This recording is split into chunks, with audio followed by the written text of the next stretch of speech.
Right, we're here.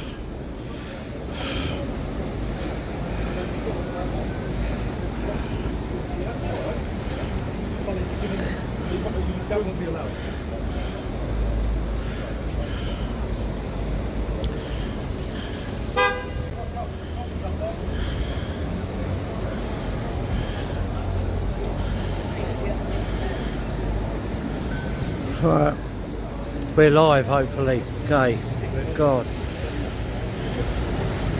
it's hot. Right, welcome along guys. Right, a bit early, there's quite a few people about apparently. Just make sure the stream's alright and the audio.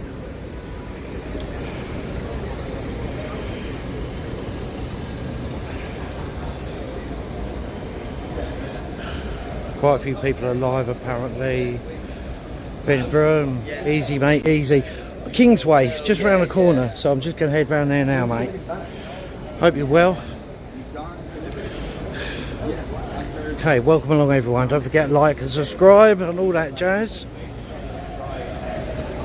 We're just literally round the corner, that's Aldwych in front of us. I'm running a bit late today, which is unusual for me.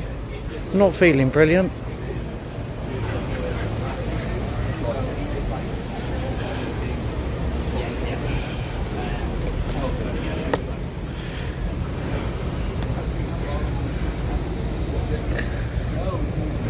So yeah, this is Aldwych. Just round the corner, it's a start.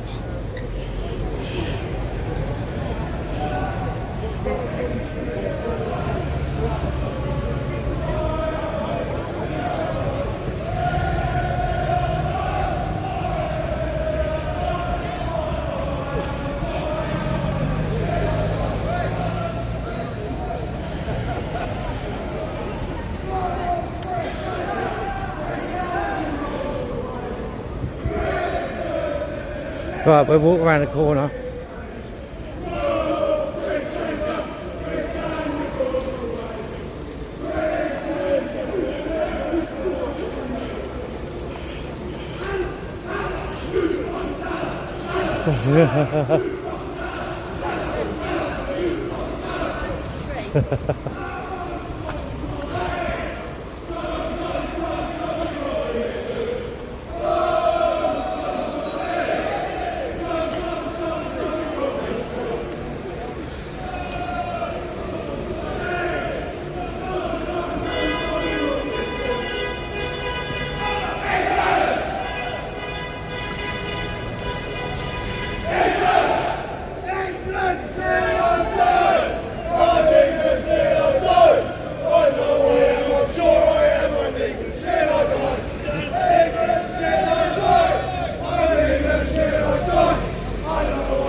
It's going to be a good day.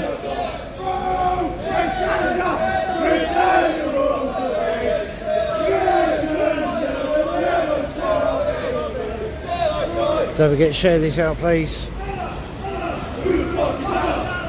Get a load of people watching.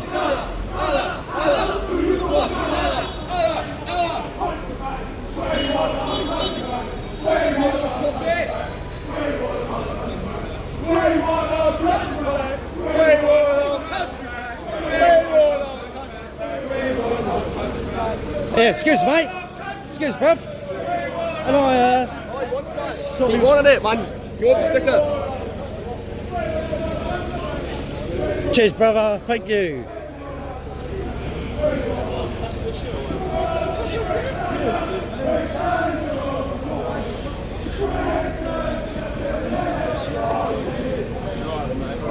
Right. Let's have a look down here.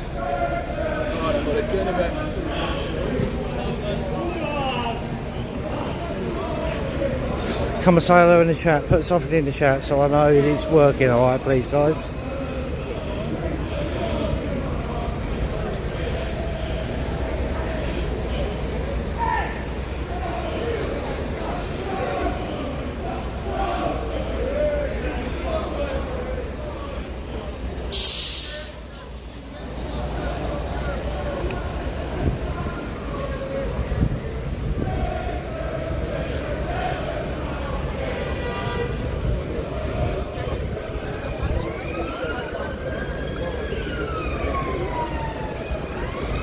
We're going to go around this way.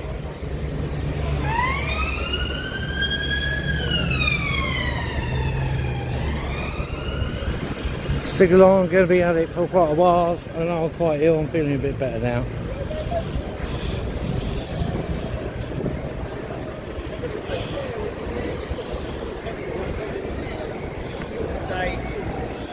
Good night, sir.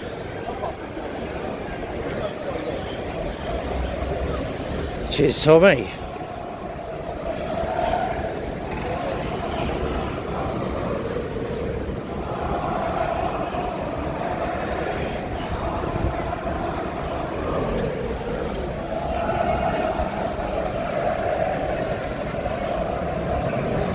Lovely, thanks to you, Lucille. Lucille? Can't quite read it.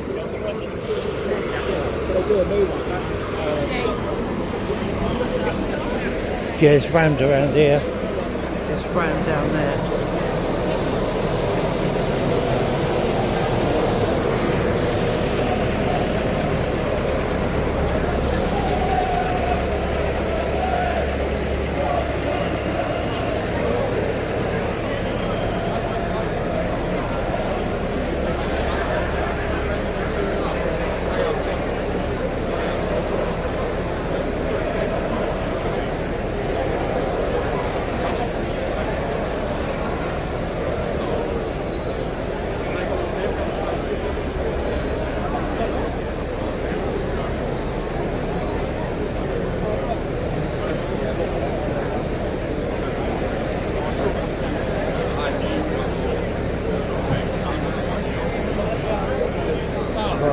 What's going on? We're going to go round, back around the other side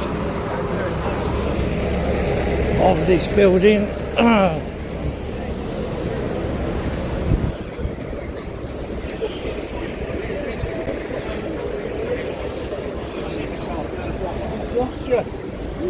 think we set off at 12, I'm not sure. There was a meeting at 12.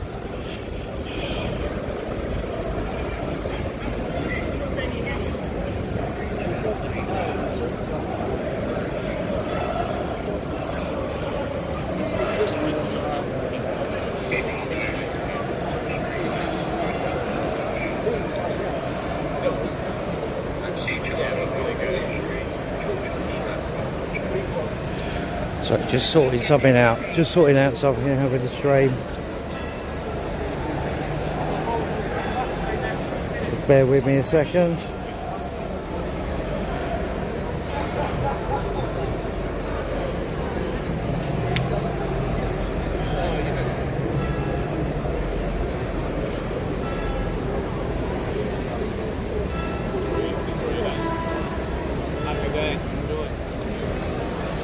Don't forget to smash that like button, it'll bring more people to the stream, and that'd be much appreciated. Right, I'm going to put the chat on subscriber only, okay?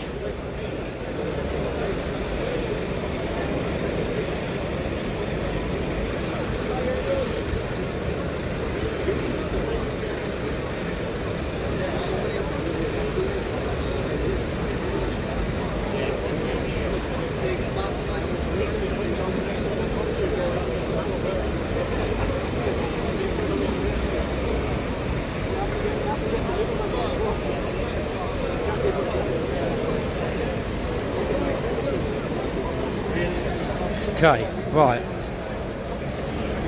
So that's sorted. So go around the corner here. Have a look, see what's going on. Hit that like button and share this out. Hopefully I get some very kind people give me some donations today, because over the last two that I've covered, I'm losing money. I'm not monetised.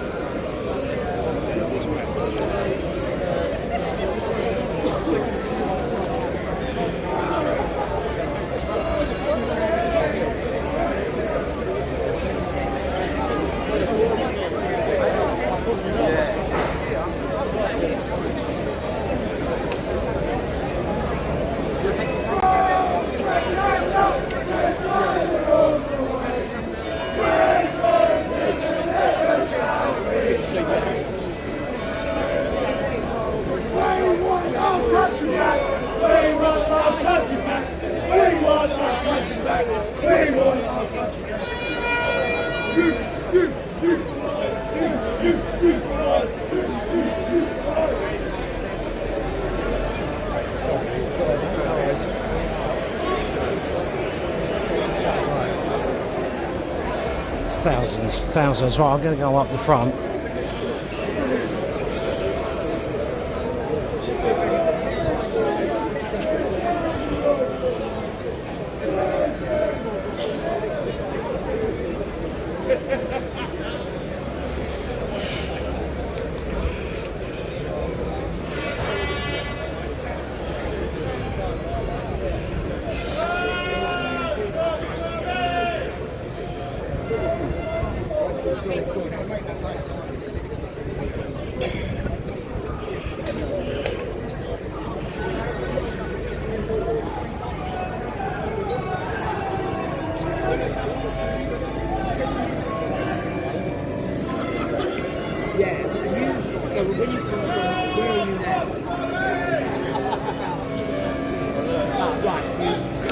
Towards the roller coaster. You won't get anywhere near.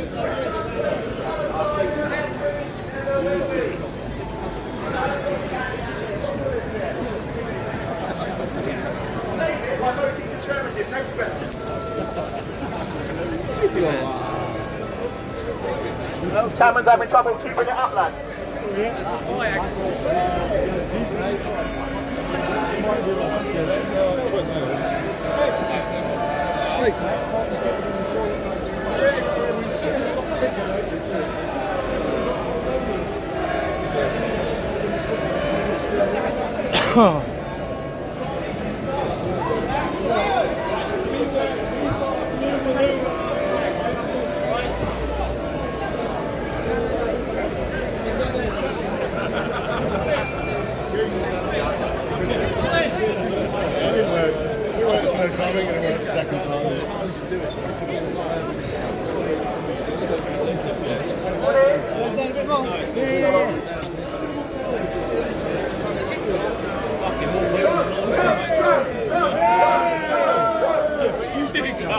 President of the history of the universe. Hillary should be in prison. Kamala Harris wants a fucking joke. Right. King it! King it! King it!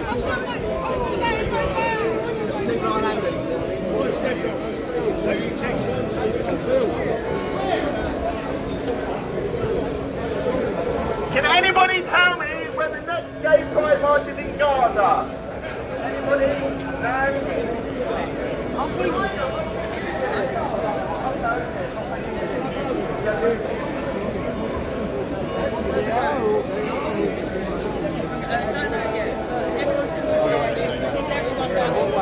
We don't know yet. It's technically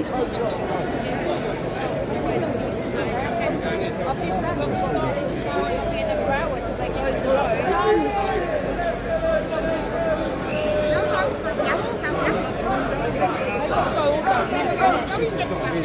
This has to be. It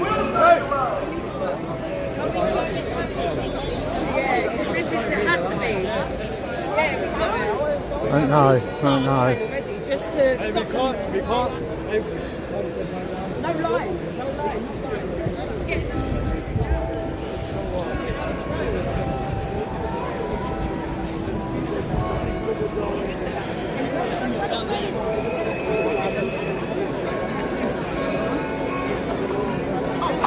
Come back.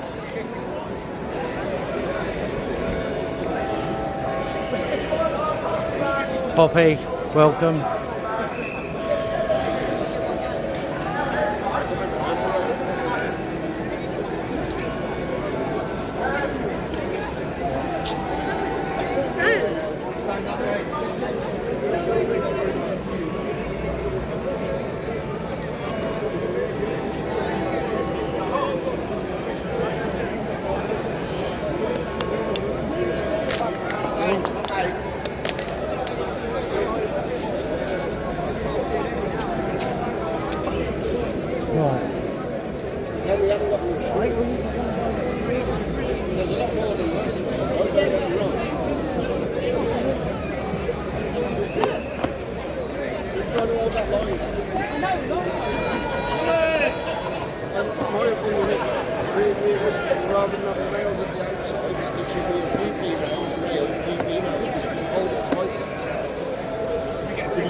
Sorry about that. Just setting up a bit.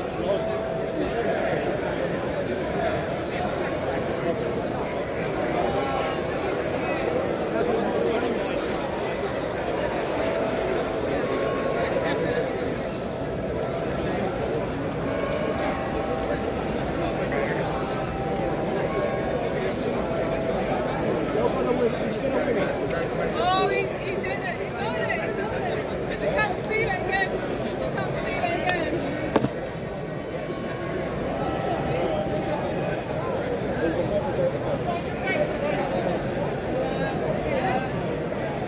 Well, especially the Hillary Clinton. What an absolute joke. What an absolute joke. I want to get his real close. Do you want to come through? Can you mind your backs, please?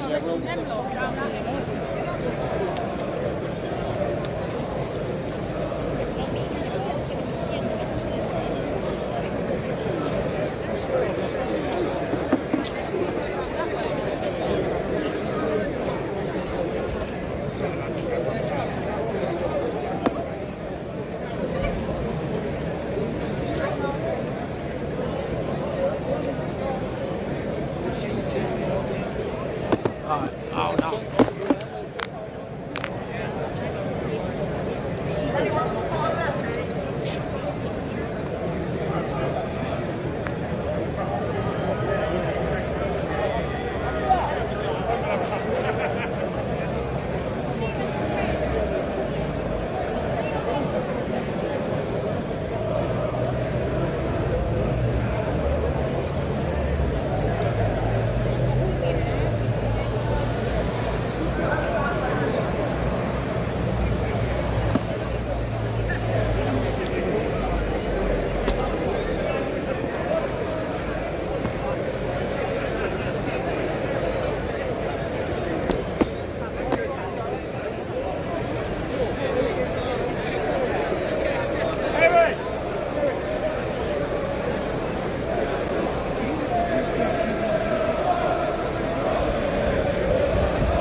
Right, gonna go over the road.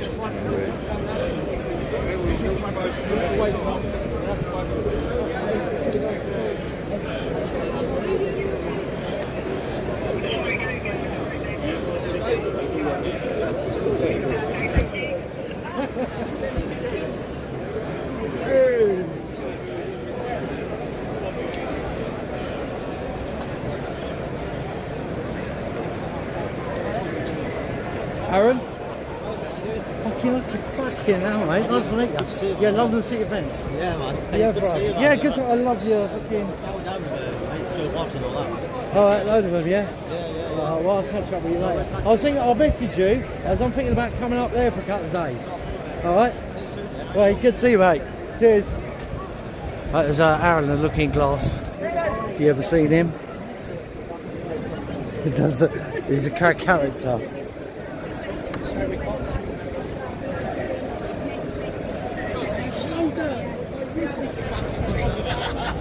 Yes, Lisa, it is indeed. This is only part of it. There's thousands all behind. It was last time, wasn't it?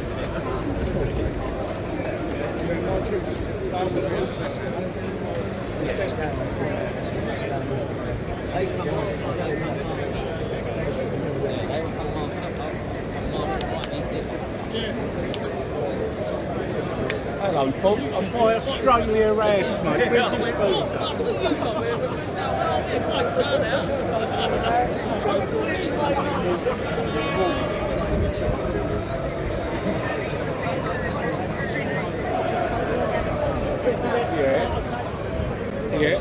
Try and get some footage from other angles as well. Ugh.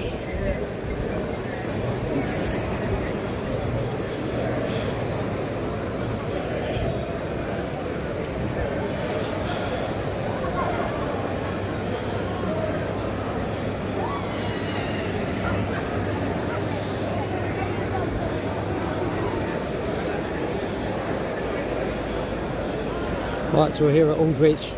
Don't know what time we're setting off, but there's thousands here already.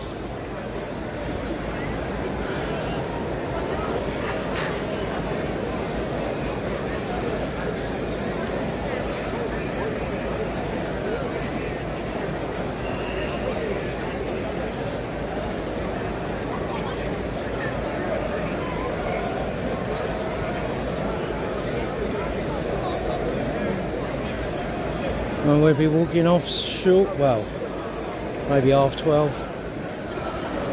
Not exactly sure.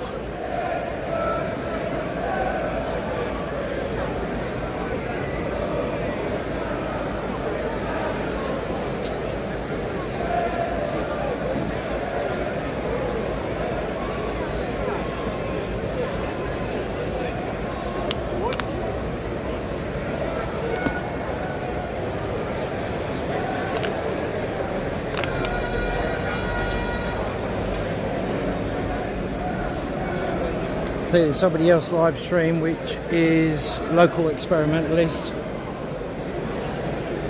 Check him out. I don't know where he is at the moment. Let me see if I can find out where he is.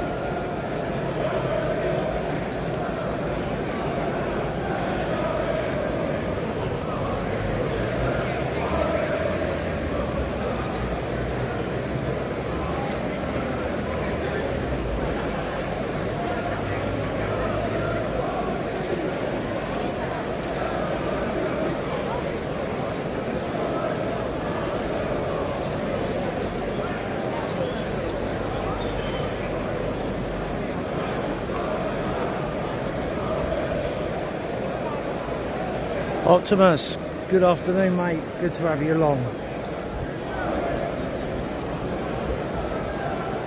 Oh, locals down at Trafalgar Square.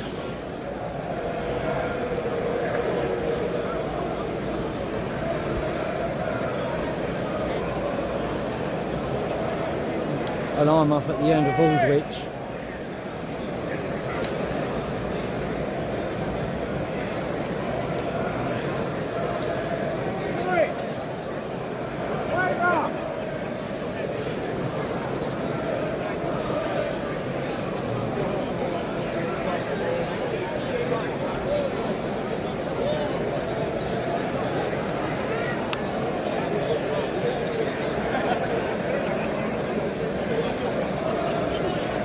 Right.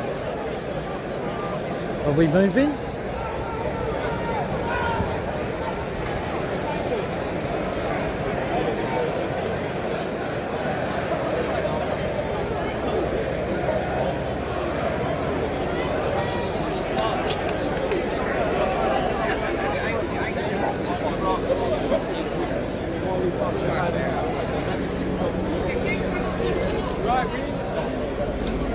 Good luck, son.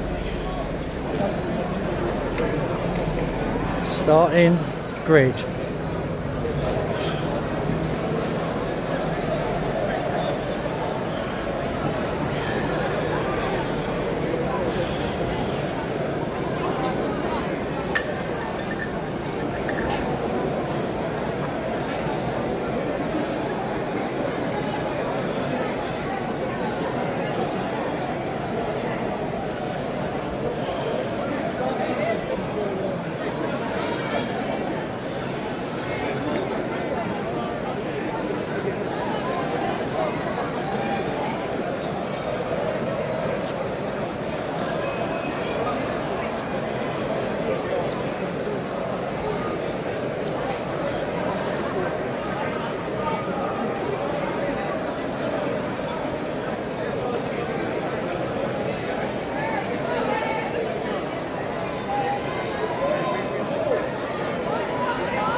Well, she.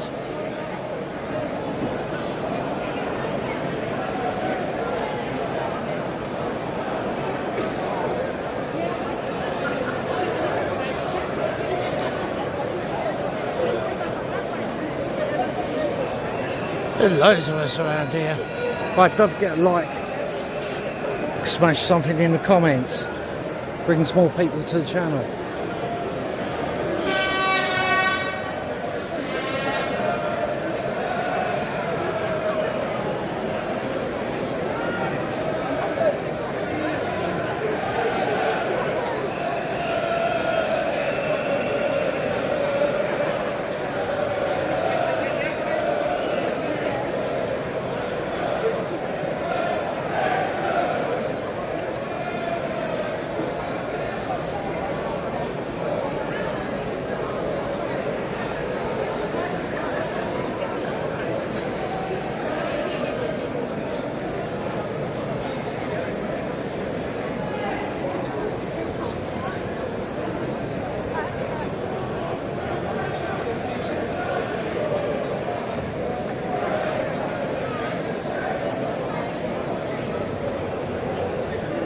See it all the way back up there, right in the middle of the screen at the moment.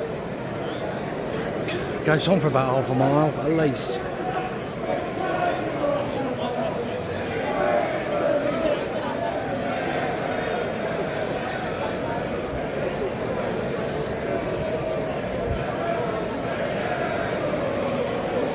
Let me know how the stream is. I'll get the microphones on it when we get up Trafalgar Square later so it sound better.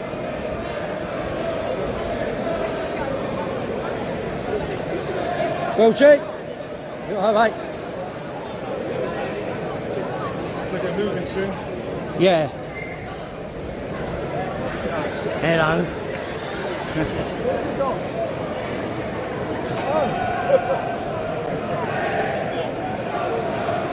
Okay, good. Cheers. Thank you very much.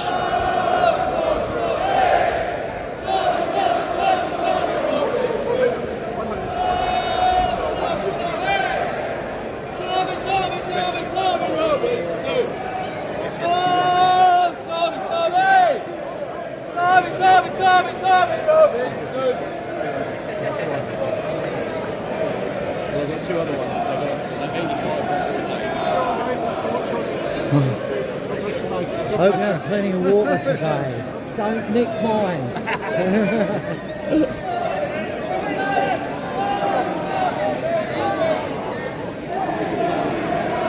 So yeah, a few people around.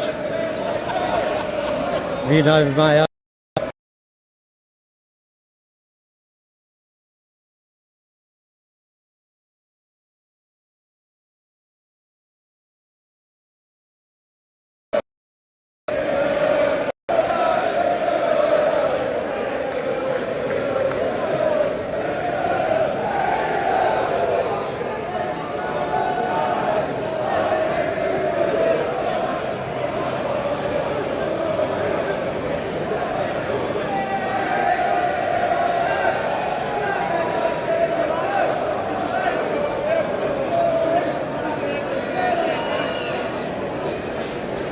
There you are, mate.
Yeah, this is only, God, a fifth of it. 20% of it.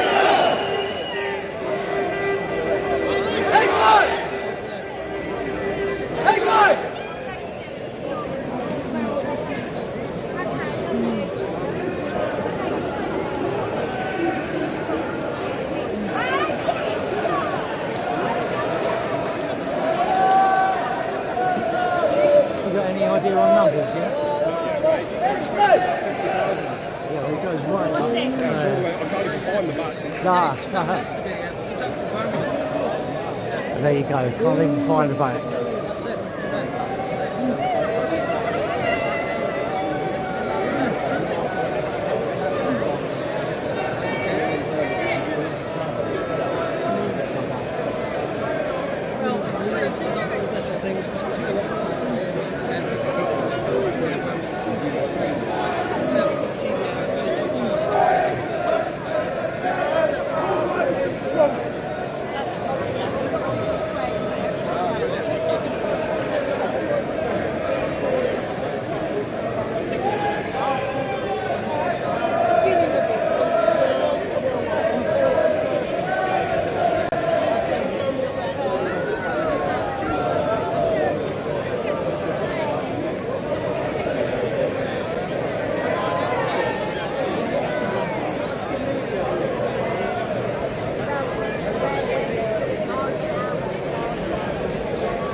Paul,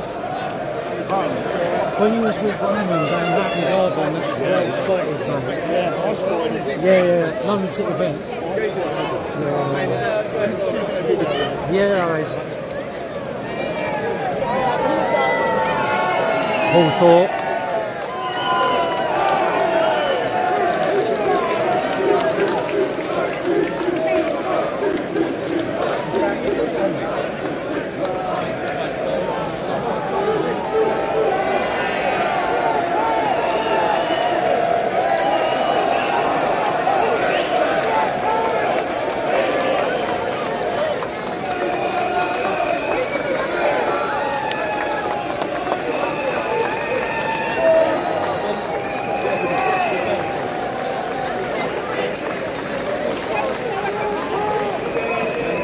Going to back up a bit. See if we can find a bin Tyler.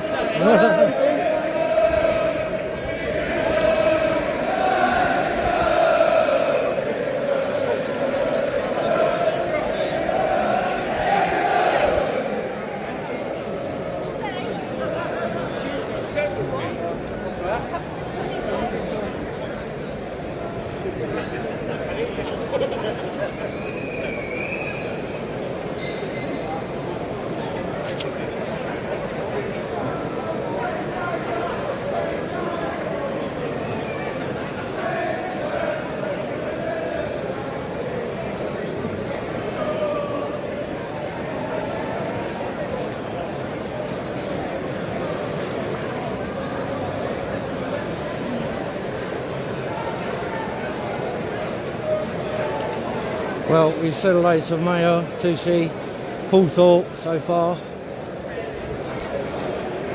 The Looking Glass.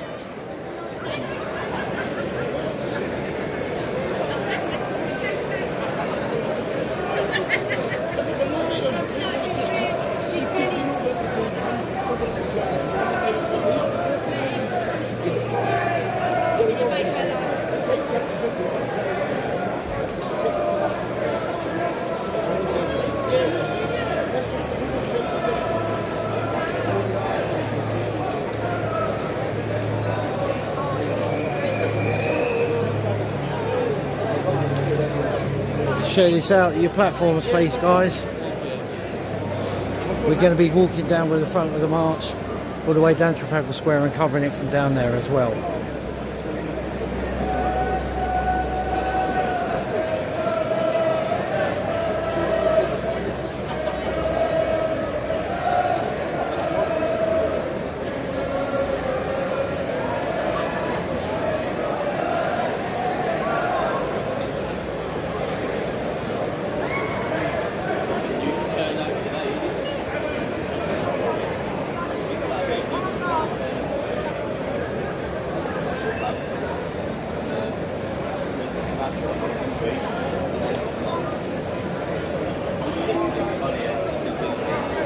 Right, if anyone wants to support me, help me out, there's a PayPal link. There's a PayPal link. London City Events at iCloud.com. If anyone will make a small contribution, we'd be very grateful. Cover my expenses. Just £1 will do. We'd be very grateful. Didn't collect any donations from the last 2 protests that I've covered. Yep, Time Lord 74, good to see you, mate. So if anyone wants to nip over to PayPal, just make a small donation, every little helps.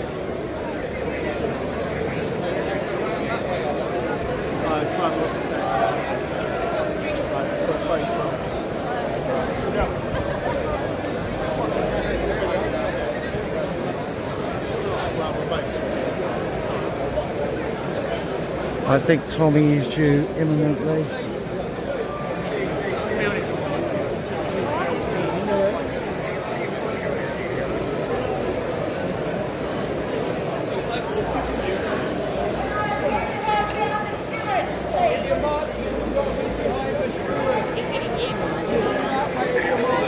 Right, we're going this way for a minute. Go this way because everyone wants them behind the stewards.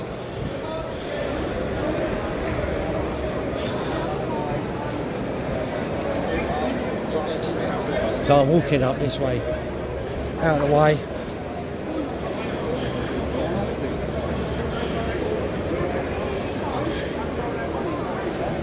Right, 10:47, I'm watching, yeah. Cheers, Truthful, yeah, I think it is.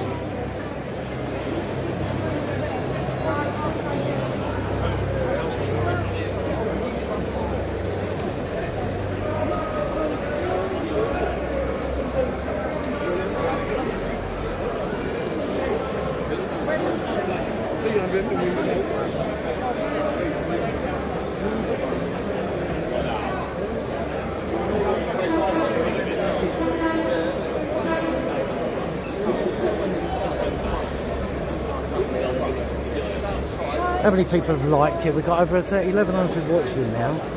How many likes have we got? Let's have a look. 282. Come on guys, smash that like button. Smash that like button.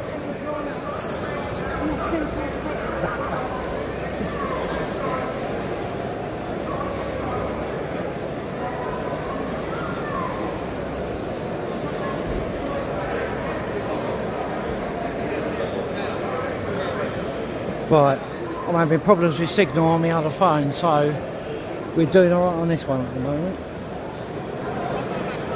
But like I say, if anyone could donate, would be greatly appreciated.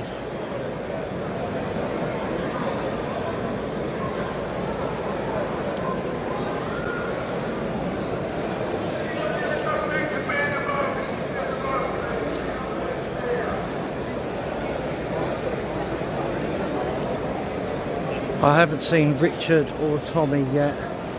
No doubt they will be here shortly. No, this is the front of the march, mate. I wanted to be at the front. The back of it is about half a mile around the corner there. Diane, go on to PayPal. And my email is londoncityevents@icloud.com. We'll go to the description of this video. It's there. It's in the about section of my channel. Anything, no matter how small or large, is muchly appreciated. Thank you, Diane.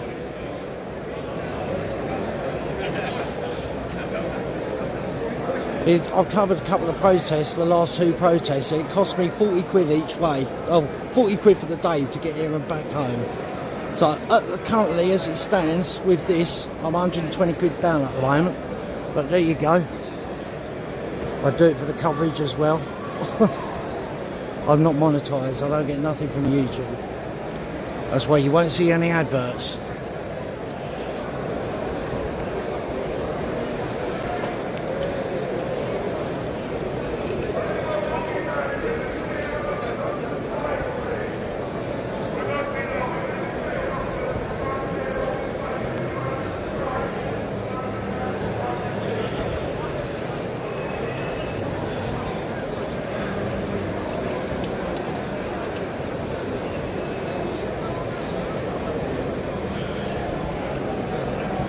if anyone is here who's watching, who's up here watching this at the moment, when you get to the toilets at Trafalgar Square, it's 50p a go.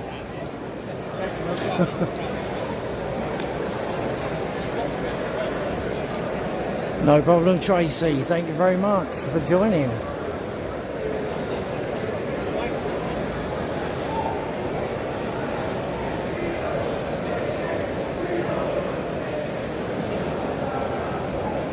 How many in attendance estimates? My estimates, I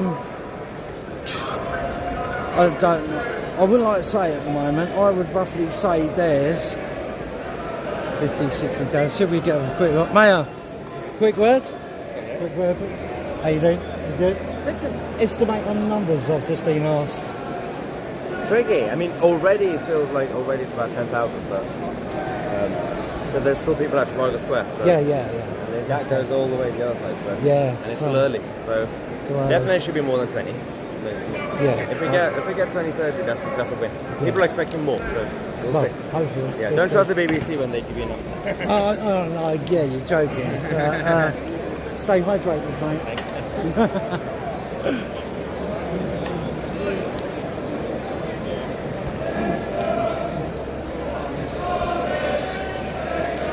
It is, mate. 50p a go.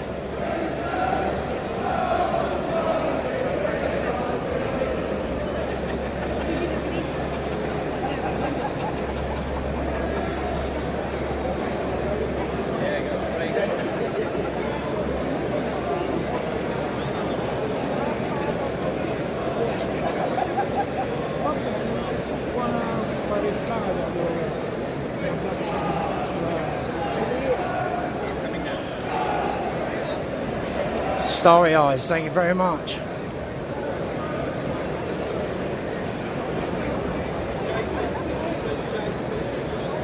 What time? No, what time we're off? 1. Guys, cheers. Could be before. When Tommy gets in. Yeah. Gonna go live. Yeah, aye. Mayor's going live now.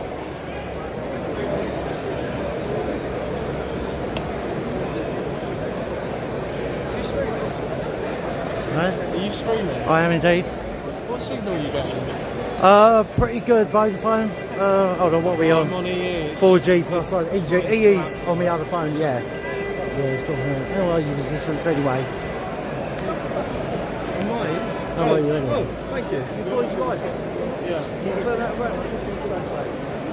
This is what it's all about. This is what it means to stand up in your country. Get down here. You've got plenty of time to get here. Get down in there. There's thousands of us. We're enjoying it. Get down here. I'll see you, mate. Cheers, mate. Lovely. That's a tenner. Oh, yeah, cheers. If you do me a favour, just hold this for 1 second. Which is supposed to be. One. This is good.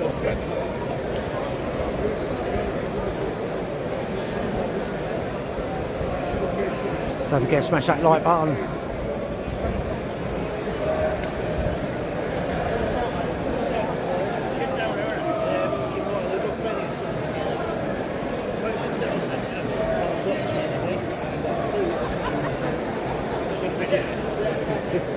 So 1 o'clock we're going.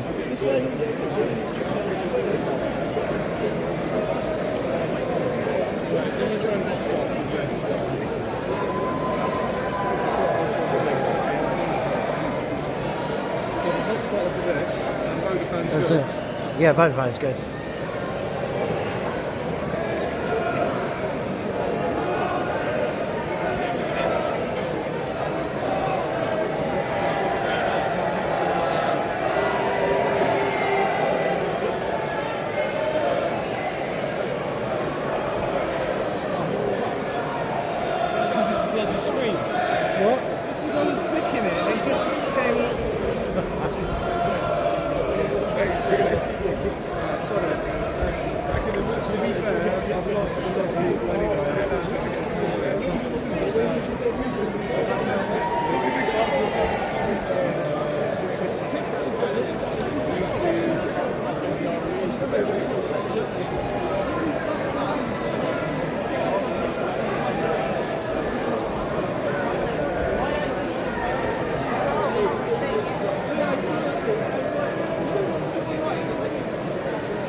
Back in a sec with you guys, yeah?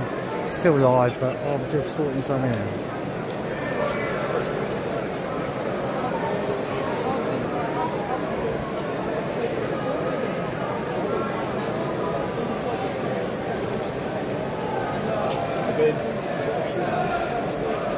It is a bin. It is a bin.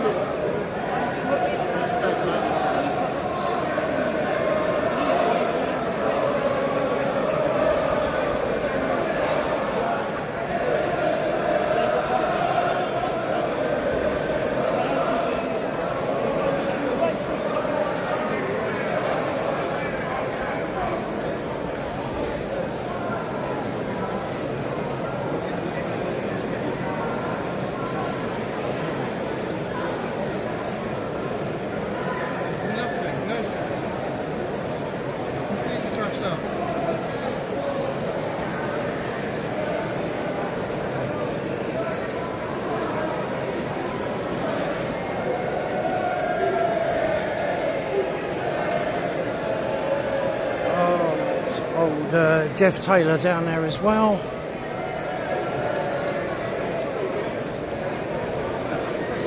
It's better.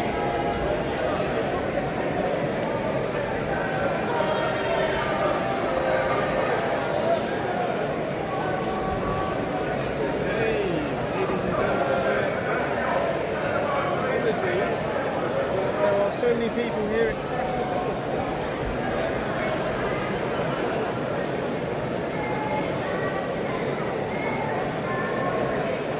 It's always a good thing to have. So many people are pressed about the city. So many people coming in.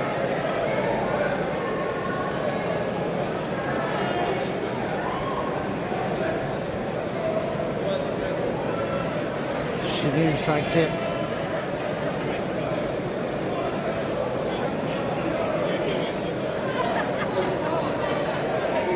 Oh, right.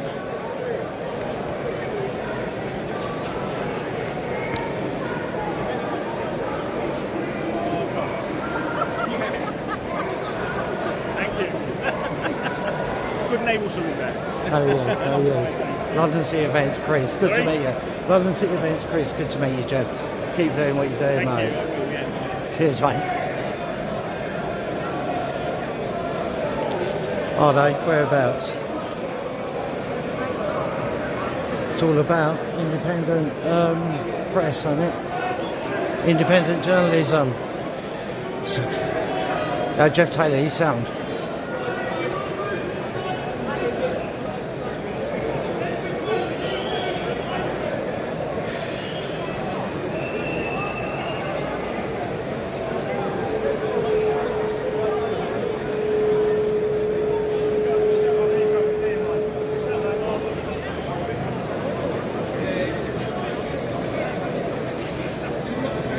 That's it. Truthful veteran. Where's all the regulars? So where are the regulars that come on? Come and say hello so I know you're there in case I've missed you.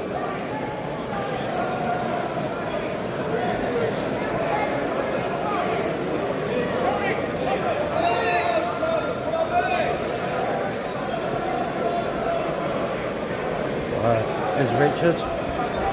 Richard's here.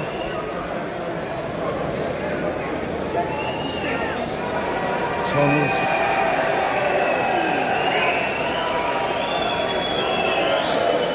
Oh, I wonder who these could be.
Cheers, Andy. Tom, Robbie Robinson.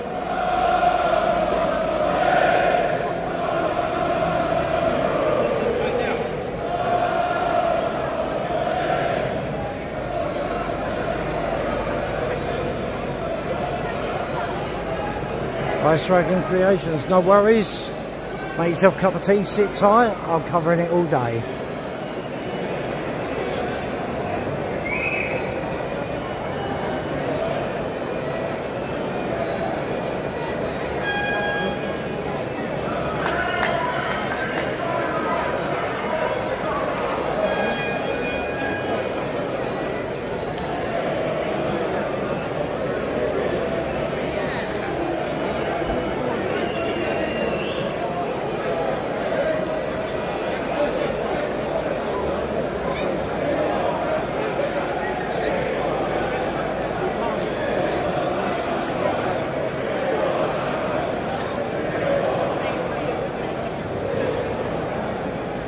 There's the Time Lord.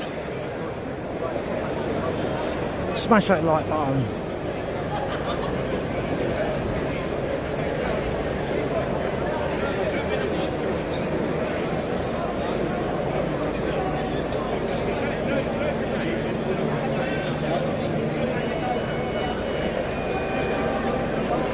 Oh, Indy's in the house. Indy, hello mate, good to see ya. Cheers for doing that. Much appreciated.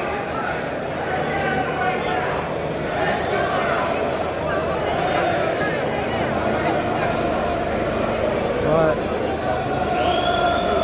So we're moving. Right, excuse the camera angles now.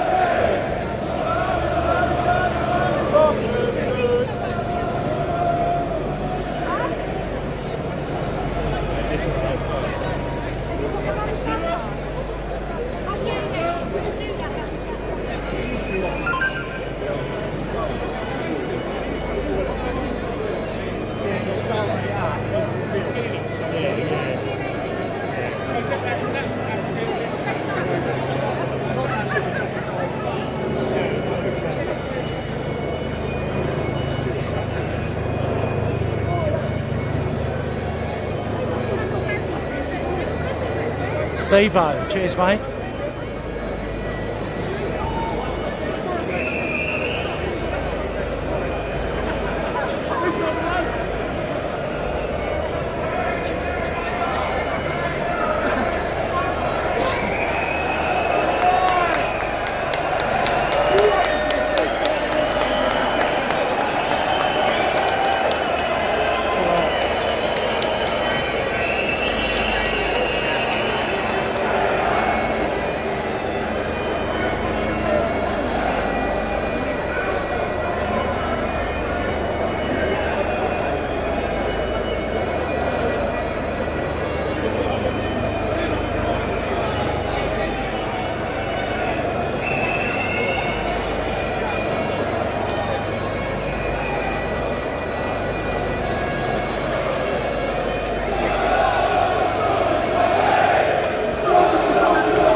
Oh, we're going fast pace.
Thank you again, Diane.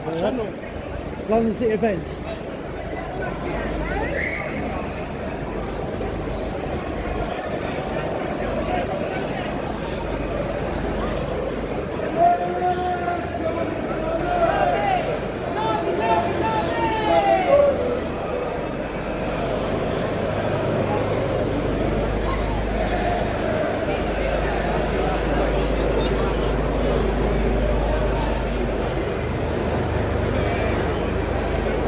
Getting a move on now.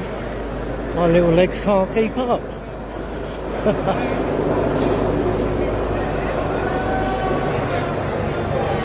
Just see Shady Shay. I believe that's his name.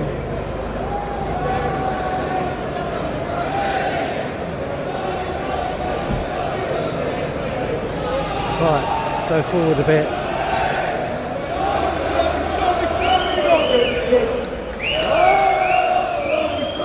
There is supposed to be, but I'm not sure on details yet. They were supposed to be marching to Trafalgar Square, but they're being told they're going to Whitehall, but they're going for Russell Square. Don't know what time they're setting off.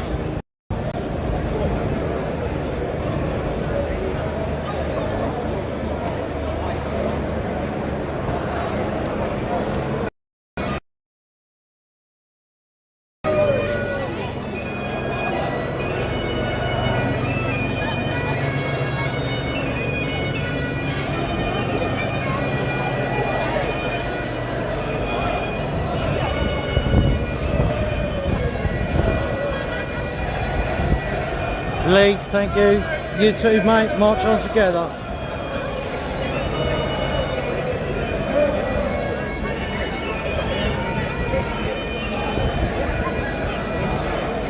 United Kingdom. Sorry, I want to get over here.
Yeah, mate, you? You staying down tonight? Alex! There's all these rival factions there. Huh? Alex are going to protest. Yeah, they're coming down to Russell Square up there. So, I don't know. Depends on. They were supposed to be marching to Trafalgar Square, but then the police said no, they're going to end in Whitehall, which is that side of the area. So we're going straight ahead. Yeah. They're coming from down there and over there. So they've probably got barriers, and I think the timings are different as well.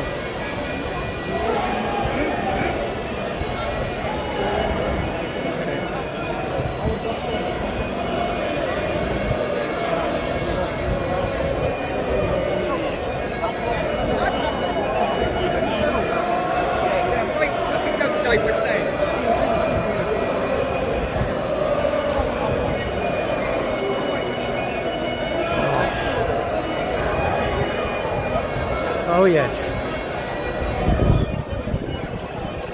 Oh look.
Hey, you pedal.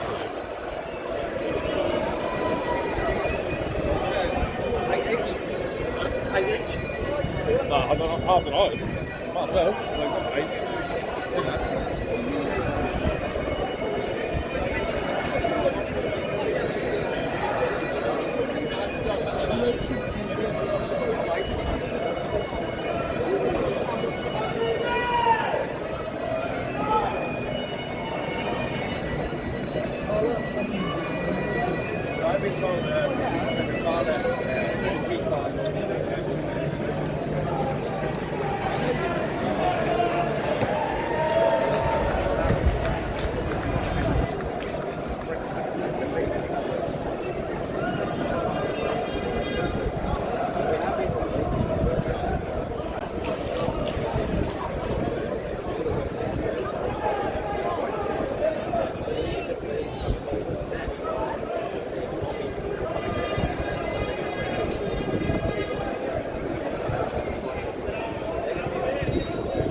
We're not far now.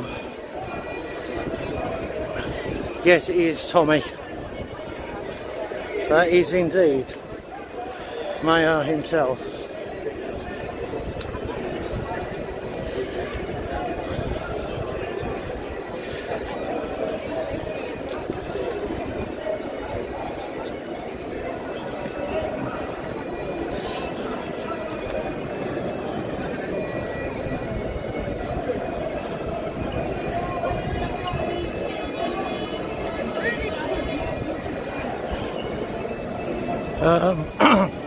No idea on numbers at the moment.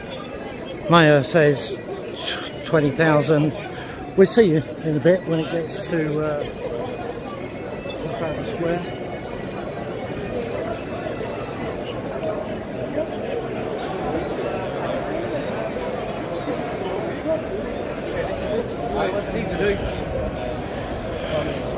So, there you go. That's the Strand. That we filled the Strand.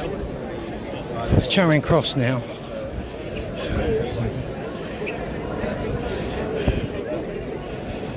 Right, I'm going to get a move on. See where we can get a position in Trafalgar Square.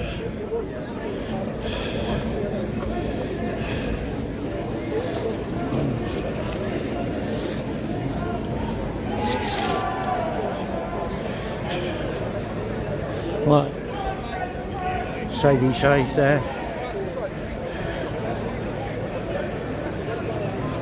Right, and excuse the angle because I'm walking forwards and pointing it backwards, alright?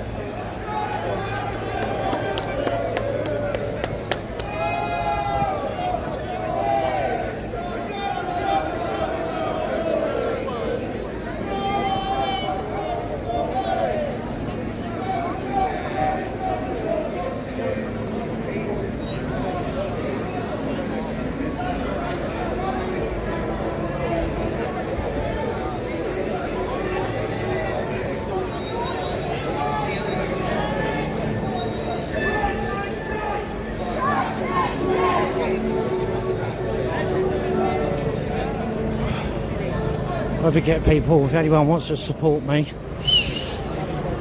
donate anything small is gratefully received. I'll put a link in the chat now. Just donate £1. That'd be great. That'll help me out with the travelling expenses. That's all I would need to cover. That'd be much appreciated.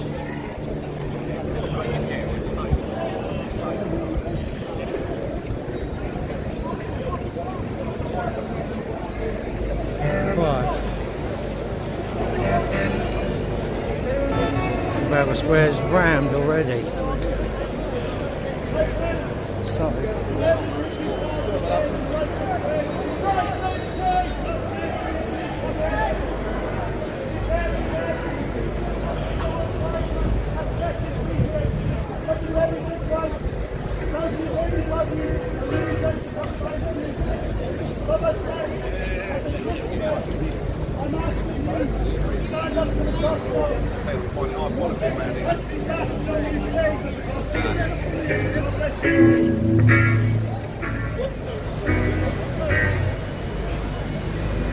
Does anyone know whereabouts local is?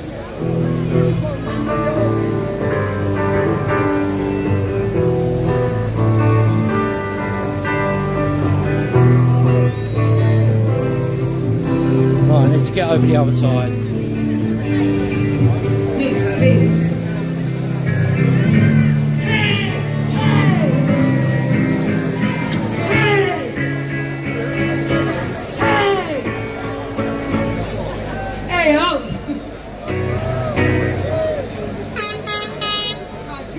Roll through, Paul.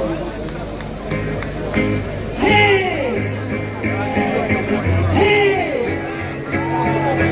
Hey! This is already round. Unbelievable.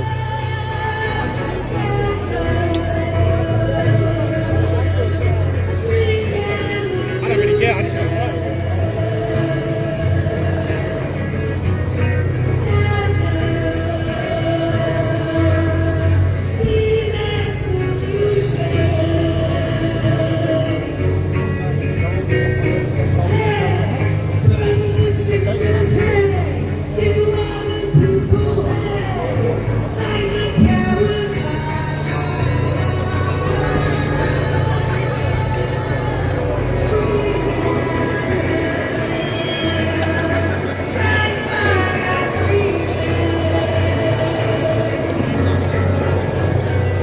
It is loads.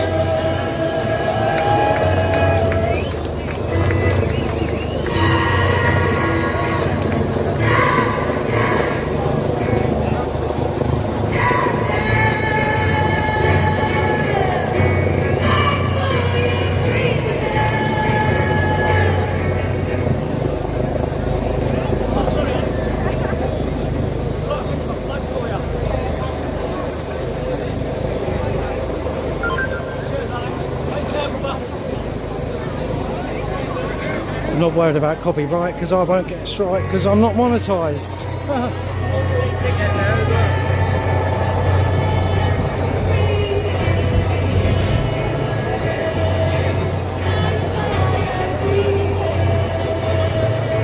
I'm going to go and find local.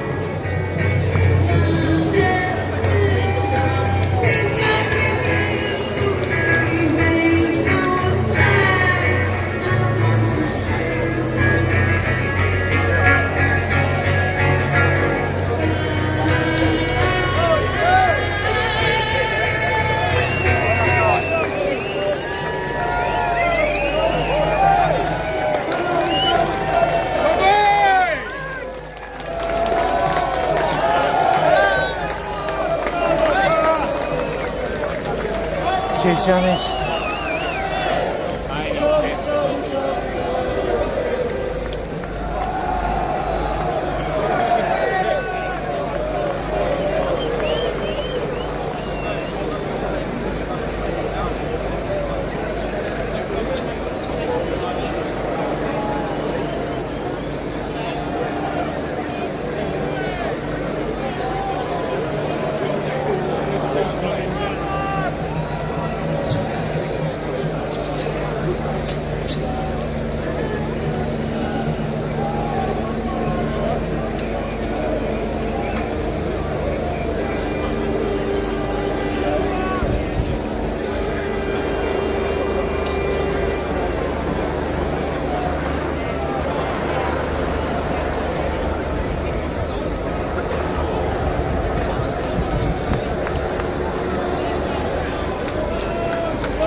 Tommy Roberts!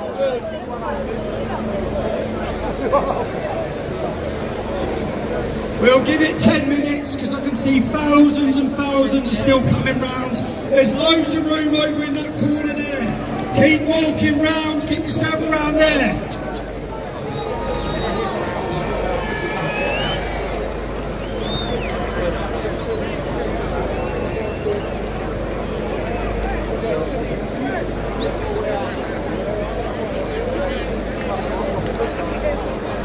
Guys, there's another screen round here. Keep coming round. Feel the whole thing. Right, mate. Yeah? Good, yeah. Losing my voice already. Huh? Yeah, from the beginning, yeah. Yeah, it was good.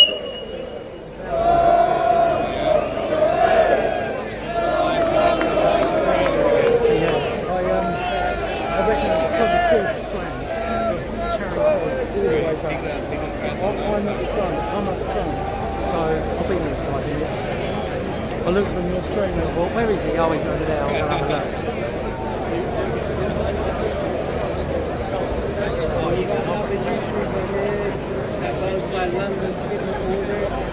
Events.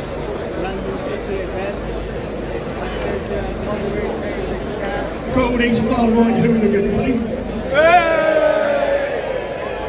Tattooed thugs. The famous words of Nigel Farage, that was. Everyone's coming, signals going for us. Is it? I'm alright here at the moment. Everyone, keep coming round. There's loads of room over in that corner. Yeah, that's it. It's a right one, yeah.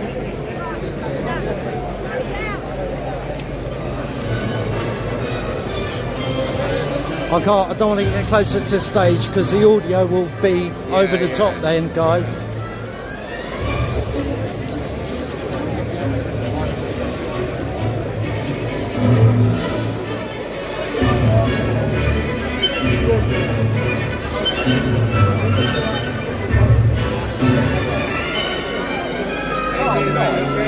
Yeah, not bad, mate. Not bad. A bit ill this morning. Yeah. Sorry.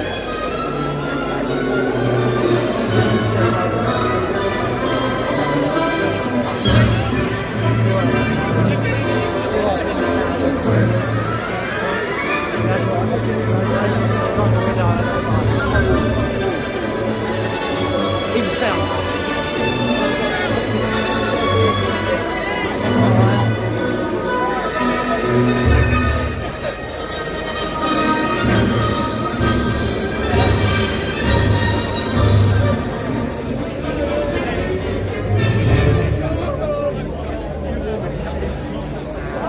Right, bear with me a sec, guys. I'm going to need to take my phone out of its case because it's going to get hot.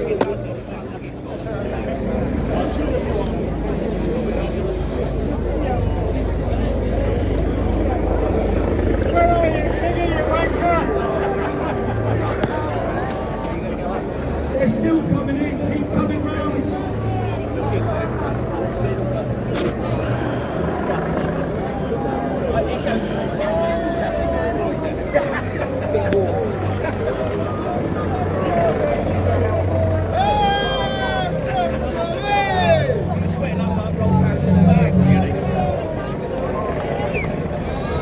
A little bit if you can, please, guys.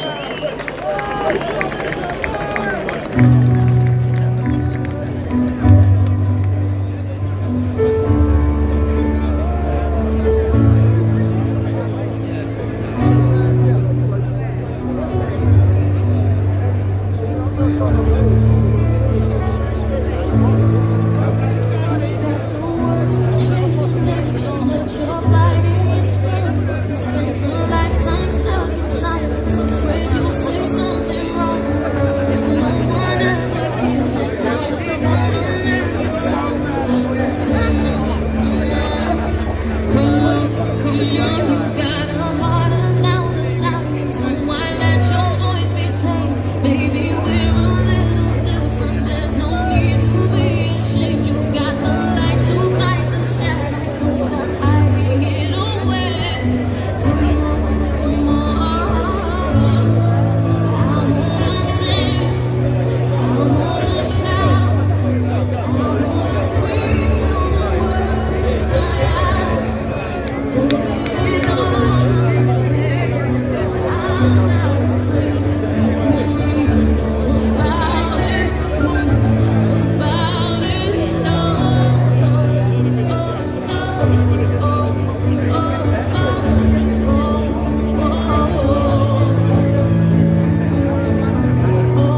on guys, we've got 1,000 likes. Smash that like button please.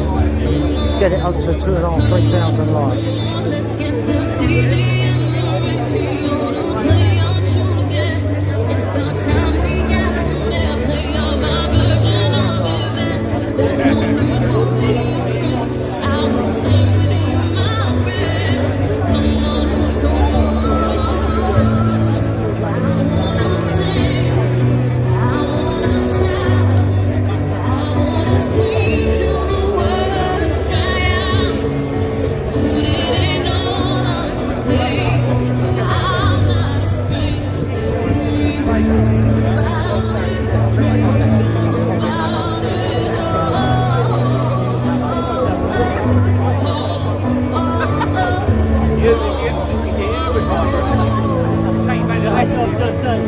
About It's got your name. Come with me.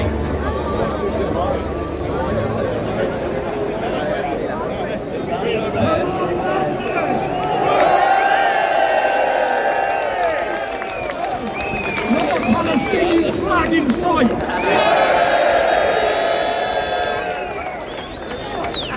Travelled from far and wide. Who's here from Wales? Let me hear it from Wales. Scotland. Northern Ireland. The Republic of Ireland. From England. Let me hear it for Great Britain! This is what our capital city should look like. So we start with, I've got a good friend here. His name's Pastor Ricky, and his band is called Pastor Ricky and the Patriots. So let's have a start with some beautiful music, and we thank you for coming.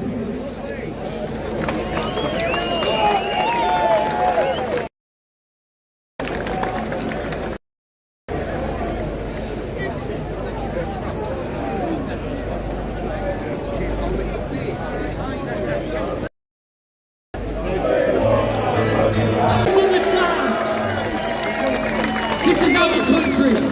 This is a Christian country. God, who made it mighty, made it mightier yet. This is the land of hope and glory.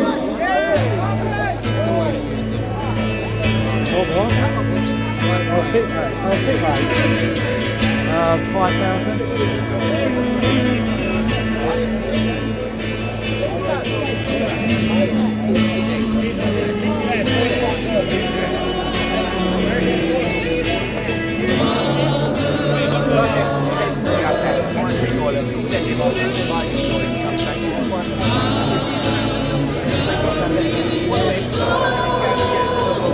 Drop your bags while you're doing it. Follow it with the bag,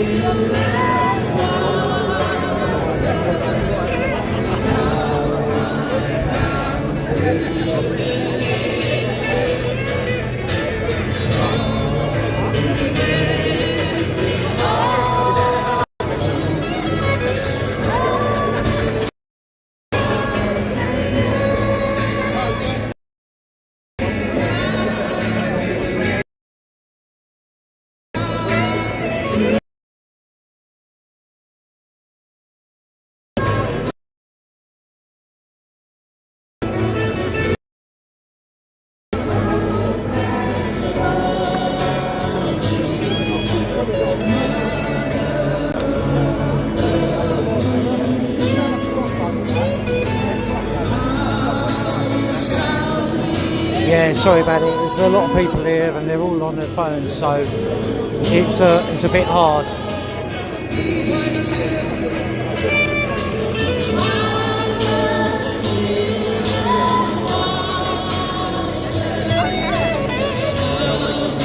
That should be better.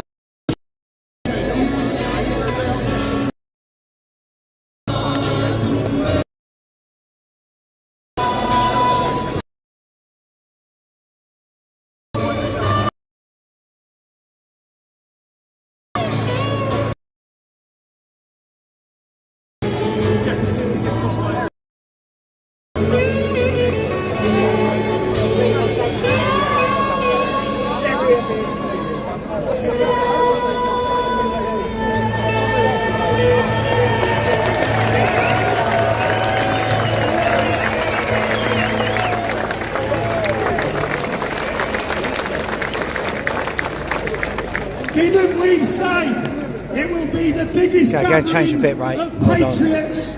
Now.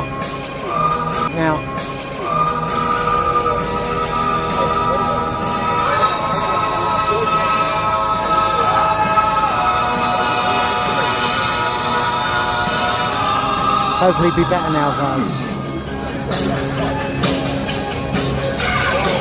As we gather here together, where freedom took its stand, we hear whispers of our fathers echo throughout the land. Darkness creeps in halls of power, hidden from the light.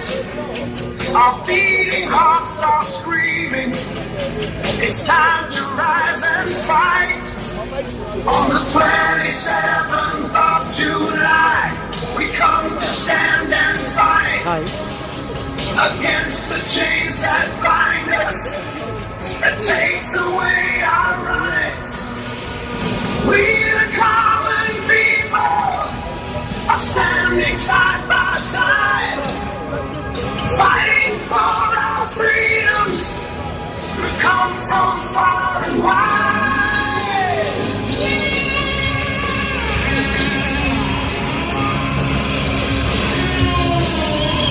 Cold winds are blowing, trying to erase our past with promises of unity, but dark shadows is what they cast.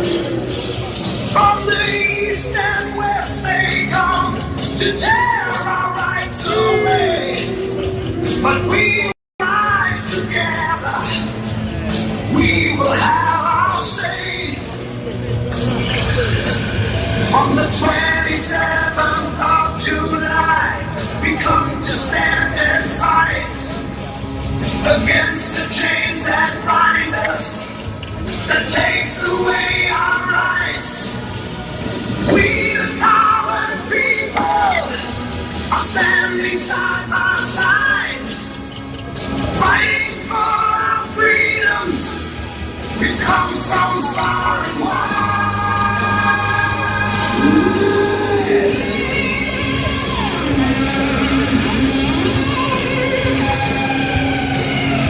No more will we be silenced, no more will we bow. We'll reclaim our destiny, the time is here and now. With courage in our hearts and fire in our eyes, we'll stand against the Thank you everyone for the donations. Please keep them coming. skies. On the 27th of July, we come to stand and fight against the chains that bind us, that takes away our rights. We the common people are standing side by side, fighting for our freedoms. We've come from far and wide.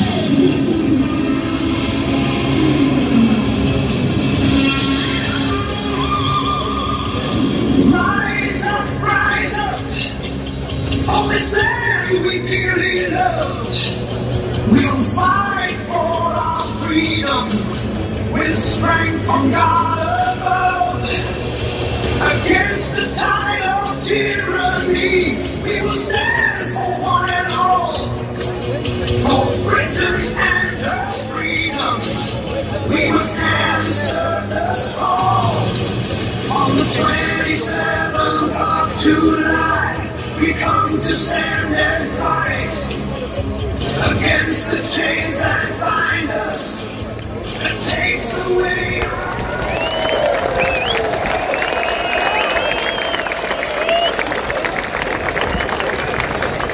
Come on! We have a month for LGBTQ+.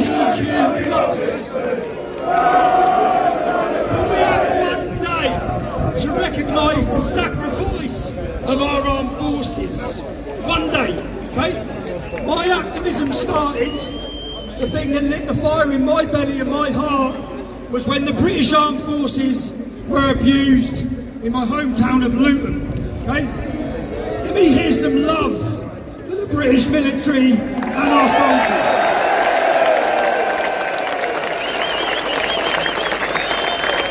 Let them know, let every one of them know how grateful we are for the sacrifice they give. They serve us, they leave their families, they put their lives in danger. It's now I have great opportunity to welcome you to Simon Bean MBE.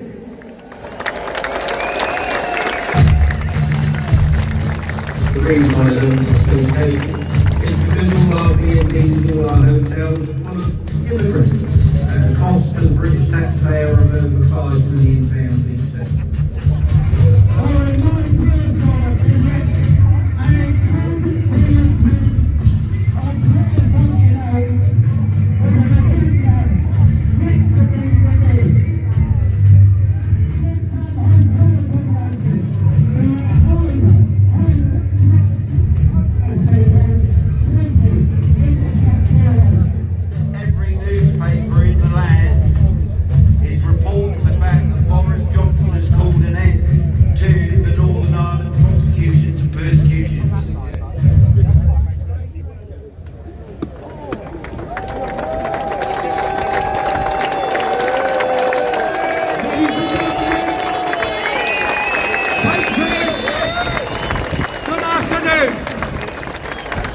My name is Simon Bean.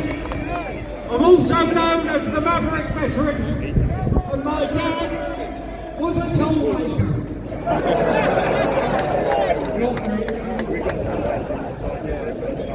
I joined the British Army in 1983 and served sorry, for guys. just over 22 years.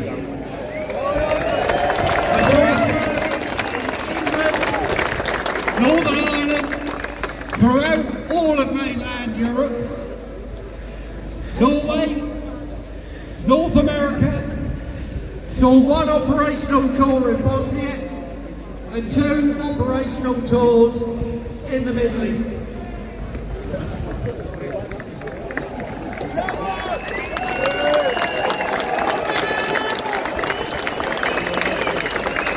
As a veteran, as a citizen of the United Kingdom, I feel 100% betrayed. When I swore the oath of allegiance, I was young and impressionable and truly believed I would be a valued member of this country by the establishment forever and ever. The government of the day, headed by Margaret Thatcher, ensured I was well motivated, well trained, well fed and well paid. I followed orders without question, provided a service to Her Majesty the Queen and my country.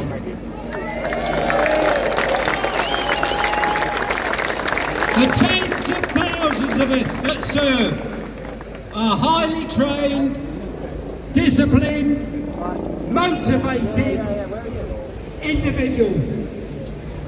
We are expected to be self-sufficient, professional and educated in military doctrine. But at some point, our self-life expires and we're discarded back into Civvy Street. That, for many of us, is when the real nightmare begins. We were broken and rebuilt to become a soldier. But nobody at any point trained us how to be a civilian. Overnight, you become a veteran with the same mentality that was instilled into us as soldiers. We face issues that we've never encountered, and we begin to question ourselves. Where do I go for advice? Who do I ask? Should I ask? I'm self-sufficient, so I should know the answers. Veterans are proud, maybe too proud, to ask for help. We muddle through, we make mistakes. Some of us lash out against the establishment. This often leads to a meeting with a judge, a criminal record, broken relationships, mental health issues, and ultimately suicide. Some are even investigated and undergo court trials for alleged crimes whilst doing their job on behalf of the British government. This applies to Northern Ireland, God's country, Iraq and Afghanistan. It has been proposed by Comrade Starmer and the Cabinet brain donors to reopen investigations for those that served, even though many have been tried and found not guilty on up to 3 separate occasions.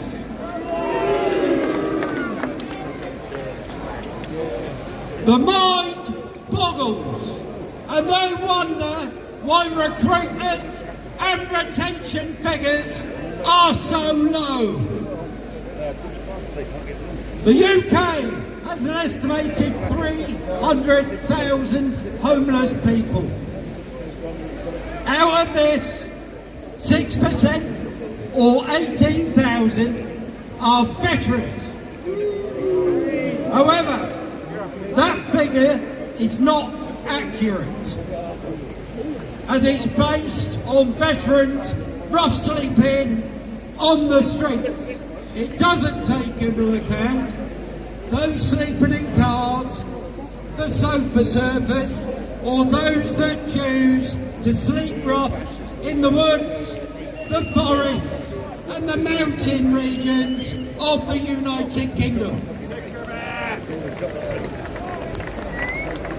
Figures for 2023 have yet to be ratified, but in 2022, almost 46,000 illegal migrants entered the UK on small boats.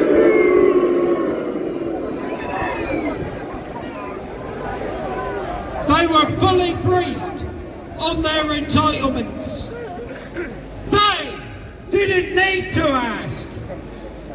They continue to be told where to obtain assistance, who to ask for that assistance, and are given hotel accommodation costing £8 million per day at capitation rate, which is fully funded by the British taxpayer. They receive 3 square meals each day, pocket money, a smartphone, and they have the balls to complain about small bathrooms, shared bedrooms, and poor Wi-Fi. These hotels should be open for tourism, but no.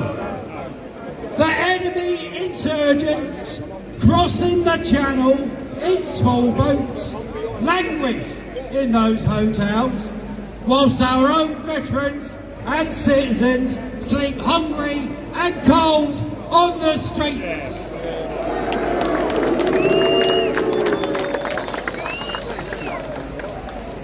As veterans, we've done our time. and we swore our oath of allegiance to the late Her Majesty the Queen, her heirs and successors, and nothing can change that fact.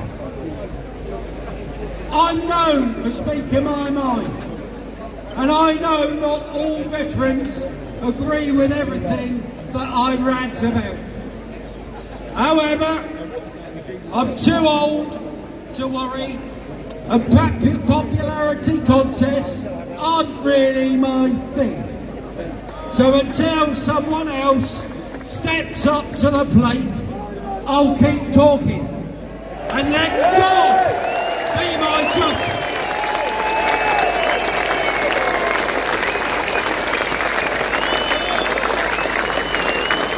In 2013, Lee Rigby, a serving soldier, was murdered in a savage attack carried out by Islamists. And in recent days, another soldier was viciously attacked by a man whom we believe to be of African origin and following an Islamist agenda.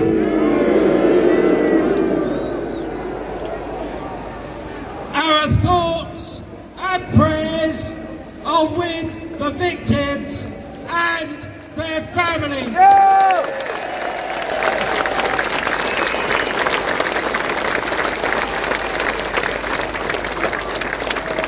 People have asked me if I'm wise to wear a uniform today, as I might be seen as a legitimate target. My answer is, some people enjoy wearing masks as it gives them false confidence and a level of concealment. As a veteran and patriot, hiding isn't an option.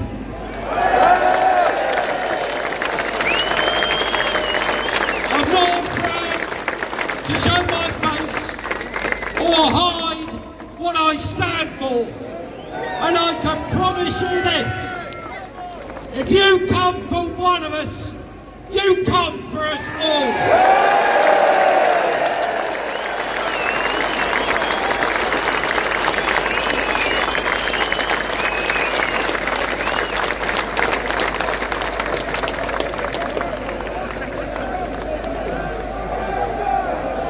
For as long as I have breath in my body, I will stand, fight, and protect the good people of these islands.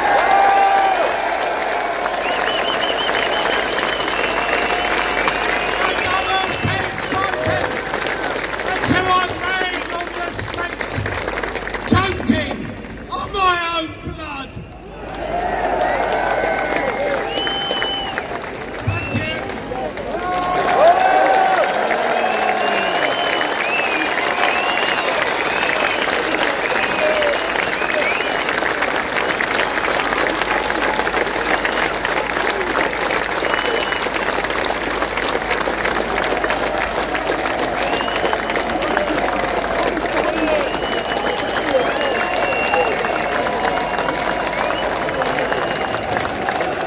What are legends? That's the heroes. They're the heroes. I've just seen an aerial photo of Trafalgar Square right now. Wow. Thank you, every one of you. I'm not going to pick a fight here, okay? I want to ask you all a question. I want you, when I ask the question, to put your hands in the air. How many people here voted for Labour? How many people here voted for the Conservative Party? How many people here voted for reform?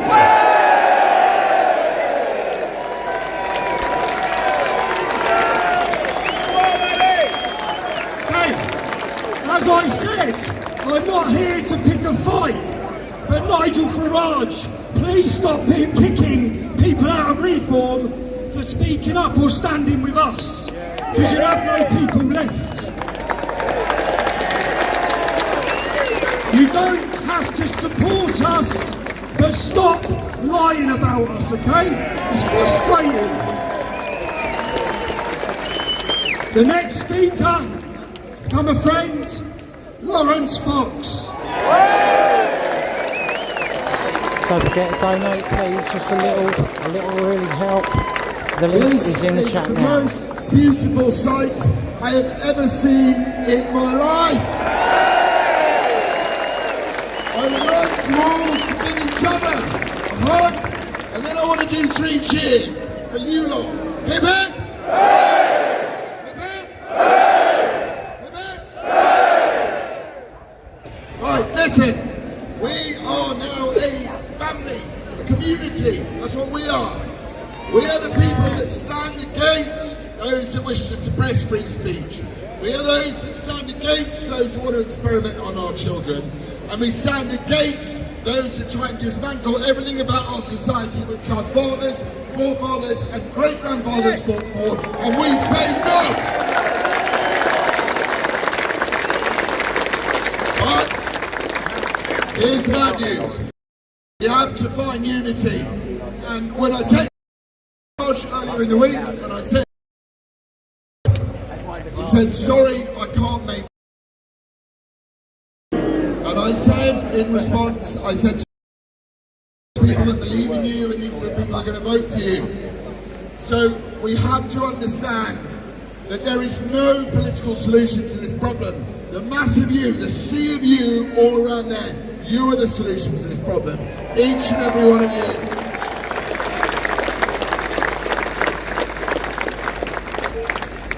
I don't really have anything else to say other than I'm profoundly moved by this demonstration of people and this wonderful, wonderful expression of love for one's country, which is the most beautiful thing to do. But remember, you've got to remember one thing. This is our home. We have nowhere else to go. So defend your home with every single ounce of your might. Take back your country and unite the kingdom. God bless the king.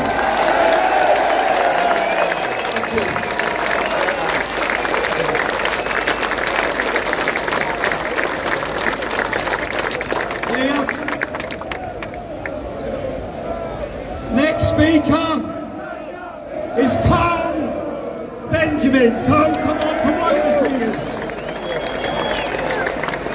Thank you very much for the donations so far, but keep them coming. London City Events at iCloud.com on PayPal. This is just the Everything's much amazing appreciated. thing I've ever seen in my life. Give yourselves a round of applause. This is incredible.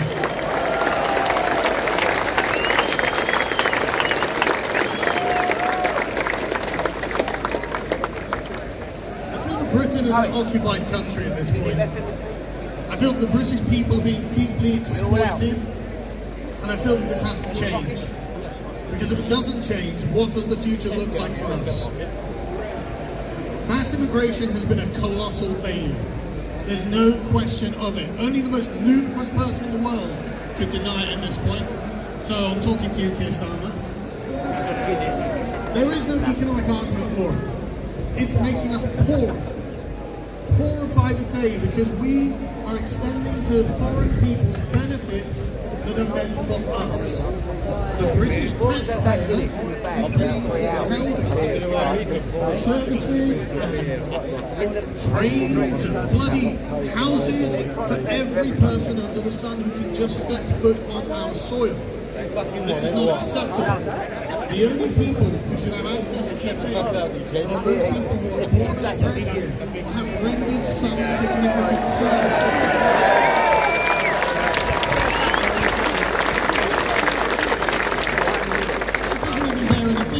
This is just common sense. And moreover, we've allowed things to get wildly out of hand, as we've seen in the last week in Leeds, in Manchester. Things are not going as they ought. And we will hear countless platitudes about British values. I find this fascinating. I think we should talk about it for a moment. Because they talk about British values as if they descend from the heavens themselves, as if they are something magical that is accessible to almost anyone, anywhere, at any time. But this is not true. Values are held by people. Values are not separate to people. So if you want the spread of British values, then you need to promote the welfare of British people.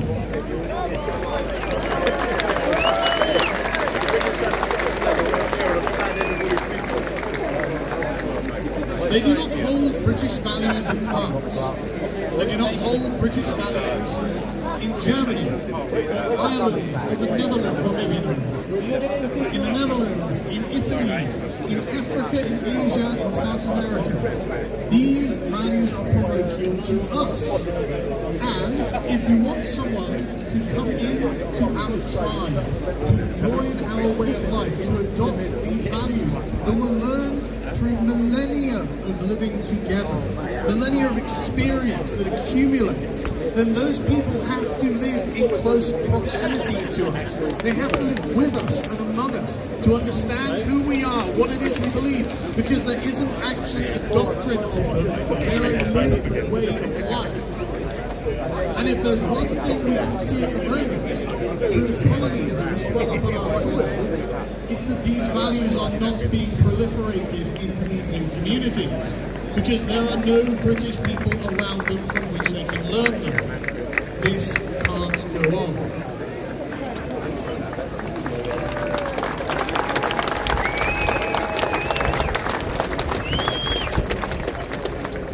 The question that is raised, and this is a difficult question for our political class to answer, but I know you all can answer it. To whom does Britain, to whom does England, to whom does Wales, Scotland and Northern Ireland actually belong?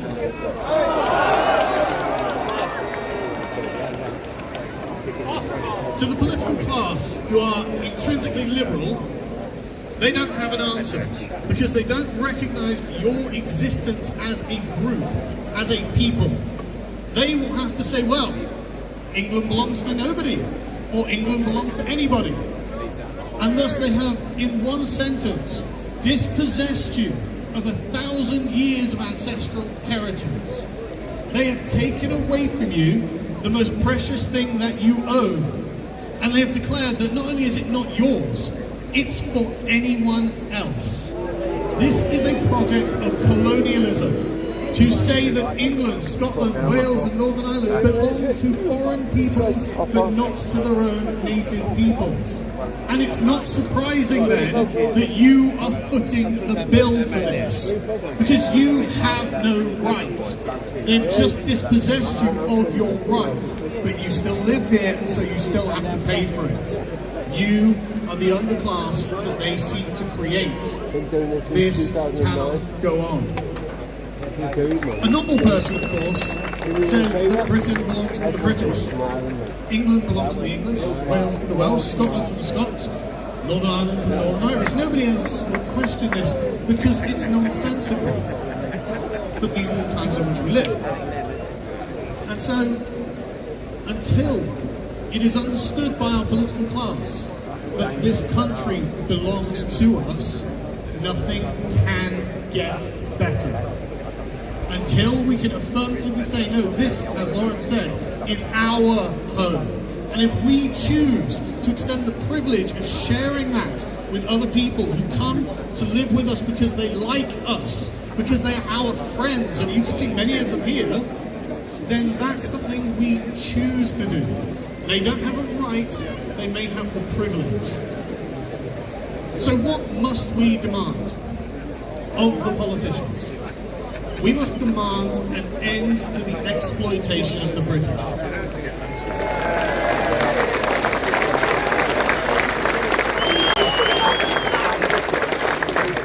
How dare you do this to us? How dare you? And expect our vote, as if we are your cattle, as if we owe you something. We must demand that the public services are only available to people of British nationality. Foreign peoples must not be allowed to access them. Foreign people must not be allowed our benefits.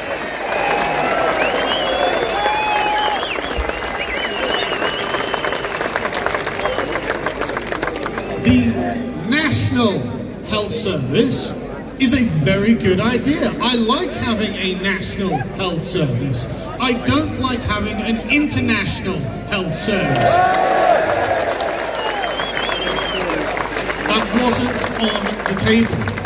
We never agreed to that. Foreign people must pay to use the NHS. Moreover, has anyone ever heard of a foreign person being arrested for committing a hate crime against a British person? How dare they have laws on the books that disadvantage us at the expense for the benefit of the foreign people they bring here? How dare they? Unbelievable. And so, to fix this, to prevent the dispossession of the British people from their own land, we must stop the inflow of immigration. That just has to be the way forward. No more. Those people who have come from abroad and are on benefits should just be sent home.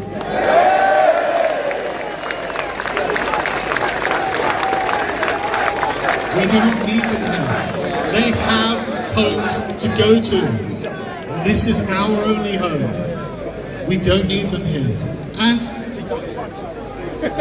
finally, just to end, I hope you're listening to us, Nigel Farage, because we are your constituency.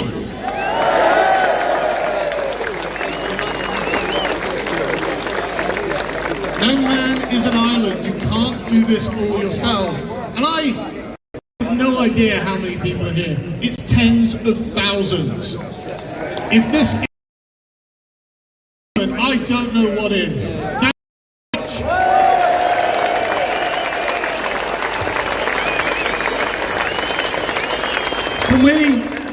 Can we just ask the stewards, wherever you are, we're grateful, but can a group of stewards, we need about 30 of them, come round to the back of the stage, please. So the stewards, make your way to the back of the stage, please. Now, what do you all think of cancel culture? Cancel culture only works if we allow it to work, okay? Look at the audience we have. The next person has been cancelled, vilified, arrested, and she's probably about to have the biggest platform she's ever had, okay? You will not cancel her. Let's watch the video.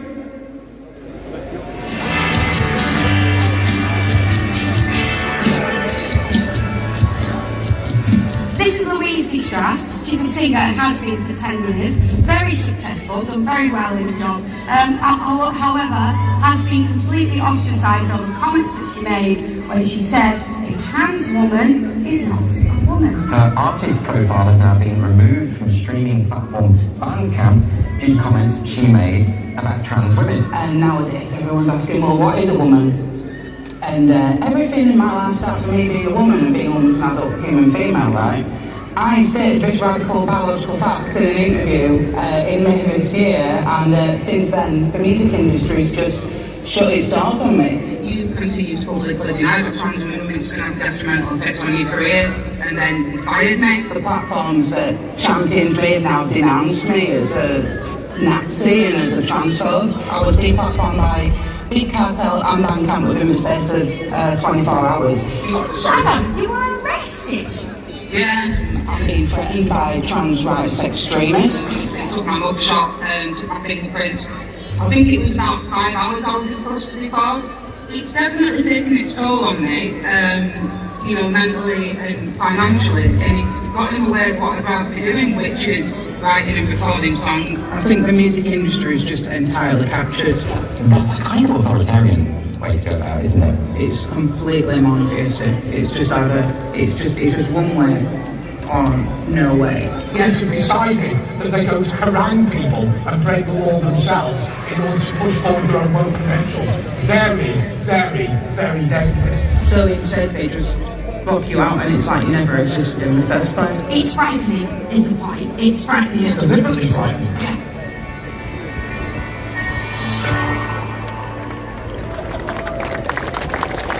So, excuse my French, but fuck your cancel culture.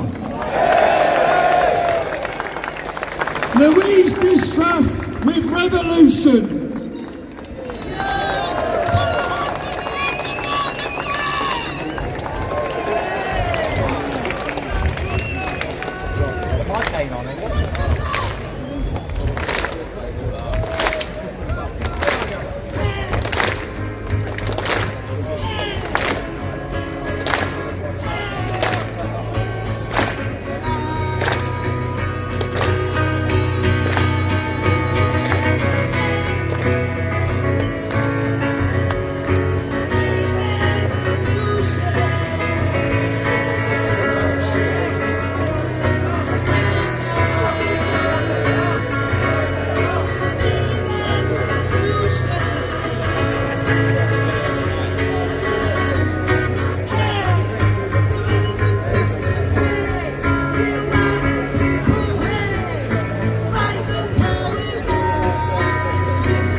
Does here, Dale.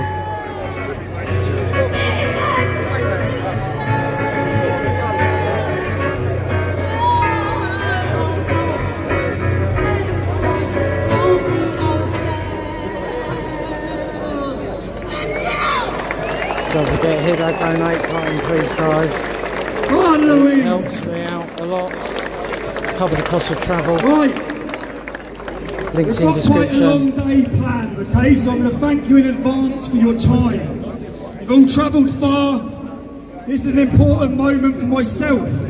But please, the best speeches and some of the most important issues are yet to be covered. We've got a film we're going to play now. But before I play the film, I want to say some thank yous. I want to thank every one of you for coming. I want to thank the football lads who have travelled from far and wide. Every single one of you who made this possible. More than anything, I want to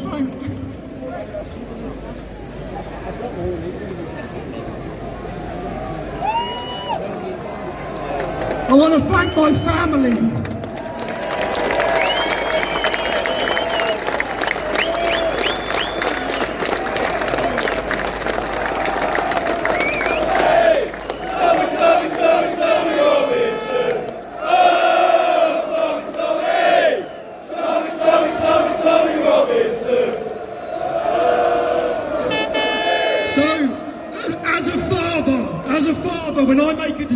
affects my kids.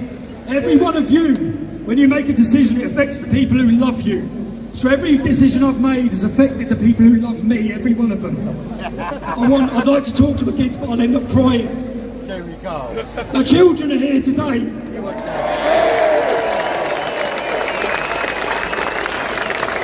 Their mothers here today as well. I want to play them a song. I love sending a message through music. So kids, listen to every lyric of this song, please.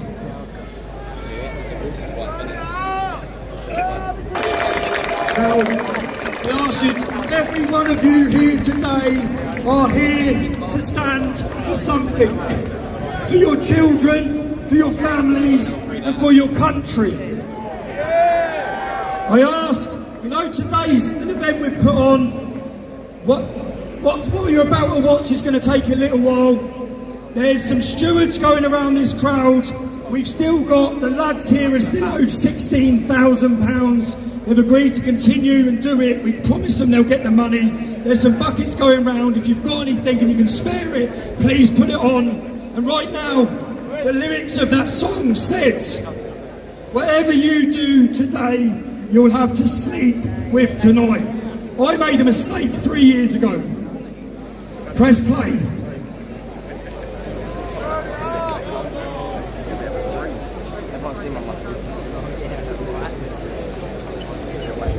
This is the most important film I've ever made.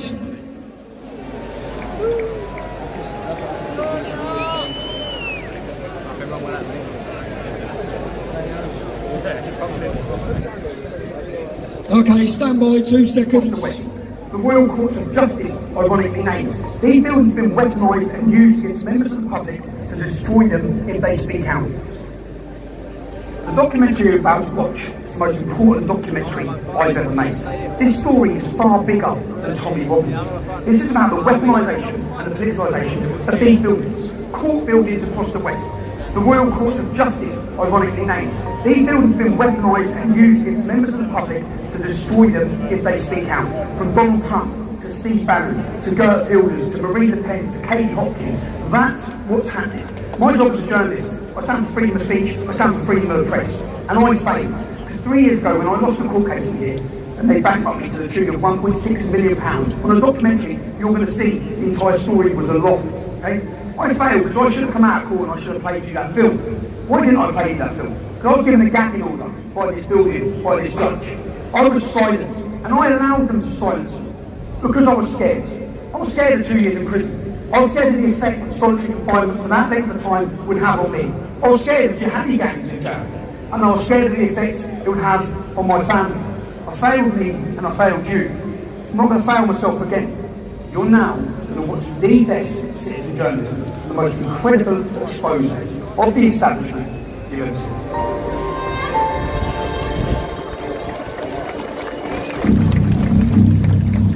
The news is how we find out what's happening in the world. It's how we form our opinions. Opinions based on facts. That's the key. Facts. Facts should be delivered to you by journalists based on the truth. But what if what they're delivering you isn't the truth? What if it's stories that are manipulated to make you think a certain way, to follow a certain narrative, different people's agendas? And what do they do to those who go against that mainstream narrative, those who try to expose the truth? This is a documentary about the lengths they will go to shut down and silence anyone from bringing you, the British public, the truth. I lost my job in this, not the soldier business. He's a nasty little piece of shit. Won the hockey stick over his head and hit me in the spine with it. Well, so then, this kid was out unconscious already. That's just malicious. Sandy, you're not going back. No, because I know what you're doing. I know what you're doing. Tommy, I am going to mix your kids, mate. This is a documentary about the unholy alliance between the media, the justice system, and our politicians. How they conspire to suppress free speech, how they pervert democracy, and how the truth and your freedoms are just two of the casualties. We will show how the mainstream media deceives people, how they ignore the truth, How the lies of the virtue signal in BBC, ITV and Channel 4 are all about their poisonous agenda, no matter the cost to innocent people. It's also a documentary about how an everyday playground incident between two young lads was spun into global news. At a terrible cost to so many people, not least the two young lads themselves. We will show how the law is being abused, how people driven by hateful ideologies attempt to intimidate and silence anyone who dares to challenge the so-called progressive, so-called liberal narrative. We will show the foolishness of our fear-driven political leaders who jumped on a story, took a side without knowing the truth. Or worse still, knowing it but hiding it, because the truth didn't fit their narrative, regardless of the human cost. And we'll ask three important questions. Firstly, is the media accountable to anyone, in any way, for what they report? Years after the Leicester inquiry, has anything changed, or do they continue to act with impunity? Secondly, is our legal system still fit for purpose? We will show how lawyers who hate Britain but love jihadi warriors have weaponised the law system against us, and how the legal system really only works for the rich. And finally, how do we keep our politicians accountable? If the police, the courts and the state can silence anyone for speaking inconvenient truths, truths that may raise questions about government policy, is the UK any different from China, Russia or Iran in their treatment of dissidents? And of course, for Piers Morgan, for Jeremy Vine, for the BBC, ITV and Channel 4, it's a tutorial on journalism. Keep watching, you'll learn.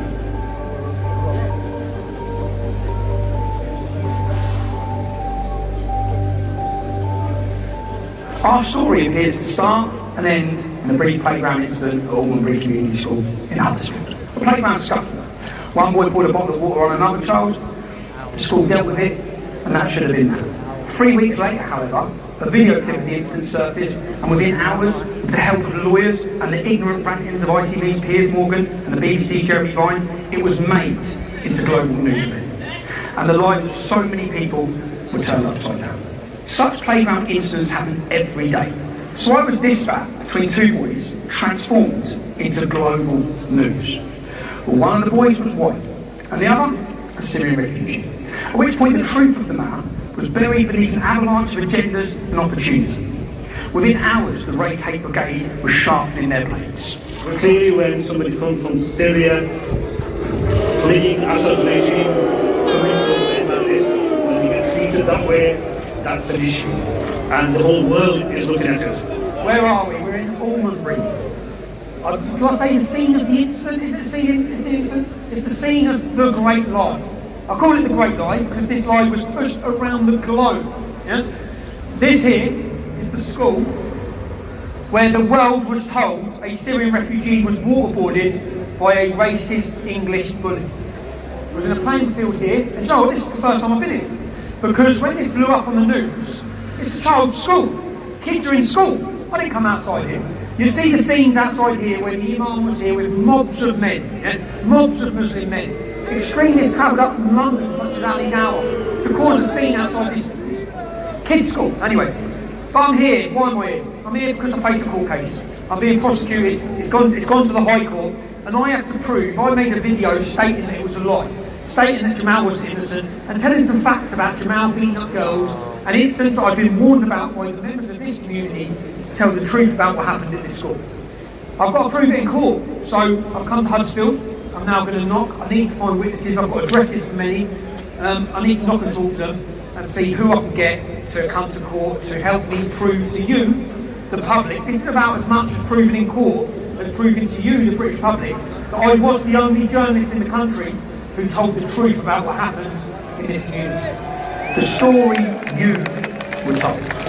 You were told that a vulnerable Syrian child refugee had been bullied and waterboarded by a nasty white boy. You were told it was a racist attack. You were told of the dangers of far-right extremism. You were invited to agree that this kind of intolerance could not be tolerated. Was he vulnerable? Was it a racist attack? Our evidence shows the answers to both these questions was no. Was the Syrian lad waterboarded? Why was this word used? What about this? Was that waterboarding? Take a look at this.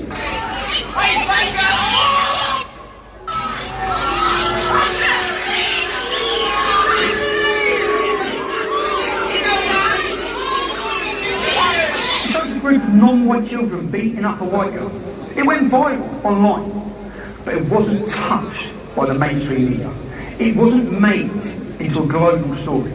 Why not? Meanwhile, the usual suspects had lit the fire and were gleefully stoking the flames. Everybody was exposing the scumbag that did this, who I hope gets severe retribution. And of course, the politicians. They're always quick to jump on the bandwagon. Theresa May, Sajid Javid, Naz Shah, Nicholas Soames, Winston Churchill's grandson. Such moral outrage. And it's not just the media and the politicians. In today's Twitter and Facebook-driven worlds, where celebrities and groups compete to virtue signal, most of them driven by the warm feeling they get by expressing their moral outrage, or by fear. The fear of what might happen to them if they don't. Everyone who's anyone pumped the Bailey Jamal story. Boxers, Lennox Lewis, Huddersfield Football Club, celebrities from across the globe. Let's have a look at all of the celebrities and blue tick brigade who pumped the Jamal story. And here are some of the people who pumped the story you watched earlier of the white girl getting beaten.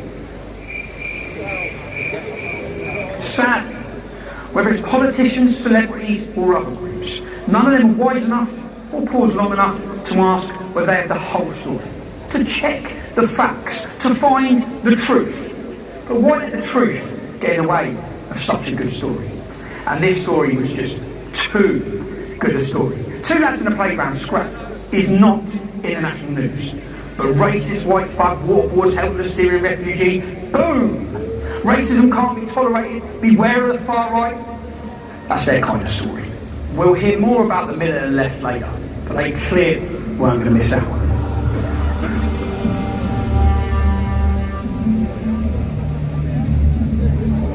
Well, representing might be too hard to work, and we as other concerned citizens. Mohammed Amin Pandor, a mufti on a mission, he rushed on the brief from his mosque in Baghdad, a town at the far end of the district. In fact, there's 40 mosques close to this school.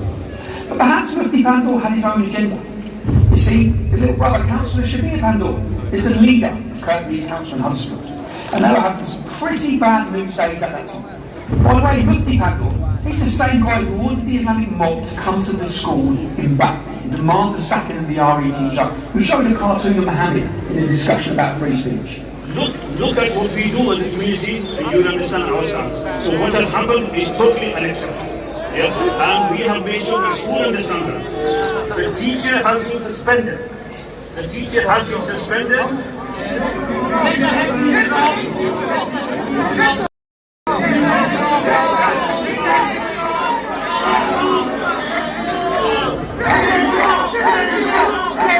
You may recall the teacher had to flee and he's still in hiding under police protection. Luckily, he hasn't ended up like Samuel Patriotic, the French teacher who was beheaded for having a similar discussion in a classroom about free speech. You see, free speech is essential for any society wishing to maintain intellectual and social progress. But not all societies are bothered about intellectual and social progress. Should we be silenced by the demands of Mufti Pandor and Sharia law? Should we sacrifice our freedom of speech? Should we sacrifice the free and open exchange of ideas? Should we sacrifice the cultural inheritance of which we are all custodians? But back to the bad news days in Kirklees and the playground incident in 2018. There was also Kirklees councillor Masood Ahmed. I'm not aware of there's a problem at the school. That's something I was standing to find out in terms of that there is a problem at the school, and that is something I will definitely be picking up. Now, some of you may remember this. Michael is going to explain what's going to happen next, right? I'm being arrested. I am being arrested. Of course, a breach of peace. I'm being arrested. The content of what I'm streaming, I'm being arrested for breach of peace. Being arrested for breach of peace. You've all watched this. You've all watched this. You've all watched this. You've all watched this. Can you give me a solicitor? Can you give me a solicitor? Yes. Yeah? No, can you explain again?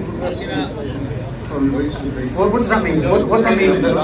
At the same time as this playground spat between two young lads, 20 Huddersfield men were being jailed across Yorkshire at Leeds Crown Court for what would be the biggest grooming gang Britain has ever seen.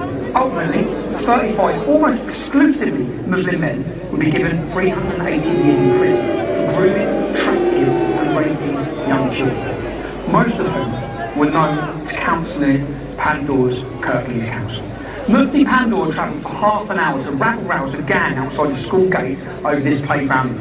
When within a couple of mile radius in Batley, police have arrested a further 99 men in relation to historic sex crimes. So far, 32 have been charged, including one Ibrahim Pandor, 41 of Batley.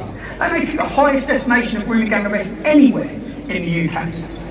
We googled to see what Mufti Pandor has said about these grooming gang atrocities. Nothing. We googled to see what Councillor Masood Ahmed's condemnation. Nothing. In fact, we can't find a condemnation from the Mufti's brother either, Councillor Shabir Pandor, leader of the council. Just one statement from him, reported in June 2019, telling the National Working Group of Child Sexual Exploitation Response Unit that his authority had moved forward. That's it. They moved on. Never mind grooming gangs, gang rape of young children, all these men seem to be far more concerned about what happened in a playground at Almonbury Community School, or about cartoons of their prophet, Muhammad.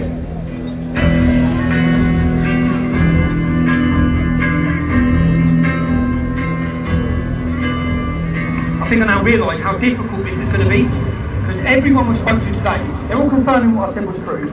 Everyone's confirming what Jamal was like, including school staff. But as soon as I mention this camera, as soon as I mention court, I need someone to come to court, they just spoke in silence straight away. No one can have said that. No one can have said this. You jump in, it's raining.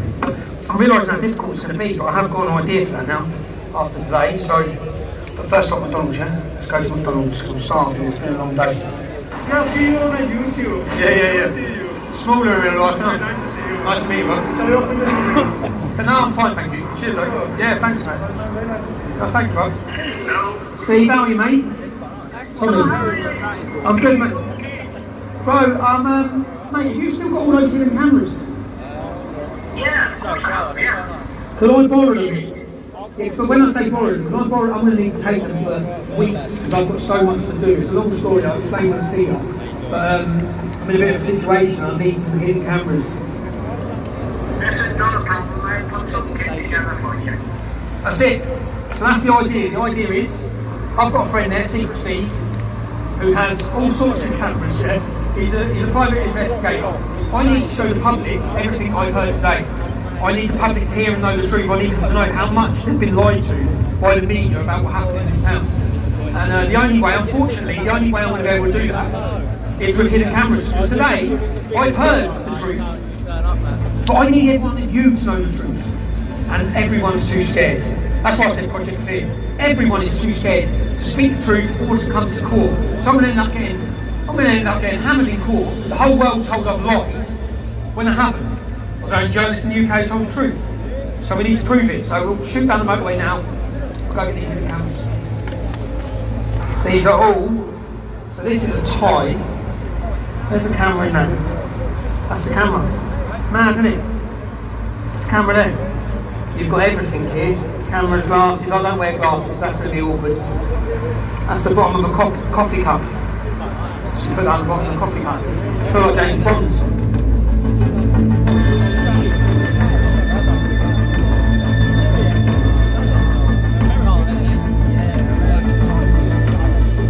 This today.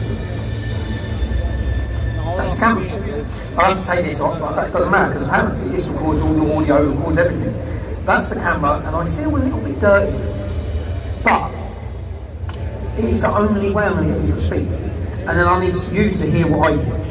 The idea that people would blow the streets looking for him was a bully. The fact that the video itself, although it showed the accumulation of things that built up to that, did not deserve what happened to him or to anybody else in that situation. I'm afraid the media, I call it a perfect storm. I was getting emails from Pakistan, from Australia, from America, telling me to resign. So it went worldwide, and I'm afraid I came into teaching poor people, and they got rid of it. I've got a problem here. I lost my job over this, and as a result the council has told me that I cannot speak to anybody ever about it. So unfortunately, we must go over the job anyway. I was there when it happened, I was there when I dealt with all the situation, and then Ofsted came, then Trevor wasn't there anymore. That's all I can say. I can't get a job. So that's where it's left me. And I can live with that, but they were only 15. However, that's different. He's a young man with a life that he should be, he's an articulate lad, he's got a lot about him. That's terrible. I can't. If ever I could work myself into real trouble. I could really serious trouble. Legal trouble, because part of the council's decided NDA or something. So they've said you can't discuss it. And what if the NDA, so keep the pension? So you get a pension? Yeah. Fucking hell, Bob.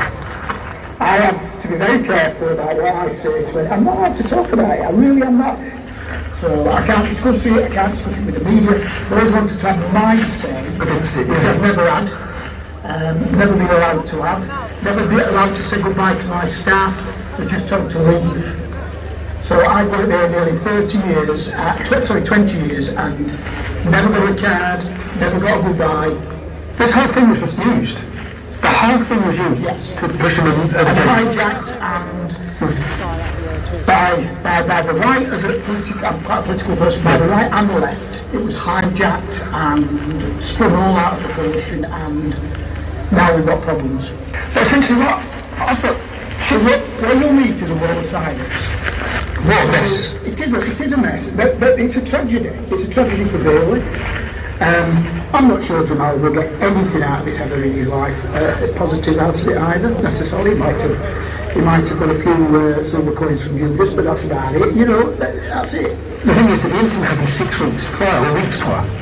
And then on the same day, at the same time, I've looked at the tournaments, the GoFundMe set up, the savings release. Now you see you're putting the picture together. And then there's built up. I couldn't comment on that, but well a picture there. And built up as a racist incident, you know. He's seeing, he's English, job done. Are you filming? Already, that's going. I know that's going. All I hope that's recorded. I can't turn the computer on. So I just pray that's got the audio and the visual, and it's not pointing up there, that we've got it, because that was the head signature. And that's the first visit. And I know this is going to work. So I now know, I know. Just like that, I didn't think he'd talk before he shut the door in my face. He didn't. He seemed like he wanted to talk. There's a lot he wants to say. So, but yeah, let's go. Next question. Sorry. Was there a racism problem in the school? Well, no, I don't think there was. What about other Syrian refugees? Like, do you think what happened to Jamal in the school was because he was a Syrian refugee? No, I told you before. That would have happened if the child was white, big, blue, whatever colour. They're all scared. Yeah. A lot of careers, aren't there? I work for probation service now. You do now? Yeah. So I don't know where I stand with it. If I go, I could lose the job. What about it? No. Do you understand what I'm saying? I get it, but I work for probation service now. You see, if I didn't work for... You see, if you were someone... If I didn't work for the fucking public sector no more, I'd say, oh, they can go fuck themselves, they can't. You know what I mean? So they seem to be pretty keen on these NDAs. Who is that? Every council. But I can't disclose that with you. What? Loads. I'm saying I can't disclose it because I signed it. That incident was talked about by Theresa May at a G20 summit. We asked her a question about it. We were then Ofsted by 5 of the top inspectors in the country. But only from one registered inspector. We had the head of safeguarding, I had Amanda Spielman at the Ofsted speaking to me about it. If you want my honest opinion, they said, get up there, this is, I don't know who they is, get up there and shut that school. Get up there and get rid of this. Get rid of the problem, over the pain, over the mouth. Correct. Get it round, get it. But why do you think that is? Like, do you think, because I looked at him now, because he came here 2 years ago, I've got so many negative things said about him now by so many people. But I mean, so many. I've got children at school. I've looked at you before. We had 9 Syrian children, 9 families. Yep. We don't have an issue. Well, my view is that you won't get much of an answer out of Rob because you weren't there and what you found by various confidentialities, so... Non-disclosure agreements. So you get paid as well. Not plenty of money. They all have. Every teacher got paid not to tell the truth. But the head teacher can't even talk about Jamal at all. No, neither can I. Neither can you. What's your name? Well, if you work it out, it must be a good one. Oh yeah, but did you work there as well? No, I was the chair of governors there, but so it's not... What my issue is... You're not going to get anywhere. No, yeah. And Rob wouldn't talk to you either, so it's... They're trying to... It's pointless me even giving you... I told the truth. Your contact. Okay. I told the truth about what happened today. I am not even angry. His life was destroyed. Well, that's not fair either, is it? As a racist bully, he weren't. He was... I know. I both know that. I know. Unfortunately, the truth is just... How much money? I can't see the figure because if I see the figure, it goes out.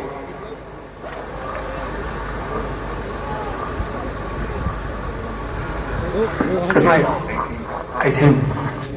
I've just found out. Well, the head teacher's told us already he was blackmailed and threatened. I've just found out Kumar. He was paid £18,000. Paid, he said, I can't take this. I signed him. I was paid. So paid what? He was paid money by the local council.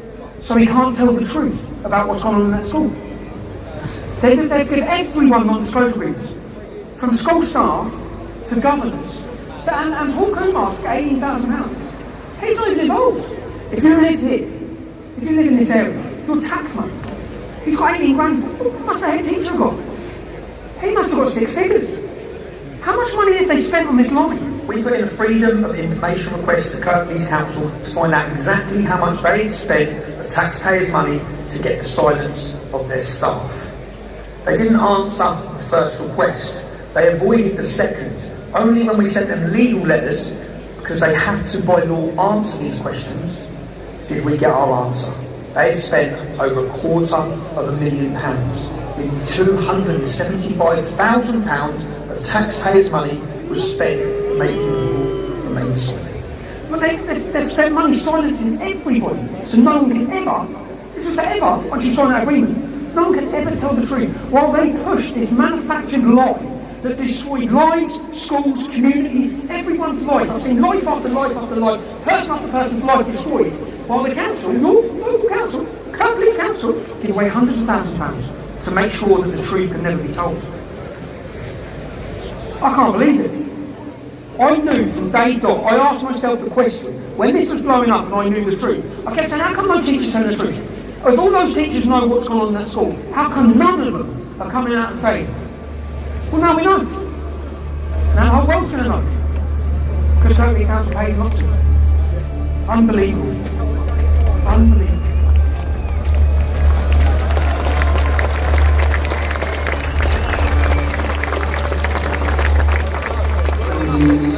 Yeah, he was in the same.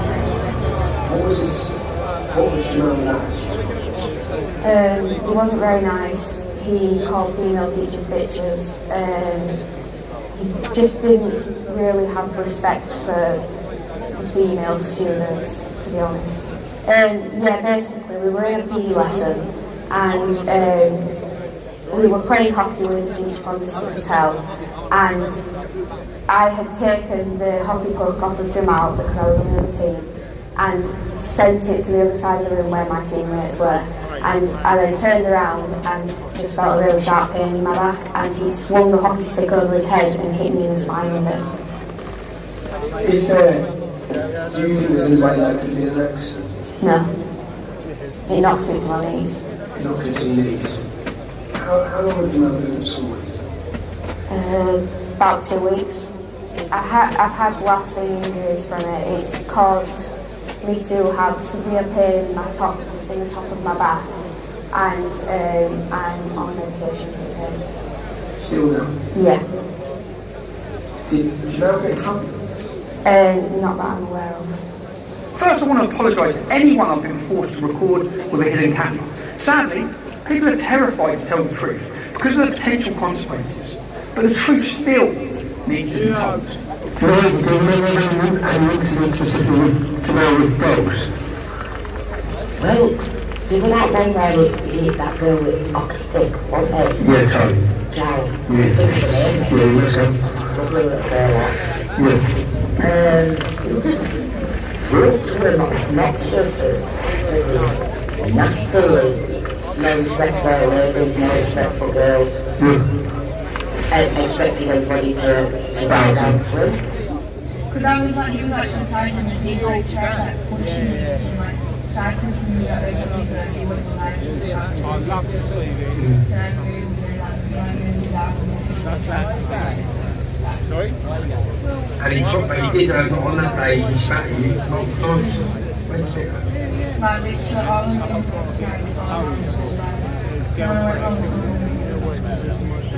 I'll show you Terry with me. Terry is a lightweight. There's some beers here. He's a nasty little piece of shit.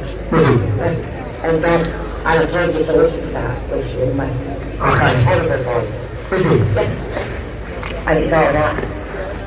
What was it like at school? Nasty. So, Everybody remember that. He had no respect for women at all. None. Because he even snapped. no respect for them. I told you to all the comfort. Okay. Mom grabbed him by his tie, he was just doing against the wall, cracked his head up when he gets back at the wall and just kept throwing him against the wall. This kid was out unconscious already. That's just malicious. That's just intent to kill. Really? They had very large and a girl and they were absolutely, they were horrendous. The kids, they were just horrific. The couple of kids that they had, they used to bully the kids. Yeah. See, what was Jamal like? A dickhead. Was he?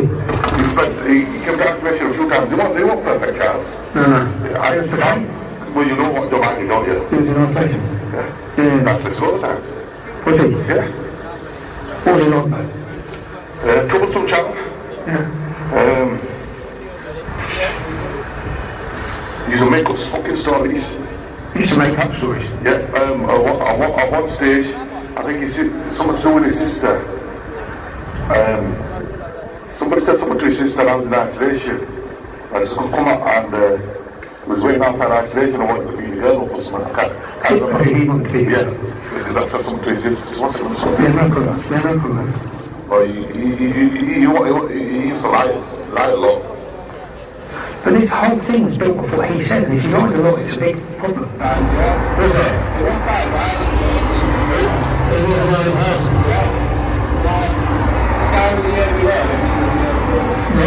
Every time I walk past, I remember him.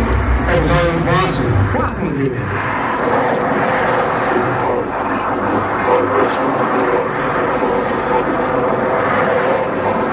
What was that over?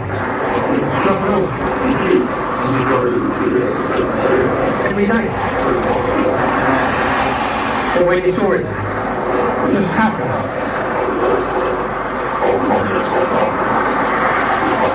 Do you like having lots of kids? Just certain kids? Sorry, 40 kids. No. Well, you just randomly attack them. Good. What about, you want to say about he put something into his hands? Oh yeah, it was a compass. I remembered it yesterday. It was a compass. He got a compass and he was going around like, when he got to me with proper hats with everything, I think it was Miss Ennis that proper gave him a talk telling him. Okay. You know, you said, so like that incident, you said some girl said something to Jamal's sister and he walked way outside to beat her up. We're at testimonies from several children who alleged they were being bullied by him. Younger children, little girls, mostly girls. Is Jamal the innocent victim you've been told? I gathered these testimonies over just a few hours filming in Huddersfield. I could have carried on. Yeah, we went outside isolation to be the girl. And about the lawyers? I'll say about the lawyer, he just told Vince there was 7 times got investigated, and he just fucking turned out to be fucking lies. The fact he went right is a big point. The fact that you know that the police, that the school investigated incidents where he said things happened and they turned out to be made up. Yeah, there were things. It could have happened. It could have happened because I think the child wasn't even in school, got accused. I can remember. Oh my God. Oh my God. I'm sure he accused another guy called Jaden. I can't remember his last name. Called what? Jaden. Jaden. He accused Jaden of something. And when me and Miss Ennis investigated, it was fucking bollocks. Not many lives over anymore. You know, about what we're going to do to sisters and what have you. Who did Tom Bailey? Mainly Aaron Thomas. Not a very nice bar. When you say what did you do to the sisters? Well, Tom Bailey wouldn't really. Tom Bailey's a great sister. I know, and I've tried to work with those who have had this interest in knowing the truth about you know. And listen. Apologies for the sound, it's bad here. The sound is bad here. Every kid I've spoken to when it stops, it should improve. Yeah. Do you know who Jamal? Yeah. Yes, that's on point now. And that's what I remember. He said he was stabbed with something with science or something. I remember. He said he had something to his stomach. What are you saying now? Because that thing of them getting caught with a knife in school. It's like, what? Caught with a knife in school like that? And he gets himself poured about water. Surely he gets What's the about that? no, because there's things missing. But I've got his dad mentioned it in the minutes of the meeting. His dad mentioned it in the meeting in the school. His dad mentioned about them catching him with a knife and a screw. His dad was up. I've got it right there. What? Good case there? I've got it, yeah, he got caught with a knife. They can't deny it. You see, the truth was there for the media. It was there for celebrities and politicians to see. They could have told you the truth at the time. Before some of you gave over £160,000 of your money to the poor victim, Jamal. Well, not so poor anymore. But none of this was true. A key part of this case is that I reported what I was told. Before my involvement in this story, a mother went online and said her daughter had been attacked by Jamal. I contacted that mother. She sent me images of her daughter. She said her little daughter was beaten by 3 Muslim girls and that Jamal jumped in and beat her daughter on the head. She sent me the images of the bite marks on her daughter's head. I said, can I speak to you? Can I interview you? I rang the mother, but the child was too scared to talk to me. No, I'm scared. A girl went online and said that she had been attacked by Jamal. Both of these victims deleted their comments. Why? Both of these victims had gone online and reported this before my involvement at all in this case. I simply reported what they were saying. We revisited the mother's house to try and get confirmation as to why she backtracked in the story she had put out and the story she had told me. I'm not currently driving, Tom Robinson's there. Tell her not to worry, don't worry. He said don't worry. Yeah. So when you put online about Jamal, what happened? What did you receive? What happened? What was the response to that? What do you mean? I mean, did you receive? Did I receive threats? Yeah, I did. What sort of threats? Rape, all sorts, Tommy, all sorts. And just because what I'm trying to understand is that and is that because what I've looked at is because Jamal's solicitors are using a statement that you made saying that Jamal had nothing to do with it, but was that? I'm asking, was that in response to the threats you received? Yeah. It was. Okay. Liar. It's extremely just a liar. Jamal telling fibs all the time. There's 7 times investigated, fucking found out that he was talking fucking shit. I don't think no. But then I read Jamal reading what was blatantly a prepaid statement on the news. I don't feel safe at school. Sometimes I say to my dad, I don't want to go to school anymore. I was just crying.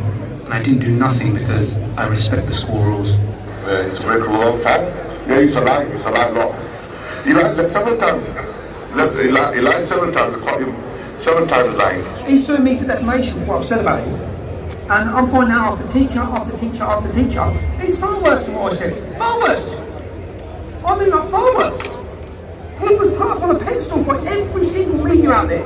Politicians, footballers, celebrities, boxers, everybody. He's suing me for defamation for what I've said about him. All I'm knocking on the door and asking teacher after teacher after teacher is what was Jamal like? And it's just flowing. It's just boom. And he was far worse than anything I said. Far worse. I find it insane. Because there is no way that all the things I'm now finding out that no other journalist has found out. They must have known what it was like, because it hasn't been asked.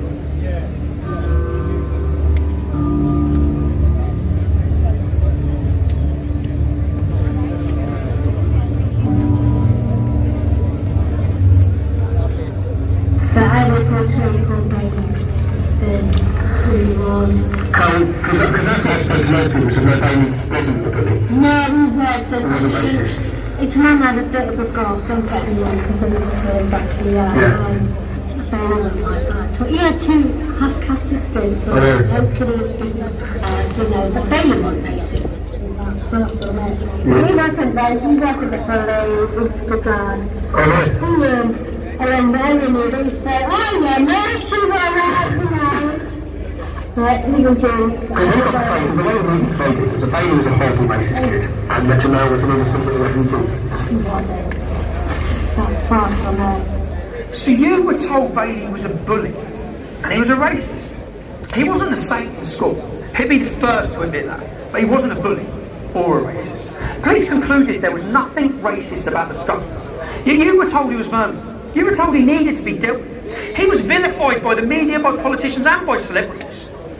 Bailey a bully? Bailey a racist? Not according to his teachers and other children.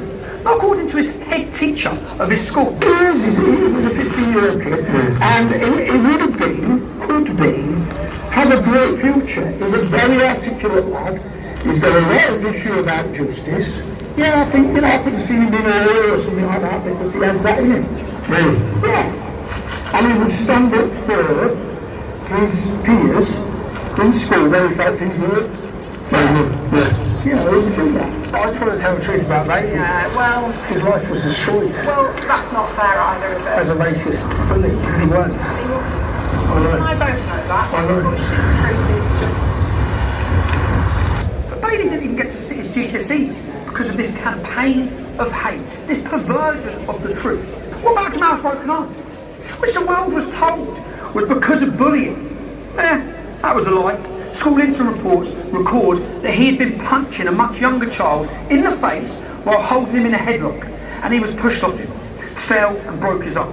The police considered the incident to have been dealt with it properly. You were picking, I think you picked, and I don't know who somebody pushed you to get him off. You started calling my mum like fat bitch and stuff, and then you're like... So what are you, my mate?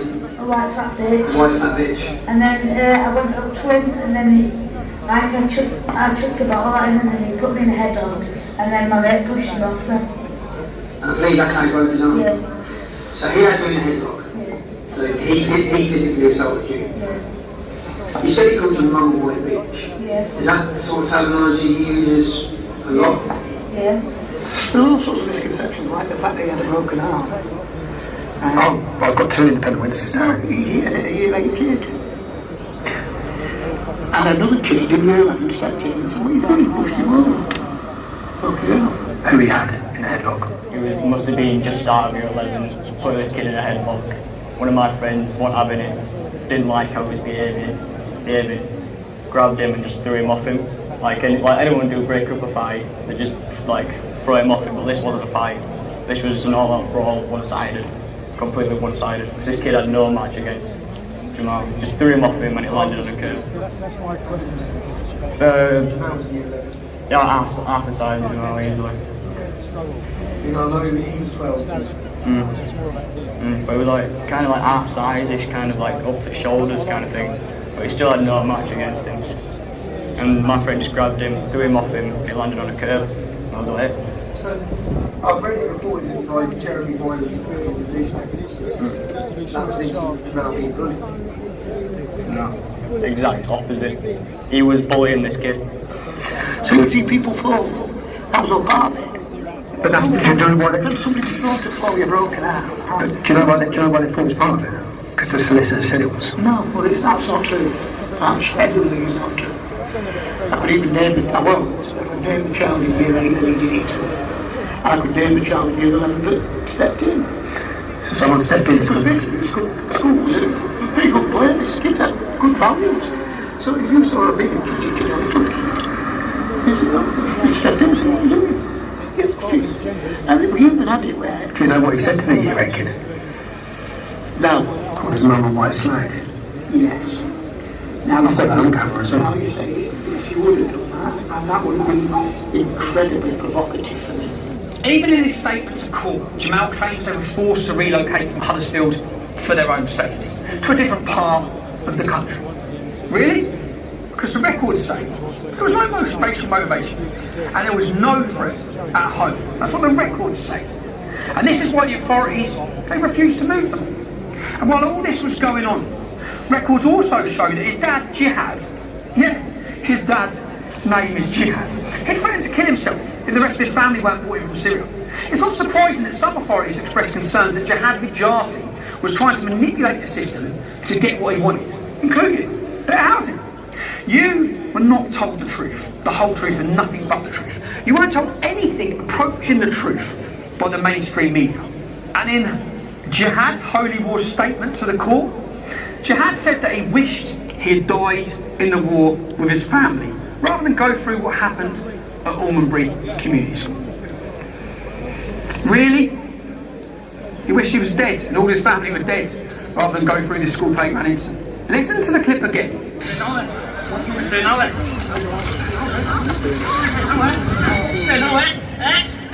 Listen to what Bailey's saying. He's asking Jamal repeatedly, what are you saying now? It wasn't a random attack. It wasn't a racist attack. Bailey didn't threaten to stab Jamal. The playground incident was not the beginning of the story. It was a culmination of many events. Not least, it was a response to Jamal's alleged threats to rape Bailey's younger sisters. They were about 9 years old at the time of this. So as a girl at that school, when you saw the betrayal of what happened with Bailey and him, because he was painted as this innocent little kid. He wasn't. I used to see him bullied in his sisters.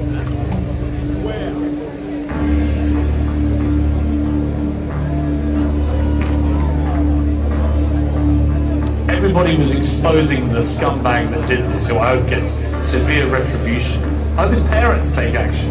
Right? Never mind anything else. What are you producing here with this vermin doing what he's doing here? That's not Britain. That's not what we do as a country. You can hear him there describe Bailey as vermin. Words are important when you're on a daytime platform and people listen to what you say. What do you do to vermin? You exterminate them. You kill him. Lowlife. Called him a thug.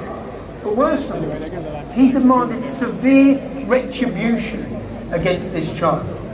At the same time as this, Jeremy Vine was reported. He didn't tell people the bully's name, although he was finding it hard not to name the child. Instead, he told his followers where they could find that name. Now, this is a direct response of both of your reporting. Because when you reported, you followed the timeline and the repercussions of what that brought. What I've done here, in 2018, there's a charity called Tell Mum that records Muslim hate incidents.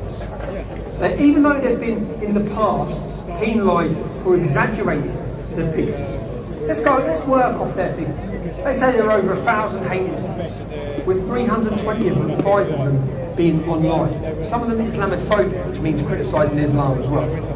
Here, I printed a piece of paper for each one of those hate incidents. 327 hate incidents online against the entire Muslim community of the UK in 2018. The 325 Islamophobic comments, they're the ones you read about on the news every day. They're the ones people in jail for. They're the hate incidents the media keeps shoving down your throat. So each piece of paper here represents a hate comment aimed at a child after a playground dispute. I want to read these now. Peers, you demanded severe retribution. That's what you demanded against this child. Let's see if you're happy with some of this. I pray someone rapes you and your whole family while you watch.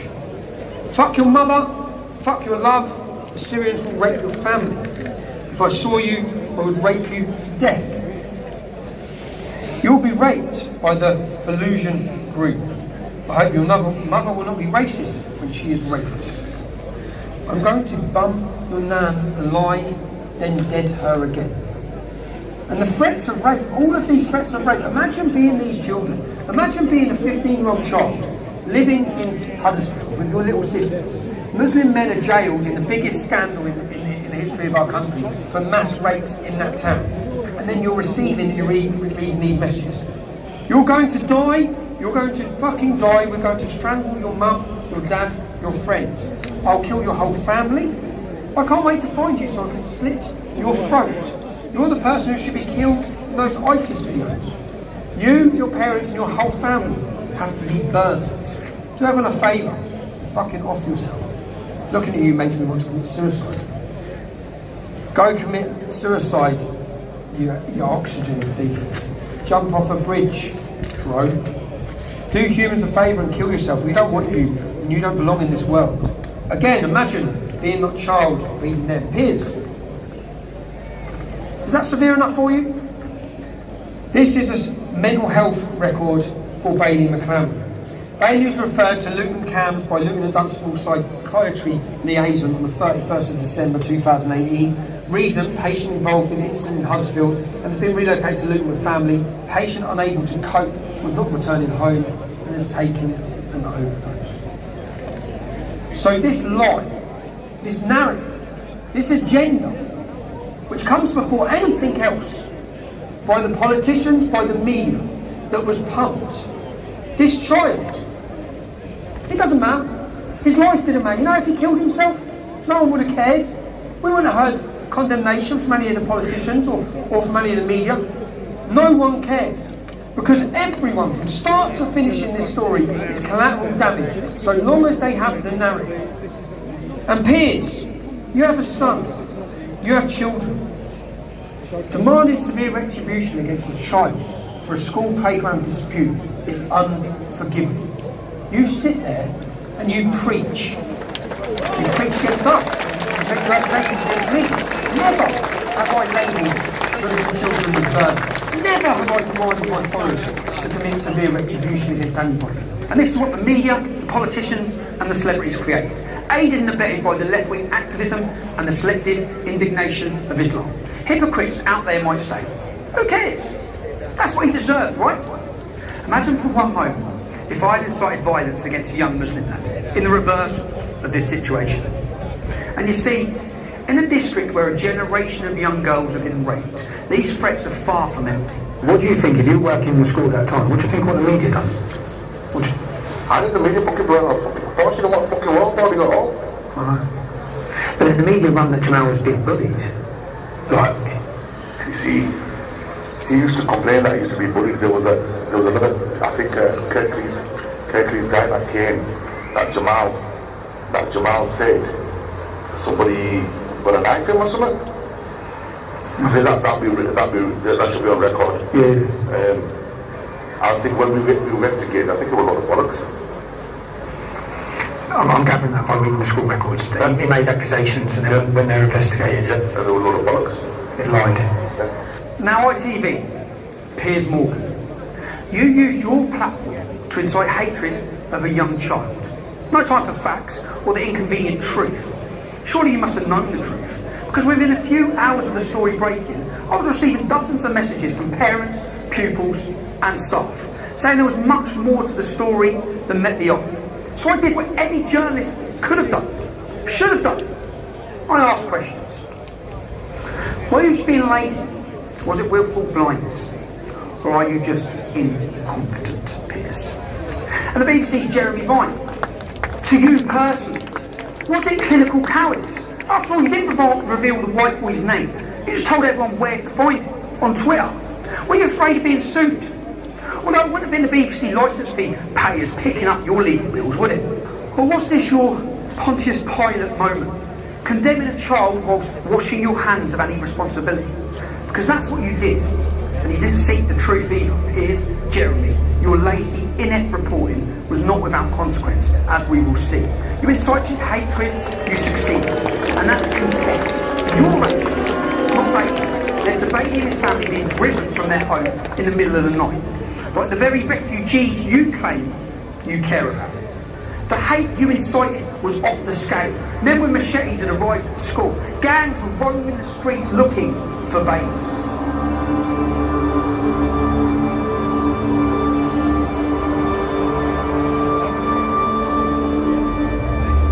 West Yorkshire Police told Bailey's mum that the terrorism threat had been raised to red. They had intelligence of people coming from Bradford to get Bailey and his family. Rather than deal with a threat, they moved Bailey and his family to a place of safety. So, whilst one child had the support of the whole country, had the support of the Prime Minister, Sergeant Jarvid, the local football club, everyone rallying behind this child, £160,000 donated to him. The other child, in this incident, his family were driven from their home, threats, groups of men looking for him, ready to commit violence against him. And the police stopped the mum, so the police took the family, the police went and got the family to get them out of their house through imminent danger, and they were taking them to relocate them here. Let's have a look. The Night Inn. This is the accommodation that Bailey's mother, with two 9-year-old sisters and children, were being relocated to. This one-star hotel, where rooms are rented by the hour, next door to a brothel. The imam, who brought a mob of men up to the school, he has 3 mosques within a stone's throw of where we're standing now. Bailey's mother, through her sense, looked up this hotel, saw it was owned by Muslims, read the reviews that it's a prostitute racket, drug hole, yeah, and got out of the police meat wagon with her children to take them to safety herself. But this is where Kirklees Council were housing those children and that family. This is the most Muslim populated area of Leeds. That family were taken to so-called safety, yeah, surrounded by mosques in what is a Muslim ghetto, yeah, which is why I'm getting big to cause a scene now. We went to see from neighbours what it was like at the time of the incident. I think it was a BMW X5 and there were about 6 village lights and the friends up the fire on the house. Cars. They also threatened to shoot to shoot the mum. They threatened to rape kids. Well, they come outside and done that. Shout and scream. Well, I saw the video because a neighbour had shared it, and then I saw on the Yorkshire Live them making Bailey out to be really horrible and that Jamal was a poor little victim, and it wound me up. So I commented on it. The victim wasn't a victim, he hit me in the back with a hockey stick. And then within the space of 2 hours I had about 250 comments saying that I was lying, that I must have been excluded from the school because I'm a liar. Just horrible comments like that. None of them believe in me. And did you take the comment down? Yeah, I didn't want to, but my mum was worried for repercussions, so she asked me to take it down, so I did. This is the area that Kirklees Council thought it was the right place to send a child and his family, who were wanted at the time. The main imam outside their school with mobs of Muslim men looking for them, and this is where they decided to send them. They basically dropped them in their backyard.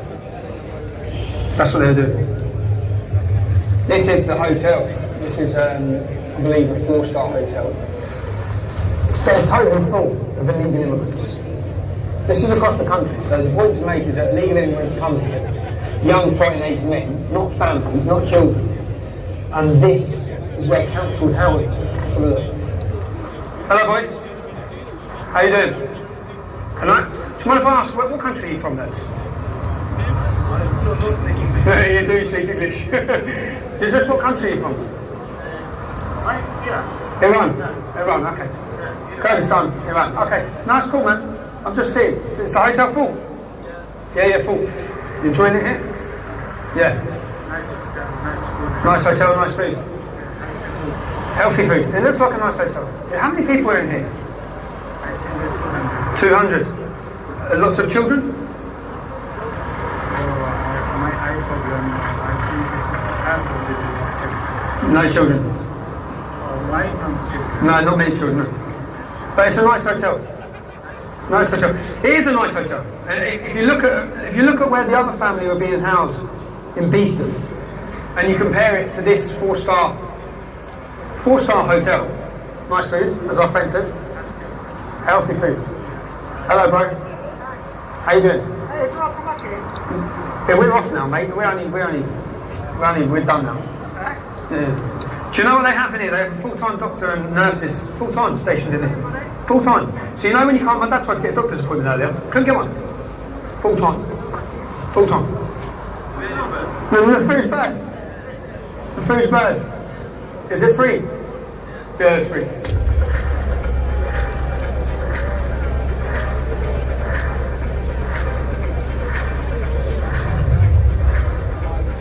They closed that school. So as the media and all that back, they sent in chief inspectors are fucking off there. We knew they're going to fail it on every fucking thing they can think of. I have confidence who had friends in the media who tried to explain to them there's no more to this.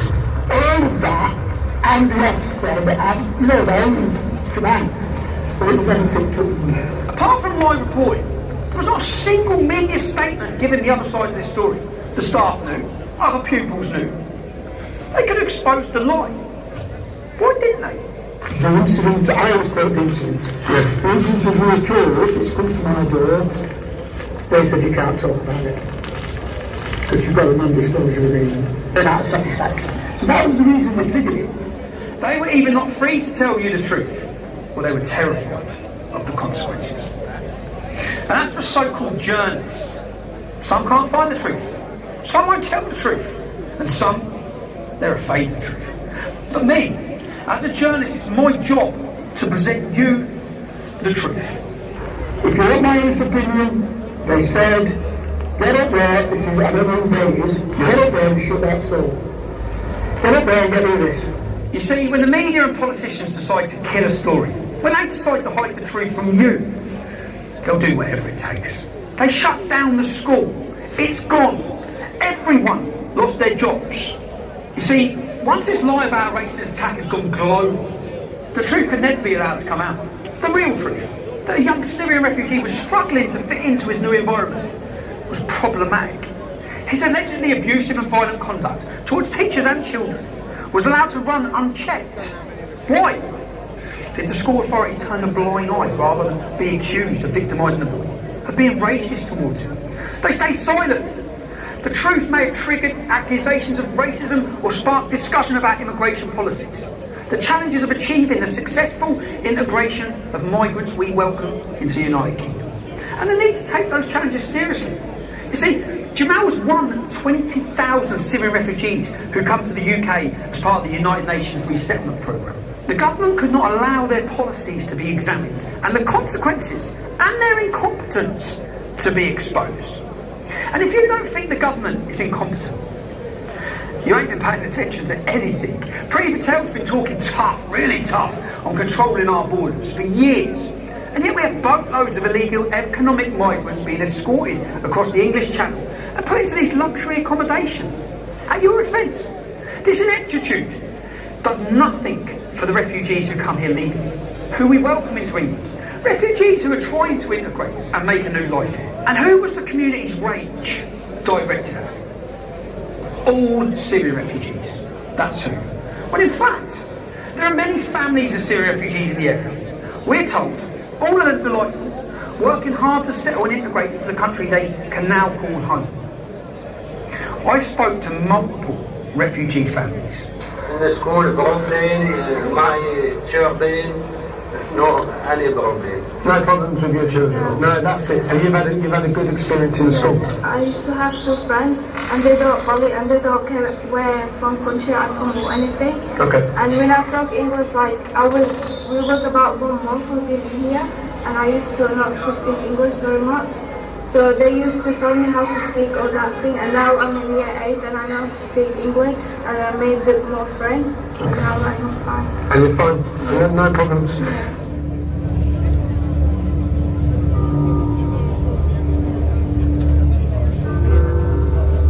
don't feel safe at school. Sometimes I say to my dad, I don't want to go to school anymore. I was just crying, and I didn't do nothing because I respect the school rules. Who told Jamal to go on camera and say this? Who arranged the media tour? Who encouraged him to take legal action? He was originally going to sue the school for not looking after him, and then decided to sue me instead. Who told him to put this in his statement to the High Court? You see, Jamal doesn't like to break the school rules. Here's the problem. This is his behaviour record. Almost 100 codes for bad behaviour. Truancy, verbal abuse to teachers, physical violence towards pupils, and lying. Yeah, there's plenty for lying.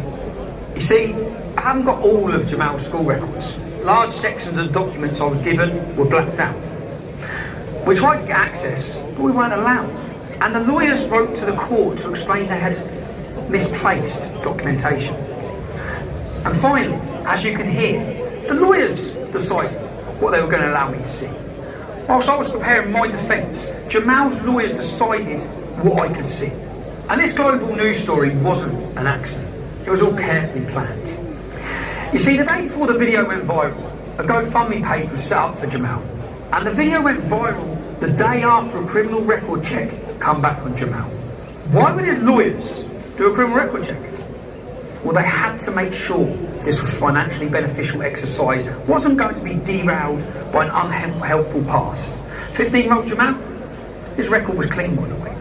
Mohammed Akanji, the jihadist lawyer of choice, was immediately on a global media blitz. Listen, I've been conscious of I'm African for my own reason. Oh, fuck no, journalistic. Other than fucking totally journalistic, I want to get all the background on. You reckon he was a member of that? Al Mujahideen are a prescribed terrorist organisation. Almost 60% of terrorists and British officials are ex-members of this organisation.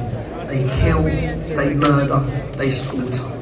That is the organisation that Mohammed Akanji and his brother were allegedly, according to this top mainstream Muslim British journalist, who are members of it. How does a Syrian lad find himself working with a jihadist lawyer of choice before this video even went out? Before anyone has seen this viral video? Within 2 weeks, the lawyers have been made the beneficiaries of the GoFundMe page of £160,000. The plan to sue the school, that's put on hold, and the plan to sue what? For libel was launched. Thank you. What riches had these lawyers promised Jamal and his family? School records were edited. Migration Yorkshire clamoured to make this playground fight about race and hate. They contacted the Home Office as soon as they heard about this playground fight. Yeah, the Home Office, a playground scuffle. Why are they contacting the Home Office instantly? Someone went further. You see, we had this school incident report analysed by a graphologist, someone who analyses handwriting. It appears to show that a second person with very different handwriting doctored the report to allege that Bailey had threatened to stab Jamal. Even though all the witness reports mentioned there was only one teacher there, so only one teacher could have done an incident report. So, with the careful planning of the jihadist's favourite lawyer and the enthusiastic support of some useful idiots, it was possible for the lie to go round the world twice before the truth had a chance to put its pants on. I now need to mention other repercussions of what happened in Albury. I was being sued for reporting the things that were said to me about Jamal. I had to defend myself. The judge had already ruled that I was not allowed to argue it was in the public interest for people to hear a different perspective of Jamal. I had to prove that the information reported to me was true. That's not the kind of burden placed on Piers Morgan or Jeremy Vine. Piers can describe Bailey as vermin without being held to account. And who is behind propagating this deception and the lawsuit against me? You see, this is where we get to meet the most sinister part of the unholy alliance. All sorts of people are helping out, but leading the posse from the front is the jihadist lawyer of choice. He represented Shamina Begum, you know, the jihadi terrorist that's out in Syria? He represented, I think, my brother Balajo, Lee Rigby's killer. I think he's even had to change his name because he's got such a terrible track record. So this is the lawyer who's suing me, and who the media celebrated that he has served me papers, even though I wasn't in the country. If you've pillaged, if you've plundered, if you've raped and you've beheaded, and you say you've done it in the name of Islam, well, these are the lawyers for you. The lawyers who stepped forward for ISIS bride Shamina Begum, who've been fighting to get her back into our country, who defended Michael Anabalajo, who beheaded Lee Rigby. This is Mohammed Akanji. And his colleague, Farouk Basra, who's been banned from claiming legal aid. Yeah, banned from claiming legal aid for putting in fraudulent expense claims. Let me rewind a bit. Let's go back a few weeks. There's an important piece of background information to this. I don't know the full ins and outs of it, but basically to inform the group call themselves Antifa UK. Yeah. No, the rest I kind of haven't. And Antifa Dundee basically says I'm planning to help possibly kill Tommy Robinson because they know where he lives and want to start to. They've got their hands on, it says they've got hands on some AK-47s and make petrol bombs and stuff. Allegedly they're going to put these petrol bombs through your door where he sleeps. They say they're also now at the heightened tensions with multiple Osmond, they now take back the radar phone, the one option we have to go direct to the police, and they're removing it at this current moment. From the county over the police that Cara works with, so Cara and I work very closely together. So that's what you would say, basically, the radar phone or whatever it is, the phone, the emergency phone, will be taken back. You'll be taking it back. Yeah, those phones are used for real. Right, so when there's a heightened threat and people have come to the house and the address has been put out where my kids are, you're then going to take the panic phone out. It's Christmas 2018. The police come to my family's home to tell me the people in Antifa, far-left violent extremist organisation, are planning to kill me and my family. See, who were the first to comment on this video? Well, Mohammed Akanji and Farouk Basra and Co.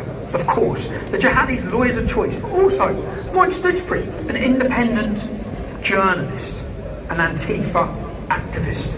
So the jihadist lawyers knew Antifa were planning to kill me. They'd actually commented on the video of the Osman movie.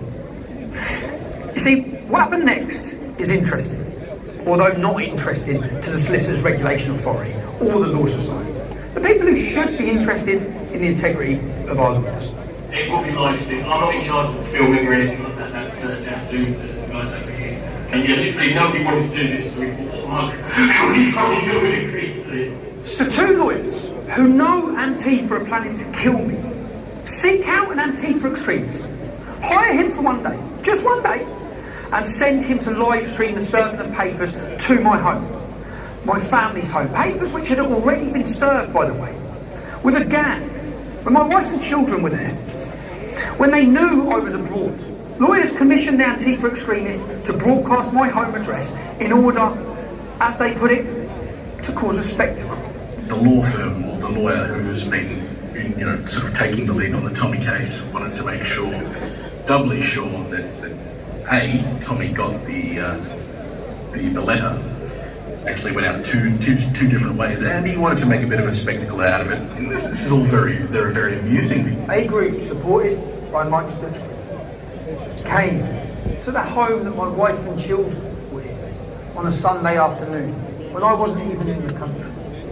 So let's have a look at Mike Stutchbury, who calls himself a journalist, who promoted this event, who shared it and encouraged it, who found it amusing that my wife was so scared she had to ring the police. My wife's been sat down and told in her home that Antifa are planning to kill her. They're planning to kill our family and harm our family. She's been told that she may get acid in her face. Well, how do you think she felt on a Sunday afternoon whilst my children are playing outside nearby? To be told that Antifa were on their way to our home. Let's have a look at Mike Stutchbury, the man that said that. Here he is self-admitting that he is part of Antifa. Here he is promoting violence against his opposition. Punch them, punch them, punch them. Here he is hoping that buses full of Antifa get shipped in to smash people's skulls in. Here he is calling for white genocide. Mike Stutchbury is an extremist. He's a far left extremist who currently is playing a victim. He encouraged people to come, and he sent people, and was part of an organisation that communicated together to send people to the home where my wife and children were, when I wasn't there. He even crowdfunded to support in their action. He was looking at various people, and eventually he sort of came on to Dick Coughlin, can't say it properly, who is a YouTuber who has made videos about Tommy for, God, almost 10 years, I think. He was a real critic. I don't know if you've checked him out, but he's a funny guy. He's sort of, got red hair. He calls, he's an ex-crackhead, basically. And who is this Antifa extremist hired to come to my kids' home? Keep watching.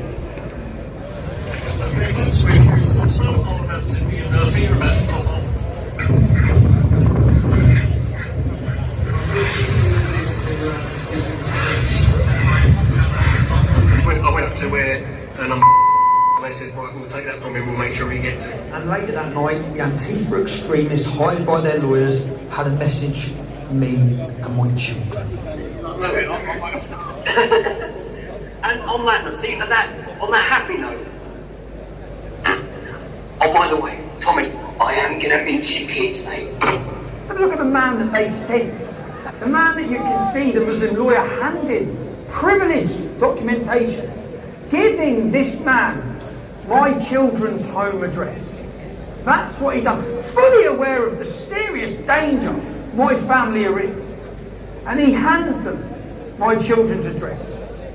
They then come to my children's home. My wife gets a phone call. My children run off the drive. They lock themselves in the house. They ring the emergency 999 call for the police to come. They press panic buttons. They need support because Antifa are coming. They came. They told the Muslim lawyer. He's fully aware they're coming to live stream where my family are. They live stream and dox the name of the road. They dox the door number. I went up to where, and they said, right, we'll take that from him, we'll make sure he gets it. The man specifically chosen, he was chosen. He says in his own video. The lawyer in this case was a guy called Mohammed Sanimi Akunjra, who works for a solicitors in London called, I shit you not, Farouk Bajwa and Co. Solicitors of London. I get asked by this guy that they've decided that they're going to, Tommy Robinson is going to be served legal papers so he can be sued by this family. And they asked me, do I want to be the one to go along to serve the legal documents? Let's have a look at who Dick Coughlin is. Let's look at some of the things he said. Here he is promoting hatred against black people. Serious, this is a crime. The comments he makes are a crime. Here he is promoting hatred against Pakistanis. Here he is singing a song promoting anti-Semitism. Singing a song about lampshades being made out of Jewish people's skin from the Holocaust. Third bite, give a good, kill a kite, we're white, all right, and we're gonna have a fight. You in the outfits, you can go to the next table and then we'll throw you in the pit. We're just following orders, man, we're trying to get paid. You won't get out of here, bro, you'll be a lampshade. A self-confessed, racist, anti-Semitic crackhead was sent to my children's property. He talked about raping my wife in her skull. He talked about my children being fed for a meat one. He talked about burning my house down whilst masturbating with my family in it. Now, other than to terrorise my wife and children, why would any sane person do this? It works, okay? Tipped off by a friend who saw the gang on live stream approaching, my ex-wife hit the panic button and barricaded herself and our children in a bedroom. The police thankfully responded in time. And these are exactly the same tactics being used against the unbelievably courageous children in Albury. Threats of violence and rape against children who are willing to stand with me in defence of the truth at the High Court of London. The video release, media, GoFundMe, Antifa, it all happened at the same time. It was coordinated and it was about hate and making money.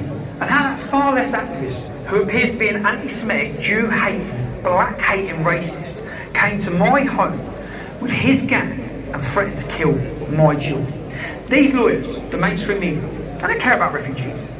They don't care about Jamal. They don't care about the truth. Say that bloke who made the video saying he's going to kill the kids. Can you, if you didn't do it, I know 100%, give a statement. I know, I was there. Okay. Give a statement. She complained about it, she contacted, we'll remember, it would have been the liaison officer at the time, to ask if he was arrested. I found out his address and I gave you all the information for him. So even now, say now, looking at that, can he be arrested now?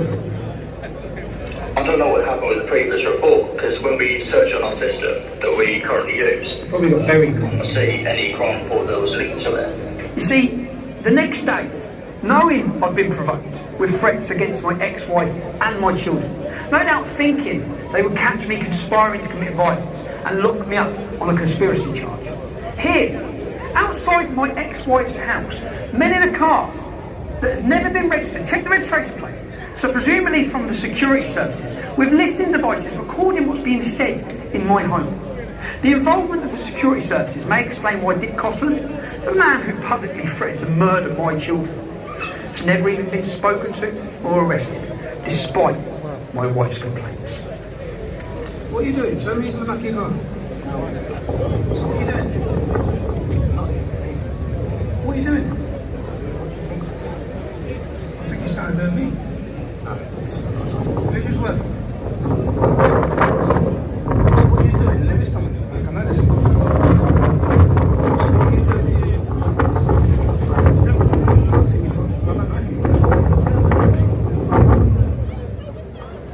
Tell me what you're doing. Because essentially I've got threats against me.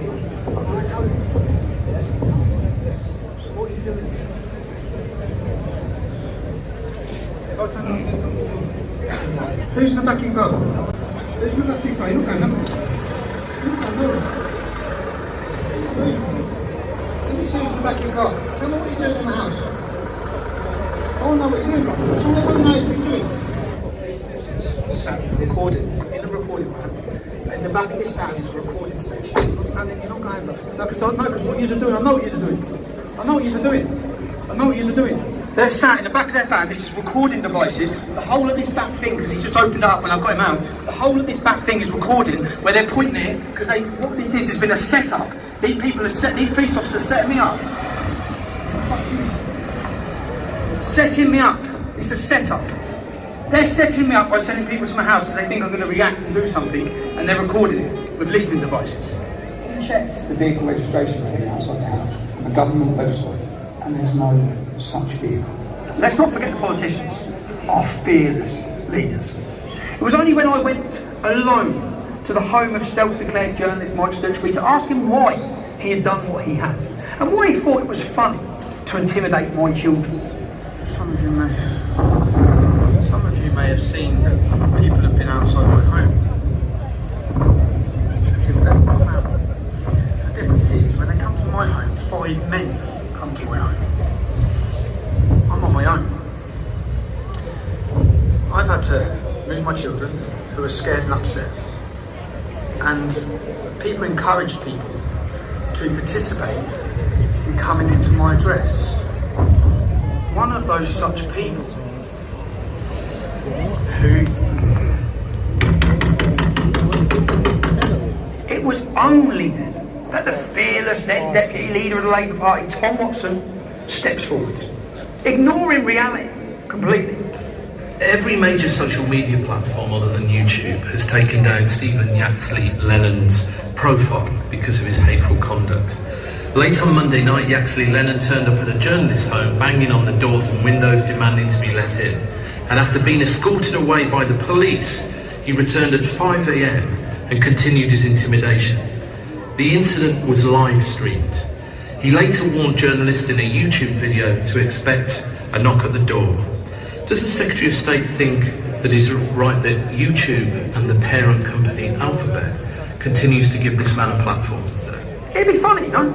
If it wasn't so insidious. The hardly honourable Mr. Watson totally misrepresented what happened, and from behind his shield of parliamentary privilege, bravely declared that I'd been terrorising a journalist Journalist. Stuart Spree's an Antifa activist who incites violence and wants to kill white people. Terrorise them. What am I terrorising? Mr. Watson bravely demanded that I be removed from YouTube. YouTube has only recently confirmed that none, not one, of my videos have broken any of their stringent guidelines. And my videos haven't broken any laws. It was clear I hadn't harassed anyone, certainly not Mike Stutchbury, if indeed he is a journalist. But none of that mattered. My wife and children left their family home that night. They never went back. Thanks to having their lives endangered by the jihadist lawyers. See, my wife started legal action against Mohammed Akunji and Farouk Bajwa's firm. But Mo and Co, Mohammed Akunji and Farouk Bajwa, see, they weren't so keen on facing the law as they were on abusing the law to persecute others for financial and ideological reasons. On the 31st of March 2019, they probably collapsed their law firm and never be involved in the case. That's what they said. And Dr. Farouk Bajwa, well, he's no longer going to be a lawyer. He'll be living in Pakistan. That's it. Watching London City events. That's what they said. That's how easy it was for Mo and Co to escape justice. Interestingly, they're still signing documents on the case on the 6th of June, months after saying they're not involved. Several other law firms have reported them to the Law Society, the body that is supposed to make sure lawyers behave ethically. Nothing's been done. I wonder why. In fact, all the lawyers working at Farouk Bajwa and Co just moved across to a new law firm called Burlington's. And guess what? Yeah, Burlington's took on Jamal's case against me. Farouk Bajwa now works for Burlington's. Farouk Bajwa's son now works for Burlington's. Farouk Bajwa is Burlington's GDPR expert. Pretty ironic, no? Farouk Bajwa and Co leaked my children's address to an Antifa activist to put it online for everyone. And if we've been stupid enough to expect more ethical behaviour from Burlington's than from Farouk Bajwa and Mohammed Akunji, well, we'd have been disappointed. I just really, which I've been trying to do, I need all of the disclosure, which I haven't had. I haven't had full disclosure of the schools. Make sure that we have that hasn't lost in transfer of the file from Farouk Bajwa to Burlington's. We have done another subject access request to the council for Jamal. And how long would the council take for them? I don't know. I don't think they get a time frame, do they? No, they didn't, unfortunately. So what you're saying is you believe there may be things that I haven't been disclosed. You don't know how long they're going to take, but you won't agree to the go. No, I've been assuming that there is an agreement with the German. Those are my instructions. Because my concern, serious concern, is the safety of the witnesses. And it's a genuine, and if you, I don't believe for 1 minute Mohammed Akunji or Farouk Bajwa give a shit about any of this or Jamal. Yeah? I genuinely don't think they do. And this Farouk Bajwa and Mohammed Akunji have nothing to do with this case. This is my case. How come then? How come then Farouk? Come back yet?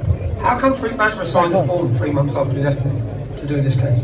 About 600 gigabytes. Absolutely. Right. If that was the case, it was before I gave the application. He wasn't involved. He signed the form dated in June. He signed the form, and the date on that form that he signed is June. He left his case around in here, March. How come? Yeah. Different areas, isn't it, than that? Over half he's probably better. No, you'll see it on the documentary. Okay, so when you send me what you decide is relevant, yeah, how am I going to know what you cut out? Well, I suppose. Does that seem fair? If the information is not relevant, then what harm could it do when you have it?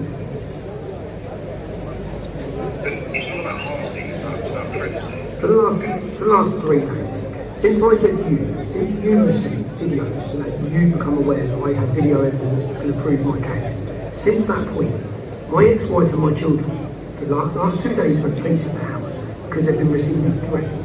On top of that, pictures of my ex-wife have been put online by the same people who were in bed with Mohammed Akunji. Then, 2 days ago, Mohammed Akunji doxed my mother and father's house. Last night, that house at 1 o'clock in the morning was smashed to pieces with bricks through the windows. Yeah? This is all going on in the background. I've been trying to get my stuff ready. But just so you're aware of what's going on as to why I don't trust the word you say. When you have Farouk Bajwa's son working for your company, and Farouk Bajwa is the man that sent people to threaten to kill my children, I'm wondering why, in the last 48 hours, or last 72 hours, since I disclosed information to you, why my family and loved ones have come under persecuted harm, of which is all detailed with police records and video footage of everything that's been going on. So I'm super concerned and don't trust you or your party to decide what's relevant in this case. I don't trust you. So if this is to be a fair trial about getting out the truth, if that's what you're working for, you need to give me your disclosure instead of reviewing it and taking bits out, which is what you've already done with the school records. You're saying, because I know that's not the full school records. So, and you've covered up things which, and Luke, Francesca told me, I have a recording of her telling me that Burlington's did not redact anything. Yet in court you had to admit you did. I've got the recording of her telling me. Everything was redacted prior to coming to you. Everything was redacted prior to coming to you. And then in court you sit and admit that you have been redacting things. So forgive me, it's just lie after lie. This is Burlington's lawyers losing documents that they're supposed to send to me and deleting things that they don't want me to see. Misplaced. How do you misplace documents that were electronically filed on their case management system at Farouk Bajwa & Co, then passed over to Burlington? All of this is because they're sharing. And all of this is because we're in the West of the world. And all this. And this is a country, I guarantee you this is a country working with resisting hate. The account that's put it on is resisting hate. Yeah? Resisting hate for a country hired with Dick Coughlin to send to the House before. They're like his little minions. So now he knows that it's going to land on his lap. The whole lie that they've told. And this is the actions they use. Can't play the man, so they play the kids and the family. You don't need to be scared of them, because they're doing this. You made a schoolmate say goodbye. No, they're purposely just doing that. How long am I? But when they're doing this, they're just doing this to try and cause me shit and make you worry. So I know it's easier said, but you don't need to worry. Yeah? They're doing this so that I don't beat them in court. That's why they're doing this. Yeah? Do you think they do know where we live? No. Danny Barker rang me saying if anyone turns up to the house, just ring him in and come in there. Yeah. Go on, mate. Cool. Go on, mate. Cool.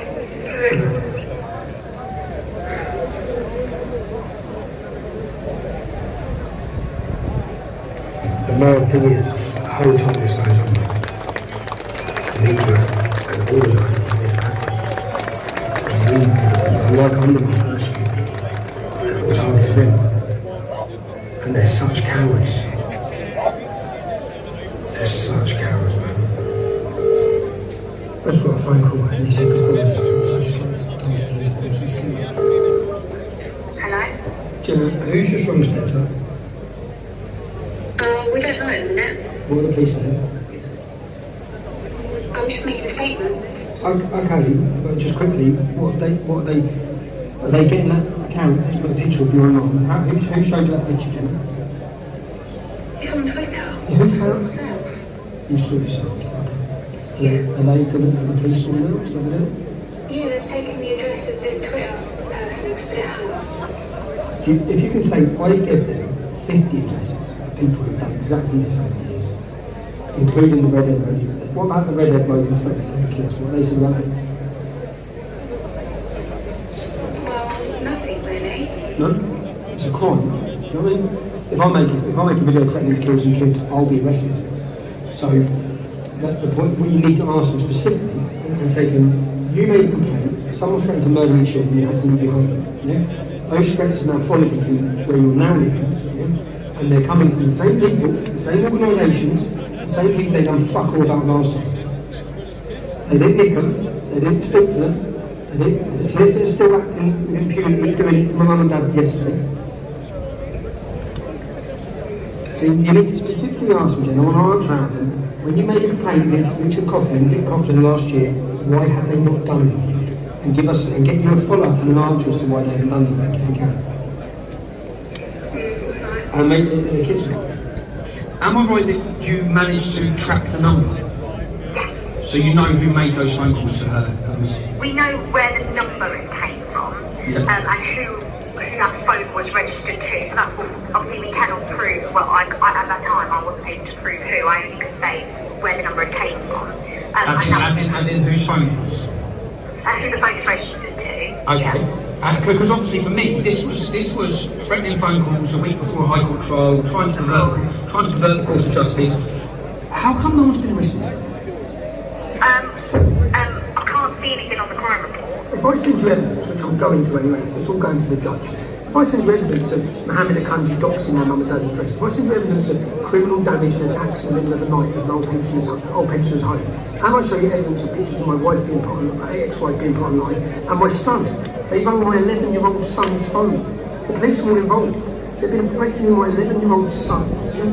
This is what's going on. If I send you evidence, do you think you'll support and limit your to protect the children in this case?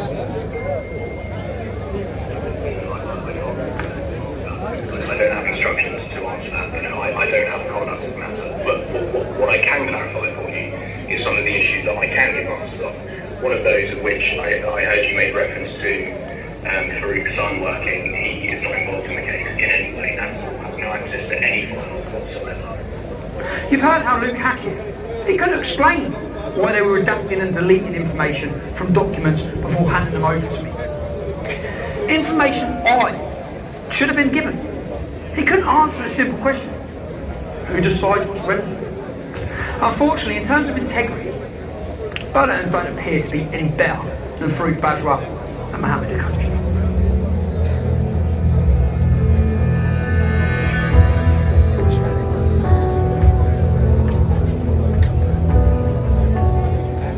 You see, I was told he'd violently attacked a girl. I was told he'd attacked someone as part of a gang. And I was told he'd threatened to stab someone. In fact, Jamal would violently attack more than one girl. And we presented the evidence to the court, including the testimony of courageous children who came to court. These children weren't Tommy Robinson fans, but they came to the High Court to speak the truth. So let me just look at one of the pupils that come to court and testified. This young girl wasn't a supporter of mine, didn't support my politics, but she still came to court and testified. And have a look at her school record and read what her teacher said about her. Charlie is a very mature and hard-working member of the Forum. She has been an absolute pleasure to have in the Forum. She has represented the Forum in the school council and in various events across the school throughout the school year. She represents all that is positive and exciting about studying at Almonbury. Charlie is now currently studying law at university. Why would this girl randomly lie, before I was involved? Why would she then travel to the High Court of London and commit perjury? Because that is what the judge has found, that she's made it all up. And Jamal, the Syrian refugee, the one with multiple lies in school records and behavioural disciplinaries everywhere, he was telling the truth. That is what he found in this case. Why would a mother post images and send me those images of her daughter being black and blue? Why? For what reason? Why would the staff lie? Why would the head teacher lie? Why would every single person who was recorded covertly lie about what Jamal was like? 12 different people lied about what Jamal was like. Why? See, the judge has really helped us out here. The judge says people can lie for reasons that make no sense.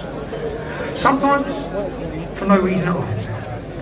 He could not readily identify any explanation for why some of these people were prepared to do so and lie. He concludes the alleged assaults, they never happened at all. Despite Jamal's school records, which you've seen, the judge states the claimant's record is overwhelmingly positive. He acknowledged Jamal has a record of lying, but decides on this occasion it's Jamal who's telling the truth and everyone else is lying. Really? We waited 10 weeks for this? That's your conclusion? That's the logic from the highest libel judge in our land? There was no jury. That's right, there's no jury. All of these people were lying. But Jamal, he was telling the truth. Jamal who could only find his dad, Jihad, to speak for him. Not a single teacher, not a classmate, not a friend, not a neighbour or a support worker came to court to support Jamal's version of events. Jamal, who said he only broke the rules a few times at school, and even then, it weren't his fault. His school record suggests something very different. I want to be clear and fair to Jamal. He denies every accusation against him, completely and utterly. On the day the 5 courageous children appeared in the dock, giving testimony against Jamal, Jamal didn't even show up in court that day to face his accusers. Neither did the press. The press actually left court when the witnesses stood up to give their evidence in my defence. It's alarming to think we have this kind of intellect at the top of our judiciary.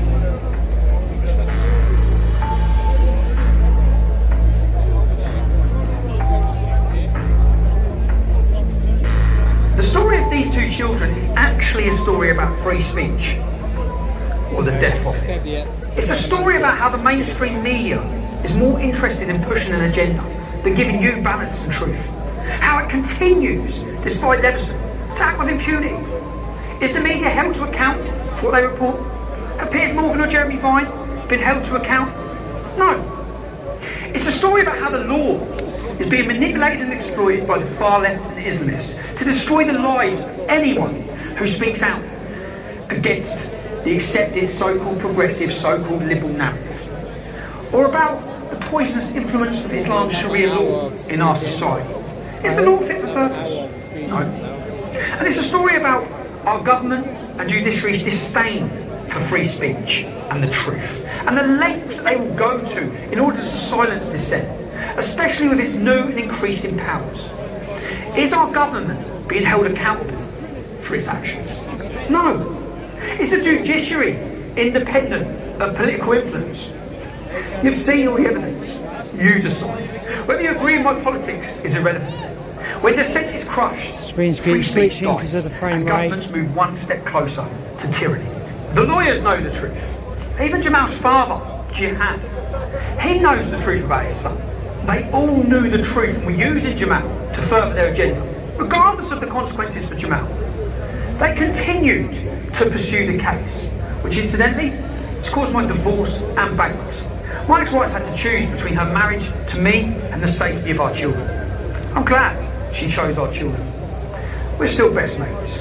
You see, Jamal's lawyers told me very early on, if I apologise and paid them 50 grand, they'd drop their case. If you're watching this, you know the decision I made.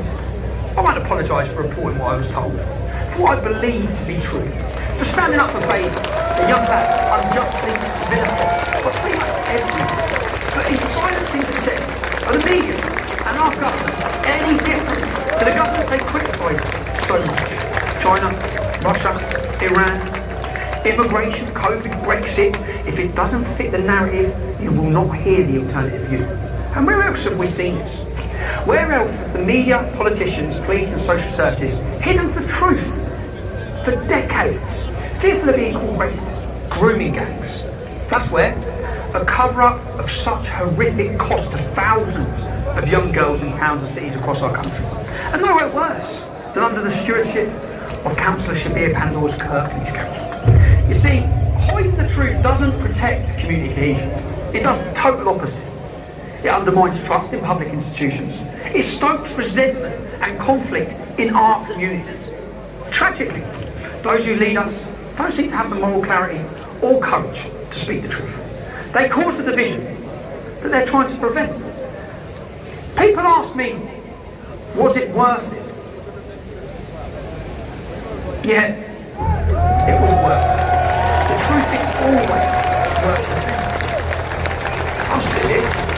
If you were born in the United Kingdom, you've already won the lottery a lot.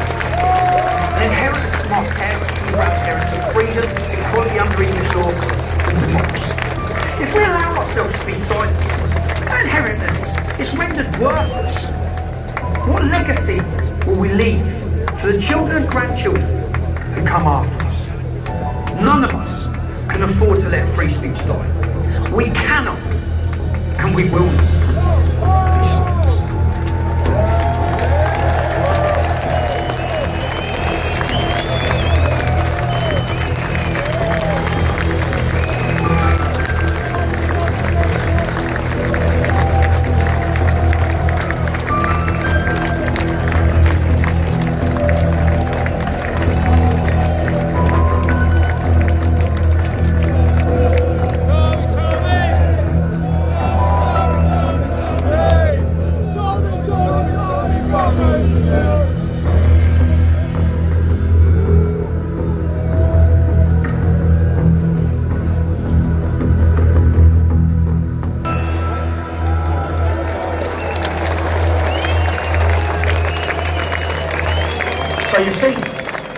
I'm being sent to jail, I'm being prosecuted for showing you the truth.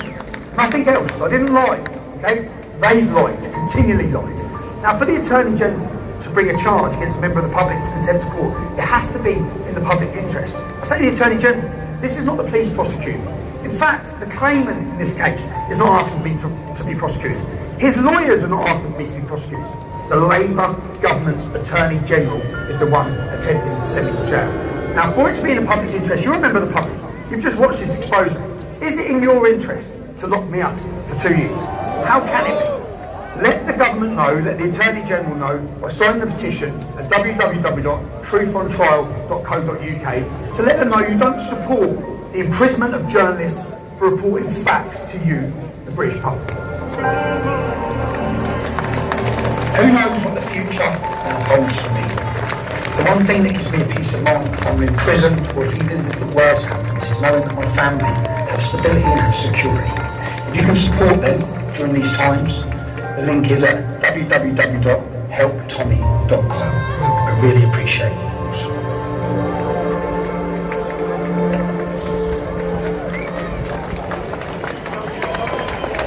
Thank you for your patience.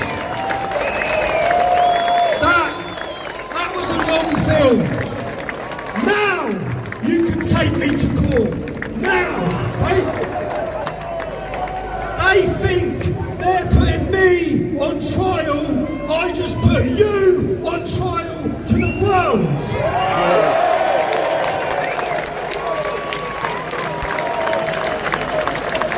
Every one of us here today need to remember who we are. We are the sons and daughters of warriors, of bravehearts, of fighters. To fight is in our DNA. It's in every single one of you. It's in your children. Okay? The British are known throughout history as fighters. Okay? The sooner we remember it, the sooner we realise every one of us have it, more and more of us need to stand up to them.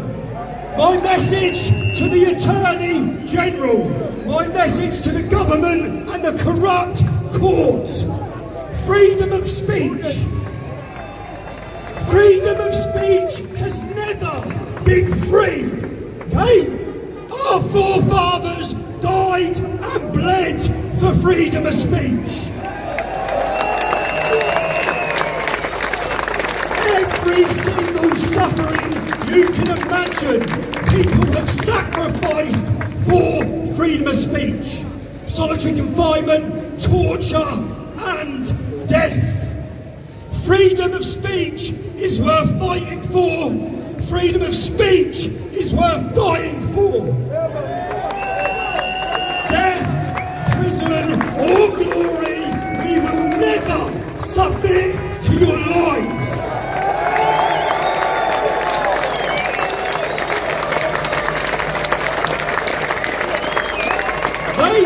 They now plan to take me to court and put me in jail.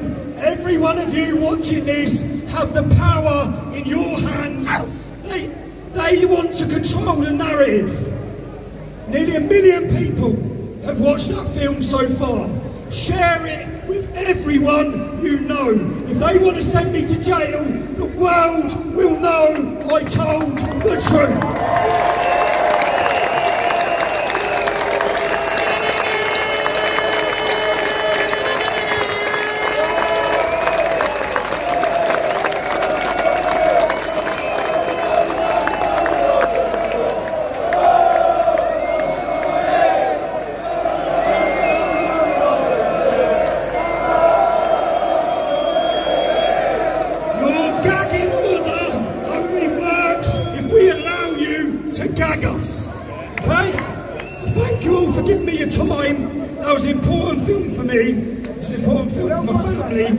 To explain to him why I wanted to show the world that film.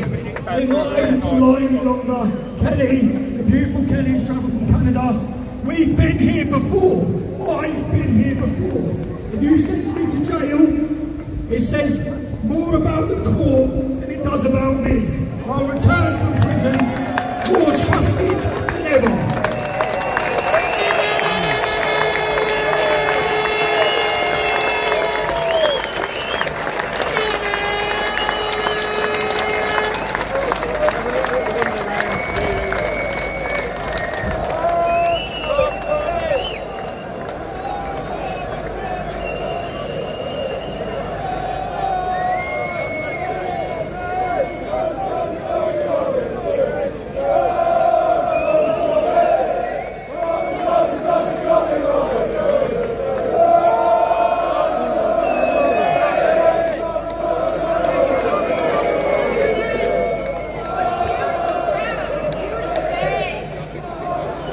Don't forget to donate please guys, follow the link in the description.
Hallelujah.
British? Do you have to be white to be British? Hey, thank you. Many migrants have come to this nation and their children and their families embrace it and love it. I'm going to hand over the microphone.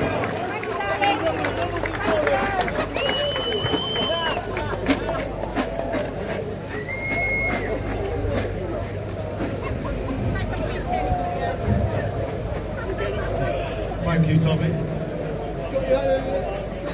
Well done for everyone for turning out today, putting the effort in. My name's Alexander, this is my younger brother Jimmy. We are Art for Me. I've got a camera, might be worth putting it out now. I'm going to drop you a little performance art piece.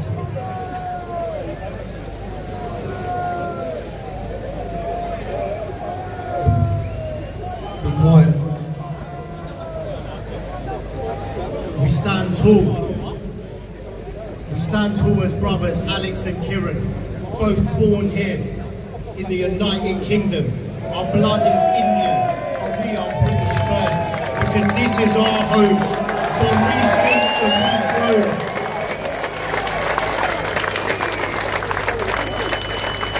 It's on these streets that we've grown, because this is our home.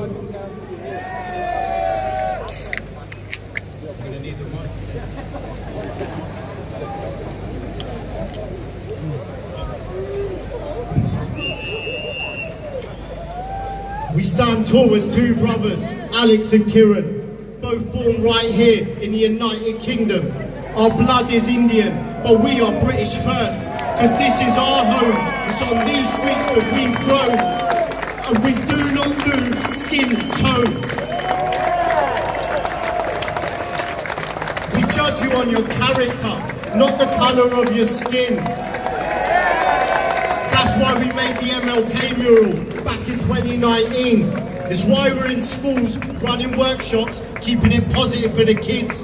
It's why we're in care homes, because these seniors have still got so much more to give.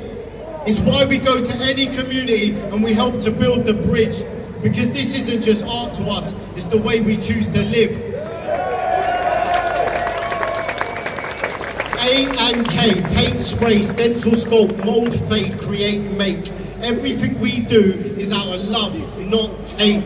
Because there is a war going on, and it's far greater than the one we're being told. Believe us, it's all spiritual, and they're coming for your soul.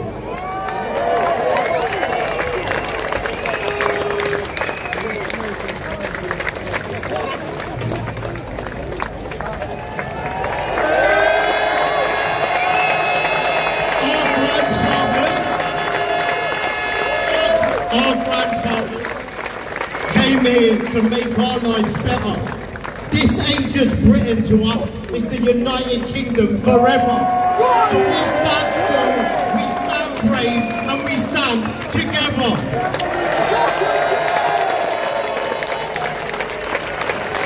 We are Art for A&K, check and follow us on all socials. We go to communities, we spread positivity through art. My name's Alex, this is Kieran, thank you Tommy.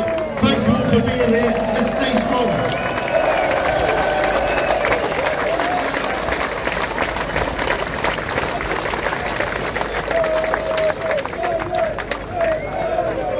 Right. Let's have another beautiful song, shall we? Come on.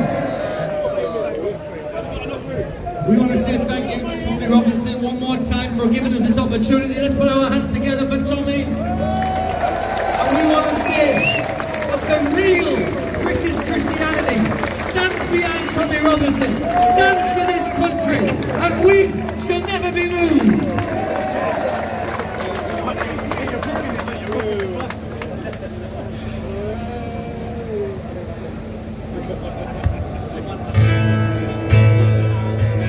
This song is called Amazing Grace.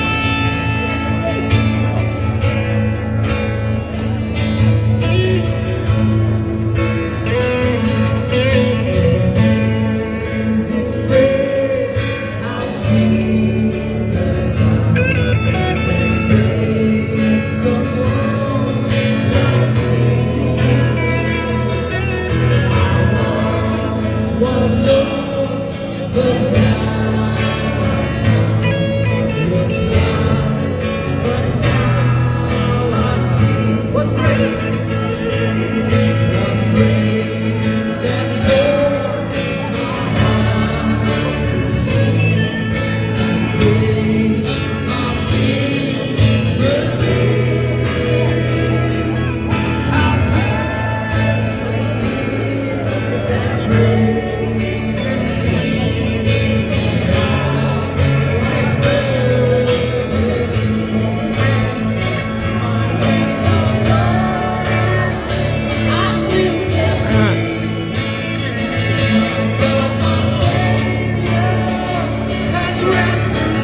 Really? A little bit. A little bit, not a lot.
Now I want to introduce you to a wonderful singer, Star.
How good was she, eh? Come on.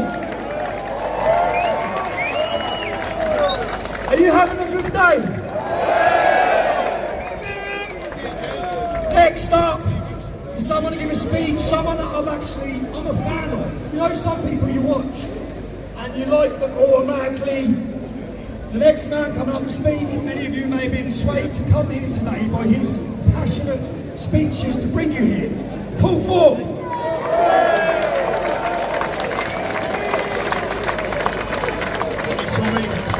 Thank you everyone. We've done it. Wow, unbelievable.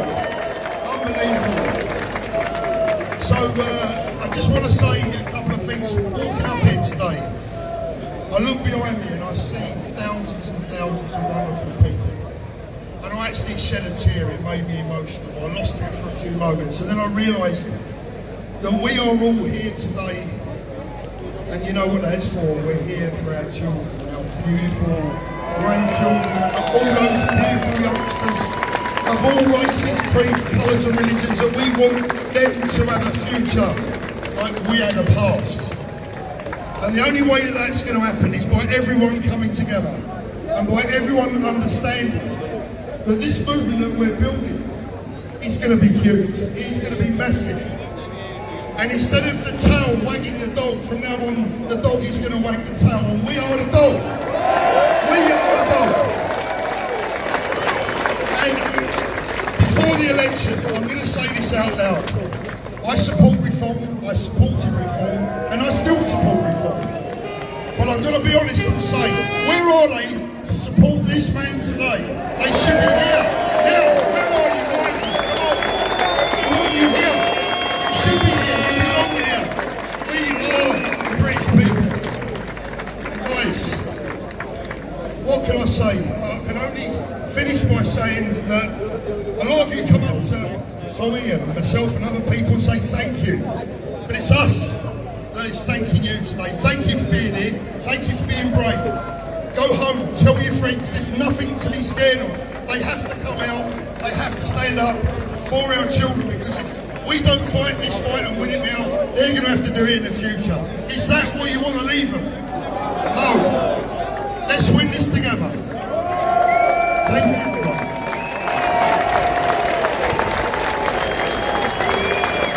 Hey, what a blazer!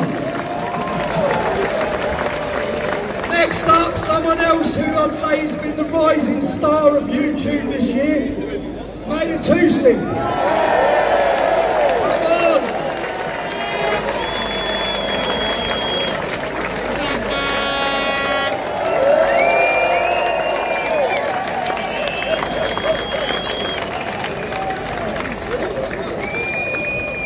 Good afternoon, Britannia.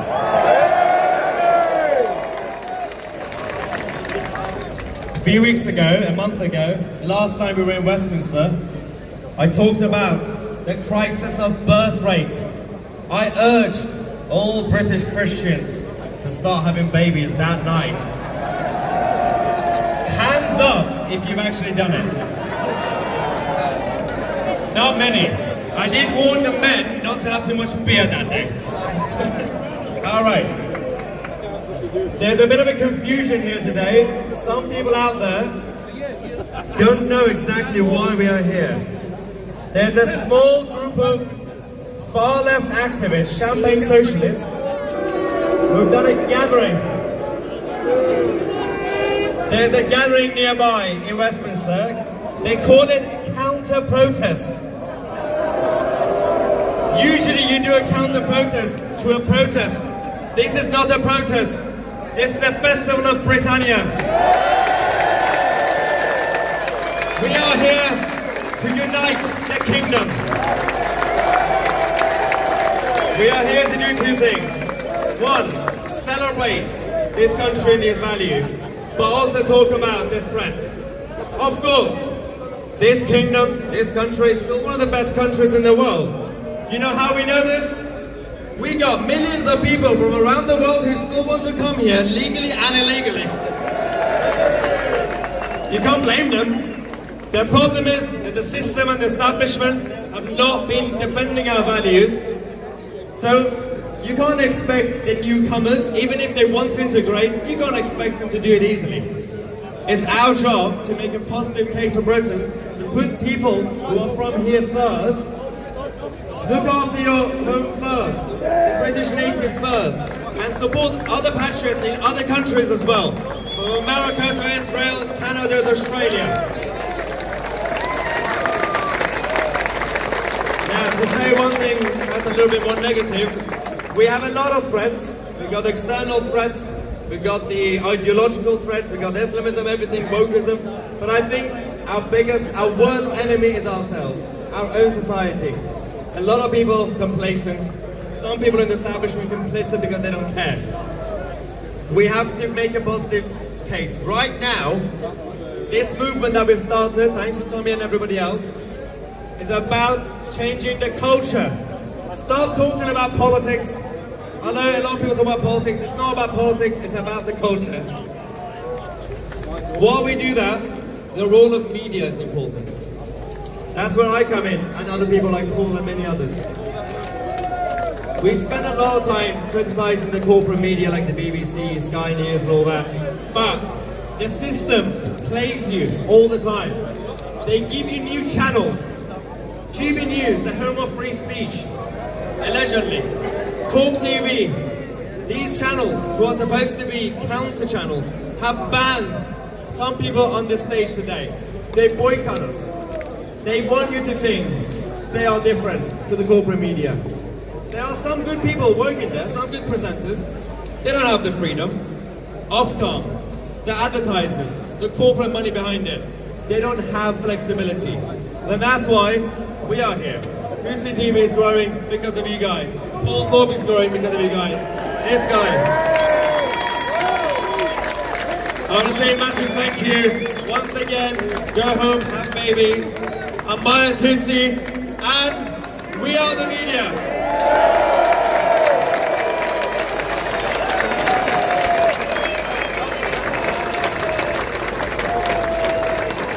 Right, what's the darkest stain on our history? Islamic rape gangs. You may have all seen as well, I want to thank Urban Scoop. There's a lot of organisation that goes on behind the scenes. When anyone sees a documentary I make, I take the credit. There's a hell of a lot of people who work very hard for it. There's a hell of a lot of people who worked hard to make today possible. And you may have seen Urban Scoop as a new journalist. Let's introduce you to her now.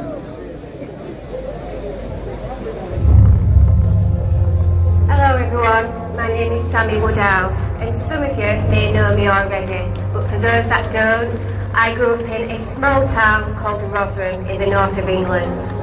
When I was just 14 years old, I met a man by the name of Arshad Hussain. He went on to groom, criminally and sexually exploit me for several years, and I gave birth to my first son at just 16 years old.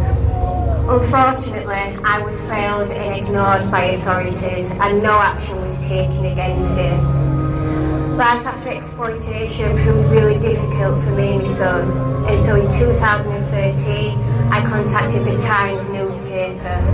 I shared my story and named those involved, exposing the Rotherham child abuse scandal. I also testified against my perpetrator, and he was sent to prison for 35 years for the crimes he committed against me and my children. Exploitation isn't something of the past. It's happening in every town and city around the UK, which is why I continue with my activism. Over the years, I've done many government exposures, raised awareness, changed policy and laws to ensure that children in our country are better protected. I've also fronted a groundbreaking and award-winning documentary, Out of the Shadows, Born from Rape, which highlights the needs and struggles for children born from sexual violence. I've heard a lot over the years about Tommy and his followers, and some of it left me with some concerns. Far-right hooligans and racists was always mentioned, but when I went to Telford, that's not what I found. I spent the day talking to many. They seemed friendly and down to earth, but frustrated that children had been raped and that their lives had meant nothing. They felt they had no voice and no platform, which is what has led me to make this announcement today. Urban Scoop has offered me the opportunity to bring you news, reports and documentaries that no one else will, and give you the voice and the platform that you fully deserve. Urban Scoop is run for the people, by the people. This is a new and exciting journey, and I can't wait to bring you all on it with me. If you'd like to continue supporting us, then please head over to urbanscoop.news, where you can see all our news and reports. We can't do this without your support. Thank you, and we'll see you all soon. I'm Sammy Woodhouse, reporting from Rotherham.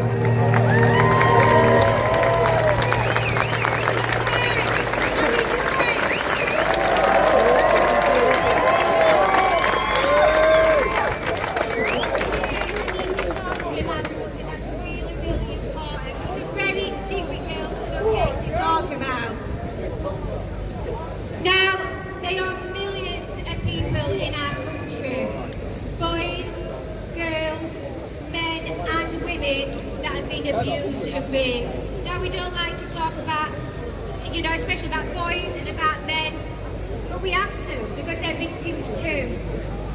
But I'm here today to talk to you about what's happening to our girls and women in our country. Now, our girls and women are being raped, and some of those women from those rapes are made pregnant, just like I was. Now, some women choose to have a termination, or they go through with the pregnancy, the baby for adoption, because it's just too difficult to be able to deal with. Some women like myself, we kept our children. And I started a campaign. Because children born to rape in our country have no voice. Their mothers have no voice. And those children also have no legal rights whatsoever. So I need all of you to get involved today to help me change that. Now, I'm calling on government for a couple of things. So, the first thing is, there has never ever by any of our governments been any commissioned research into the needs of women and children born from rape. We need to change that. Support services are not offering support. Professionals are not being trained. How can we support people if we don't know what our needs are? But also, rapists are allowed contact and custody through the family courts to our children. Now, this is a campaign I've been fighting for 6 years. Back in 2018, I started a campaign when I did an exposure against Rotherham Council because he invited my rapist into my son's life. Now, so, above on the screens there's a template, and I'm asking every single person here today to contact your MP, to contact the Home Secretary and put a stop to rapists having contact and custody to our children.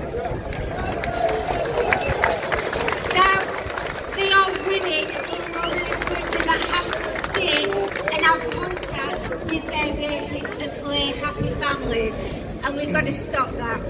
So, are you all going to get involved?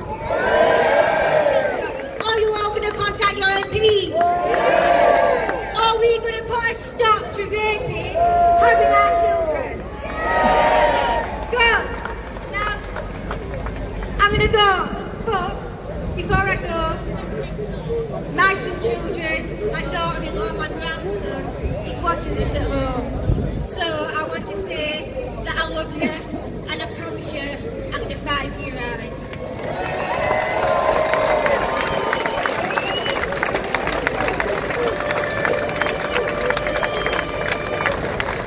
Good on Sammy Woodhouse, yeah? I've watched her start her journalism. She's a natural. I'm sure she's going to bring you some great footage and great documentaries. Who saw my trip to Canada recently? Fuck Justin Trudeau. But whilst I was in Canada,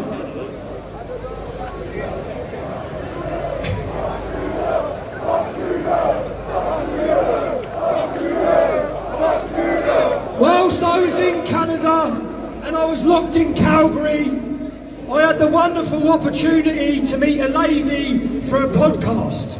I sat down with her. She was a mother, a grandmother. She led the trucker convoy through Canada against the forced vaccine mandates. We've got a video to introduce her quickly now.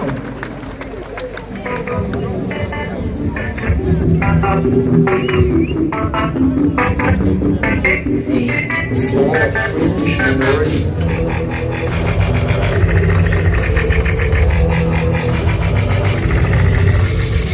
CTV News has learned Mayor Litch, one of the founders and organizers of the Freedom Convoy, has been arrested again. Tamara Leach testifying at the inquiry into the federal government's use of the Emergencies Act tonight, describing why she decided to act after vaccine mandates were introduced. Leach was arrested in Medicine Hat, Alberta for allegedly breaching her bail conditions, so she'll reportedly be brought back to Ottawa to go in front of a judge.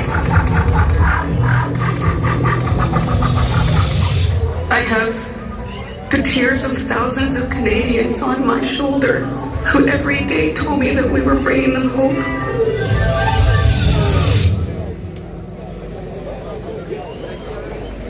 Just so you understand, this lady spent over a month of solitary confinement and she's currently awaiting a court case facing 10 years for standing up against forced vaccinations.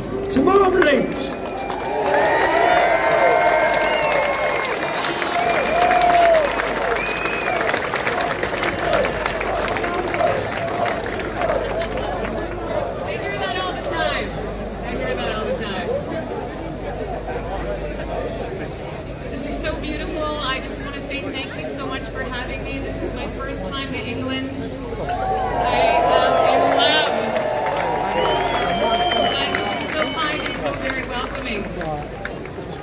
I love you too.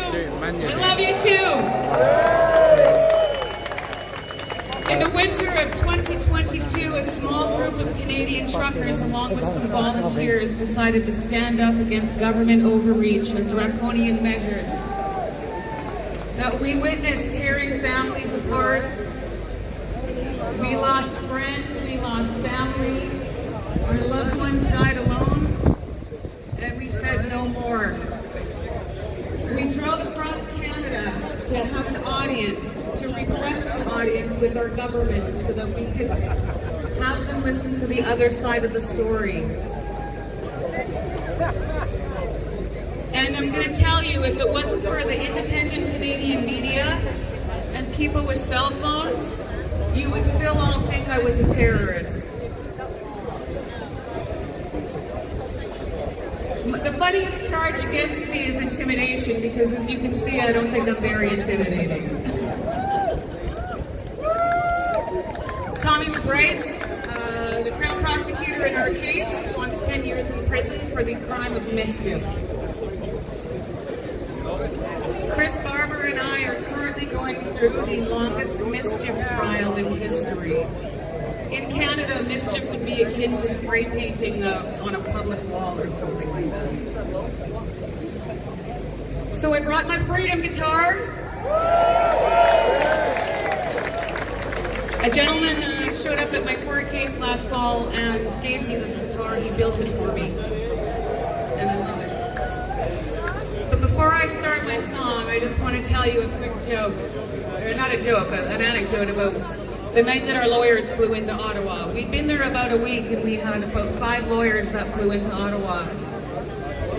And my good friend and one of the constitutional lawyers that helps us to this day, his name is Keith Wilson. And the night that Keith Wilson met me, he didn't know me very well. He says to me, Miss Leach, I don't want to offend you. I really hope you don't find this offensive. But my goal here is that every morning when Justin Trudeau wakes up and throws his legs over the side of the bed, I want the first thing he thinks about to be, what's that little bitch gonna do to me today? Just one line, and I'll keep this world from dragging me around. I'm gonna stand my ground, and I won't back down. I won't back down. Baby, there ain't no easy way out. Hey, I stand my ground, and I won't back down.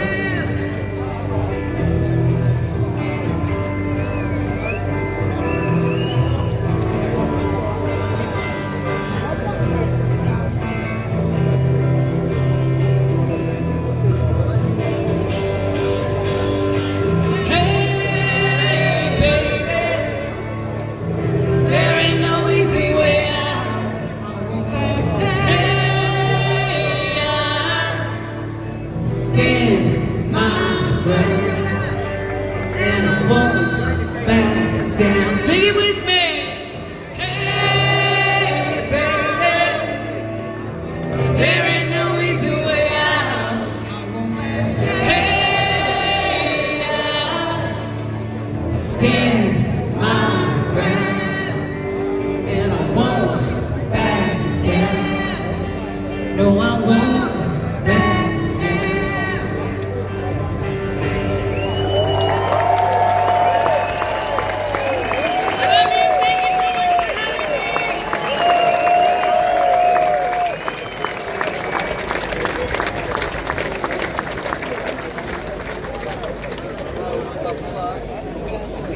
If you hadn't realised yet, we're not backing down, right? Next up, it doesn't matter who you are, what level you are, what your job is or what your career is. If you speak out against their narrative, they will come for you. The next man to address the crowd is MP Andrew Bridget.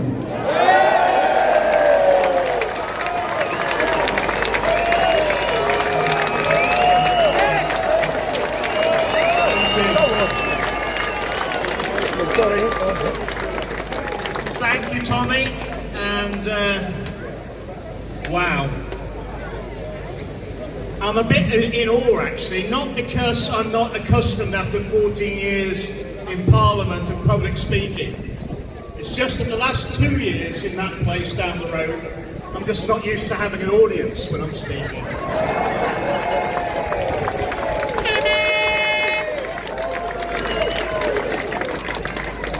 It's a real pleasure to address you all here in Trafalgar Square. On the 21st of October, 1805, the Lord Admiral Horatio Nelson sent an historic message to the fleet off Cape Trafalgar. England expects every man to do his duty. Can you only imagine how long that would take to get that message approved by the Woking Artery and the PC Brigade today? England expects every man to do his duty. We've currently got a Prime Minister who couldn't tell you what a man or a woman is. We used to have the finest country in the world, the best place in the world to live by a country mile. And some time ago, collectively, our political leaders decided to turn everything upside down and invert everything. And the people who promoted the decline of this country, the people on the ground, normally the spineless, very colourful lanyard wearers, yeah?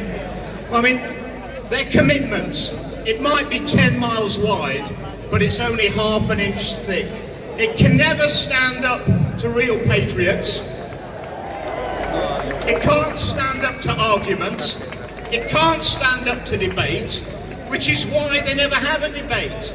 It's all about an agreed narrative. Well, I don't agree to the narrative.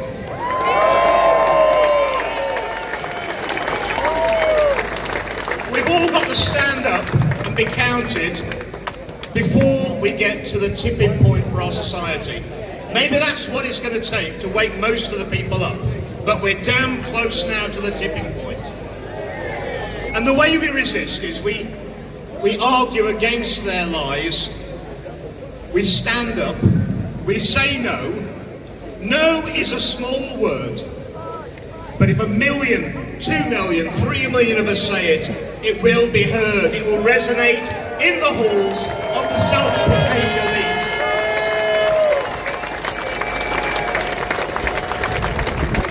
We need to protect our freedom of speech. Without that, we have no freedom at all. And I can tell you from experience, in the big house down the road, the mother of all parliaments, there's a lot of things they don't want to talk about down there. They don't want to talk about excess deaths. They don't want to talk about vaccine harms. They don't want to talk about the WHO treaty. They don't want to talk about the EU Defence and Security Pact we're going to get pushed into. They don't want to talk about the cost, the human cost and the financial cost of the disastrous net zero projects. And that shows all of these things for what they are. Because You don't have to protect the truth. You only have to protect lies. Because the truth is like the lions in Trafalgar Square. The truth can protect itself. All we have to do is set it free.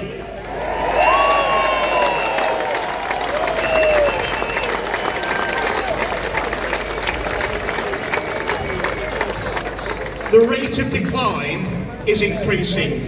You know it, I know it, and they know it. It's going to get worse before it gets better. Yep. But it will get better. With your support, I know that we can turn this country around. And to coin a phrase, the best is yet to come.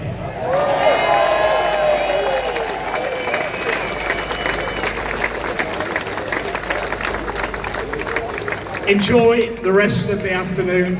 I know that when the time comes, you will do your duty. Thank you very much for listening to me.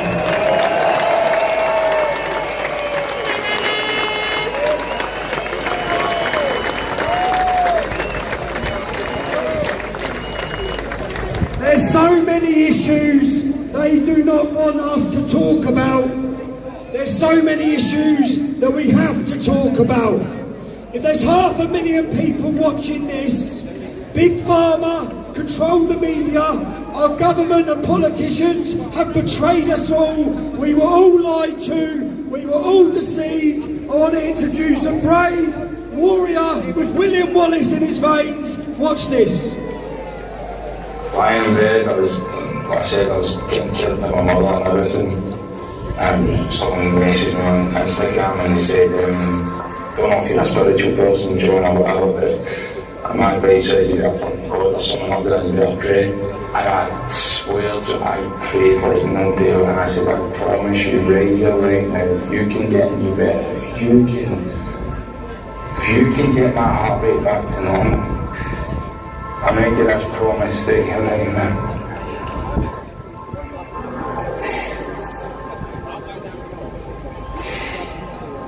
I will make as much noise about this as possible, and I'm trying to help as many people as I possibly can as well. Which is what you're doing. What he was more broadly insinuating, let me be unequivocal from this dispatch box, that COVID vaccines are safe. Let's have our next question, please.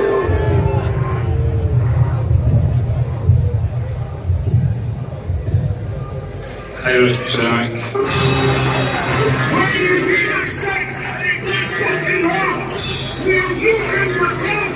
Our scalable big platform is just that we these platforms are going to enhance against the massive violence of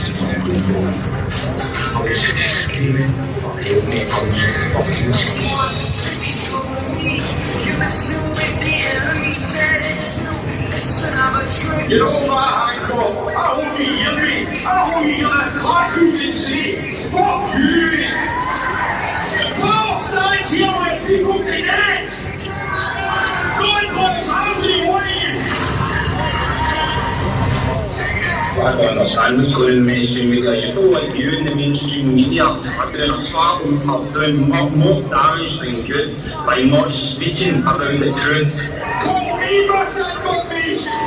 Call me medical misinformation! Why are the people who are in charge, who told us all to do the right things, have left us all to rot? Rishi Sunak will hear the eye.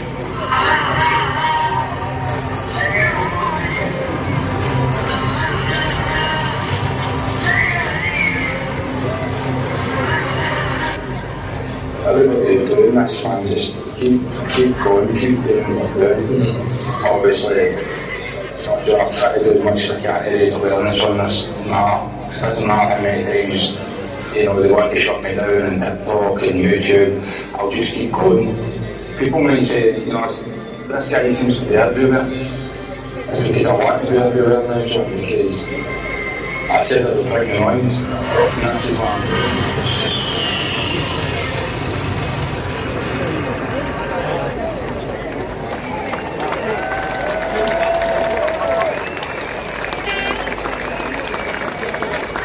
Hello, London. You know, I say to people, bring the noise. Well, fuck me, London, did you bring the noise today? That's what I'm talking about. Send a message to these bastards and let them know they're not going to stand out. I want to give a massive round of applause to this man over here for giving me an opportunity to speak in front of the tens of thousands in this country.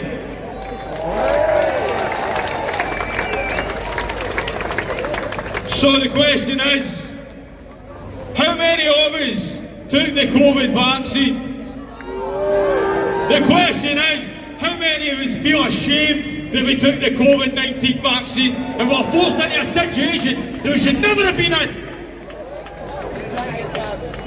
They fucking lied to everybody. Big Pharma, government, the fucking lot. People have died and they lied. I know people with amputations. I know people that are no longer here that lost their husband. How many of you seen that with me with Rishi Sunak? Not that many. And do you know what they done the next day?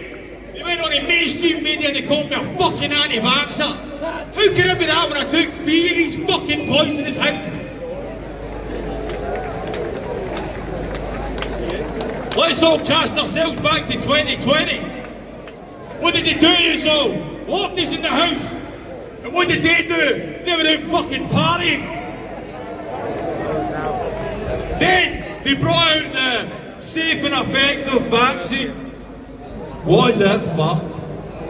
Then what they done was they tried to divide us unvaccinated versus vaccinated, correct? Together we are stronger. And that's the message coming from a Scotsman. To everybody who didn't touch that vaccine, bravo! Hold your head to the pie because you've all done the right thing.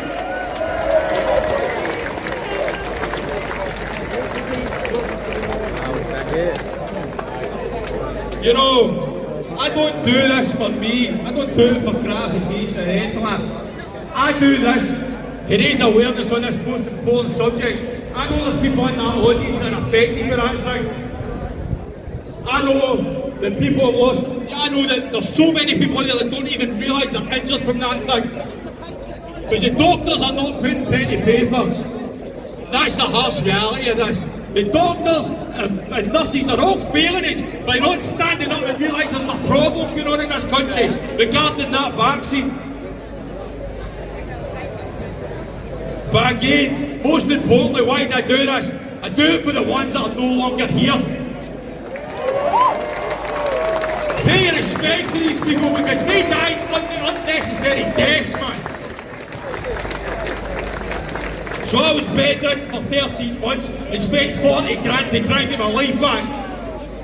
And I made the promise that as soon as I get my bed, I would go toe-to-toe with one of these bastards.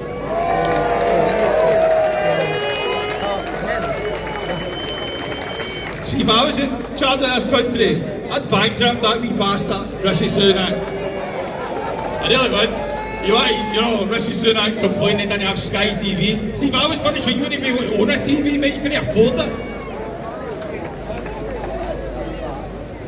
So where are we at in 2024? Regarding people who have been injured from the vaccine? Nowhere. Nowhere. We've lost all the politicians that were speaking out regarding it. We've got nobody to represent us. But we've always got the COVID inquiry. Your COVID inquiries are a lot of shite. Taxpayers' money and wasting everybody's time. A slap on the wrist is not cut it for this. Too many people died. Not only that, let's talk about the midazolam and morphine that they put into people's bodies during COVID.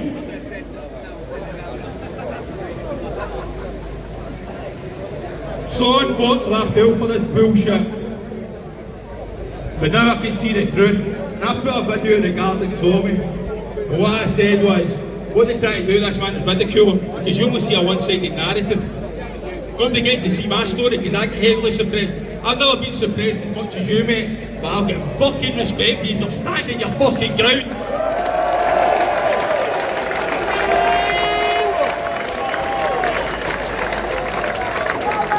You know, they all talk about the Great Reset, but you know what? Let these words echo around the UK and around the world. Scotland, England, Ireland and Wales and the rest of it. Let's begin the Great Revolution. London, bring them on!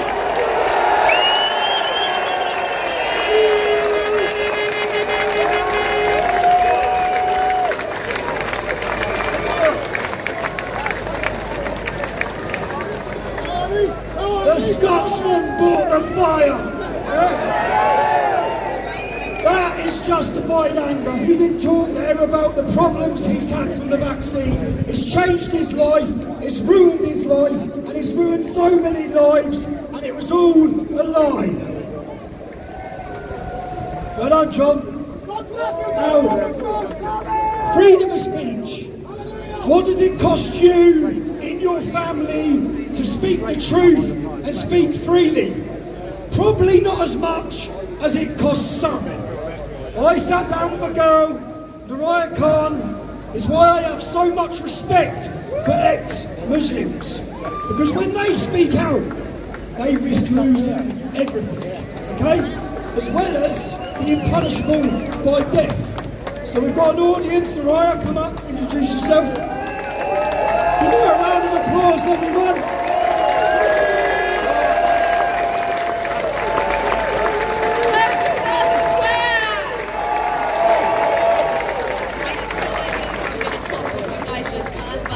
A few words nonetheless.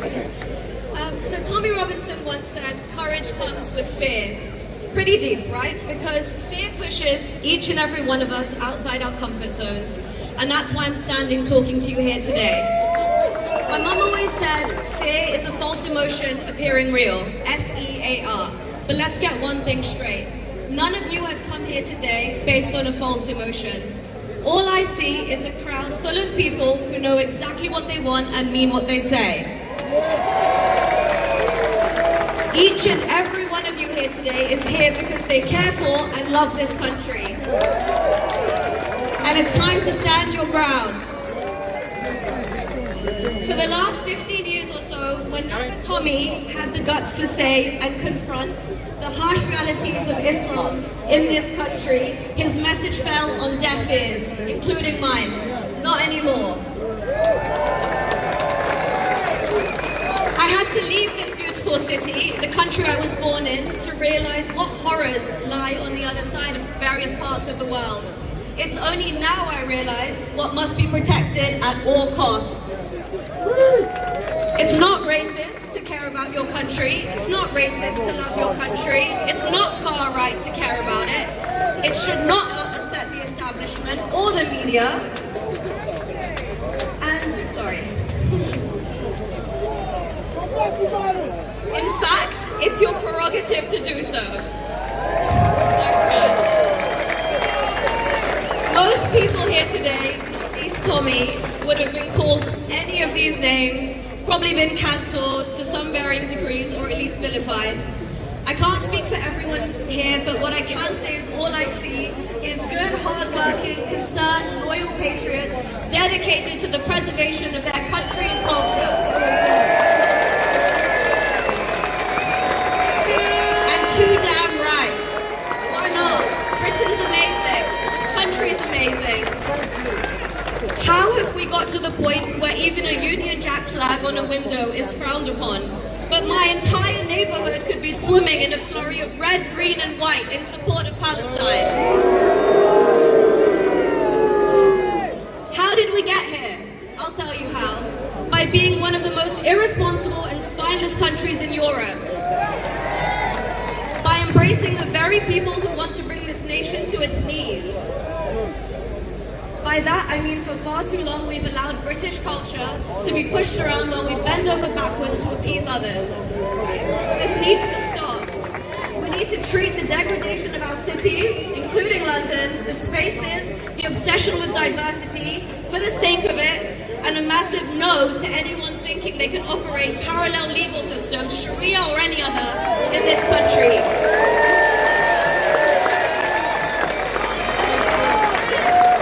This is England. We need far less immigration and much more integration. And let me be clear, we have no need for Sharia in this country as we have one of the most esteemed judicial systems in the world. Yes, we have problems, but they're nowhere near on the scale of countries grappling with 7th century tribal desert revenge laws. Thank you, Sharia, but we'll pass. Coming back here a few years ago and seeing the state of things as they currently are didn't give me much hope. In fact, I was planning to leave again, but not anymore, not today. A day like this gives me hope for the future of Britain. Seeing all you beautiful people out here today, from up and down the length and breadth of this island, this is something extraordinary. Thank you, Tommy.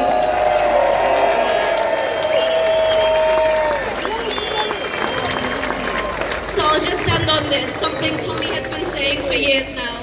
Do not cower. Stand up for your values. And as I can clearly see today, the people of Great Britain have spoken.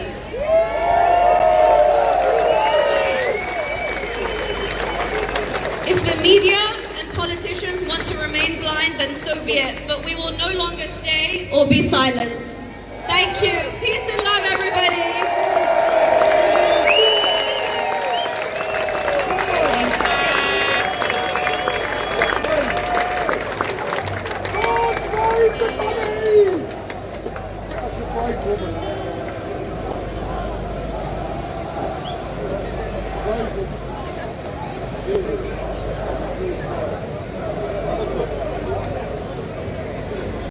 Who watched the Paris Olympic Open ceremony? An absolute disgrace, a total attack on Christianity.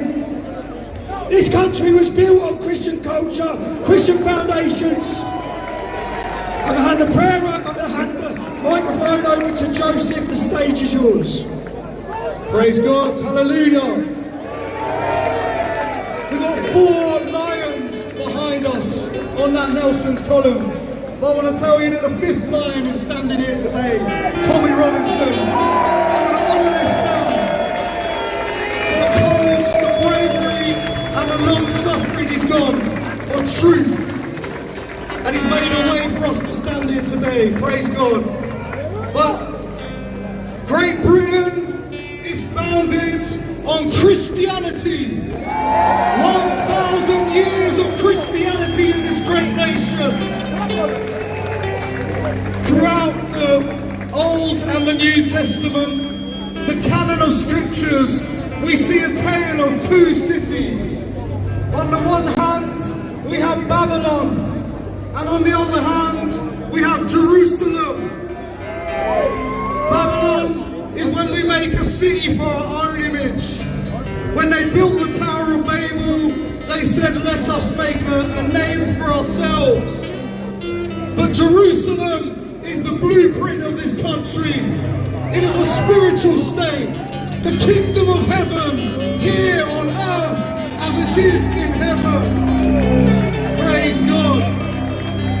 To transform this country will take 3 things: revival, reformation, and renaissance.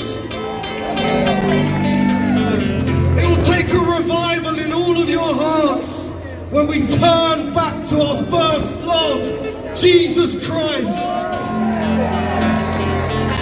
It will take a reformation in our institutions, our government, our classrooms, our police.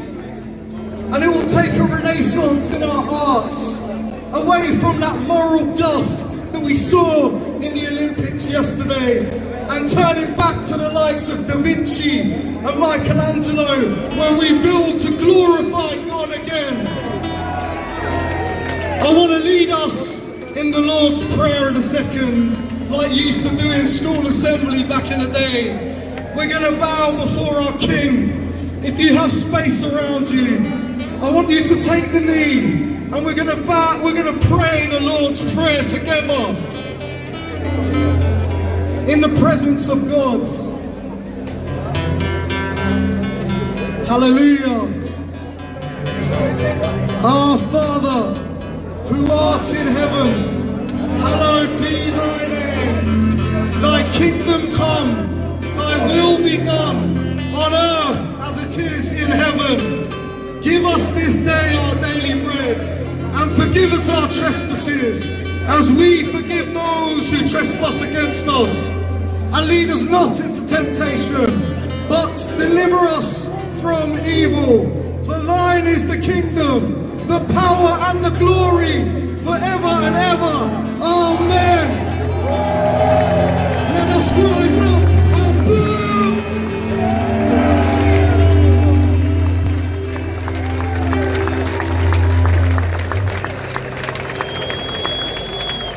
Put your hands together one more time for the Lord Jesus Christ. Christ is King. Christ is King.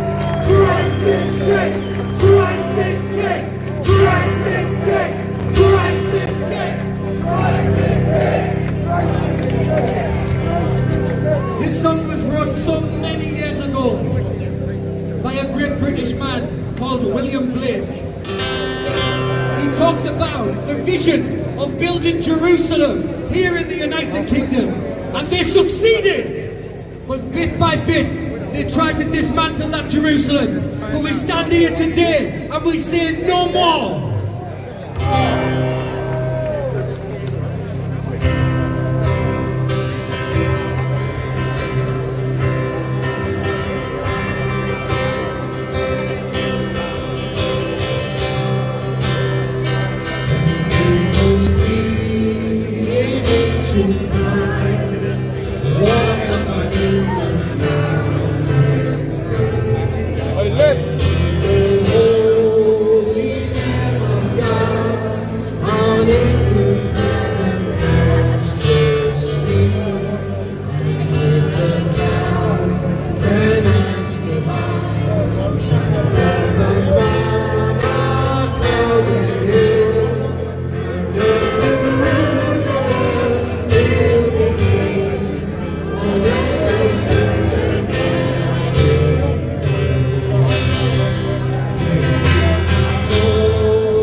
Alright, just to let you know, we're from a wonderful church called Spirit Embassy London. It's situated in Tottenham, in Bruce Grove. We're there 10:30 every single Sunday if you want to join us anytime. And this song is called Just One Touch from the King. It was written by a man of God from Lincolnshire called Godfrey Bertill. And just so you know a little bit why it's important to me, is because I used to be homeless on the streets of Manchester, hooked on drugs and alcohol, 2008, not that long ago. And I wandered into Manchester Cathedral one day, and I sat in the corner of that cathedral, and a God I didn't believe in. I just had no other hope, I had nothing else that I knew that I could do. I just asked that God for help. I didn't know if He answered me, He heard me or anything. And now, 15 years later, my life is different. I'm here with you. I could be dead in the streets. I have my wife at home with 2 beautiful children. I don't know about you, but I have to be grateful to this God. So just one touch from the King changed my life, and to fix the problems in this country, it requires just one touch from the King, and that King is King Jesus.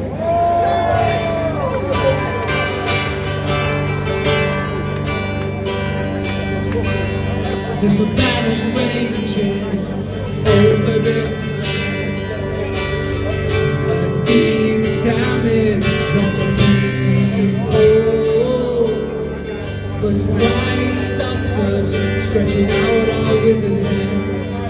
But God has stretched out to heal us. This I know, this I know, this I know, this I know.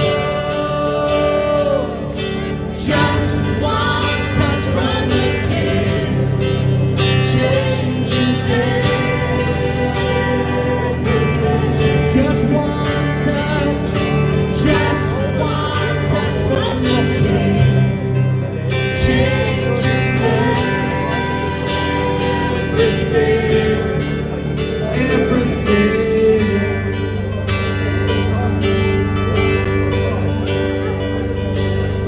There's a great darkness over this land, deep darkness for the people, but a light is shining and the right can understand.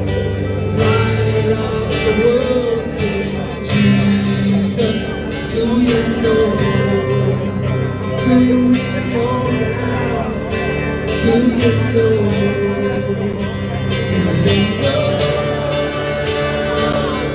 Just one touch from the King changes everything. From the King, just one touch from the King changes everything. All right, this part of the song, we're going to speak to the land. We're going to speak to this land of England.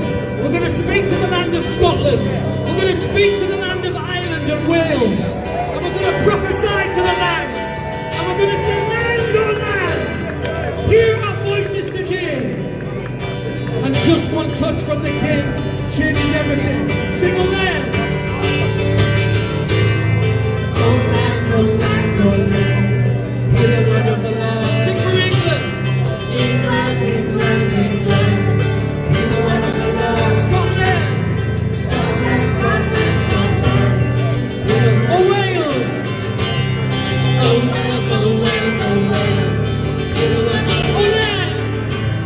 Oh land, oh land, oh land, oh land, hear the word of the Lord. Oh land, oh land, oh land, hear the word of the Lord. Just like this. Changes everything.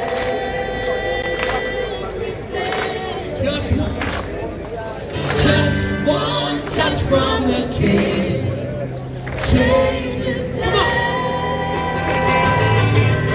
Just one touch from the King changes everything. Just one touch from the King changes everything, everything. Somebody in this place, lift up your voices. Let them hear you roar. Let them hear you roar.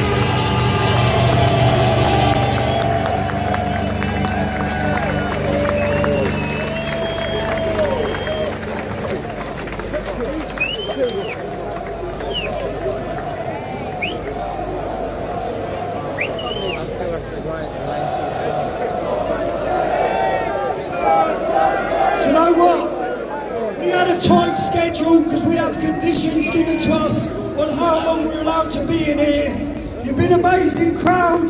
Can we just fit a few more speeches in? Is everyone in line with that? There's people who have travelled far and wide and supported me for years. Right? And I want to give them all a platform. Today, there's one person, total honesty, today would not have happened without this gentleman, Richard Ingham. Come here, Richard.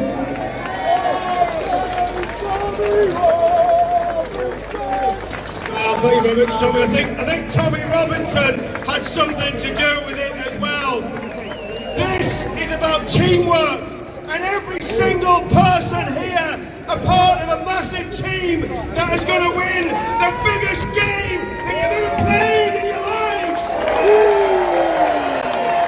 And our Scottish friend who spoke earlier with such passion, look at what that man suffered. Absolutely disgusting, and the government did it to him. It's time for change.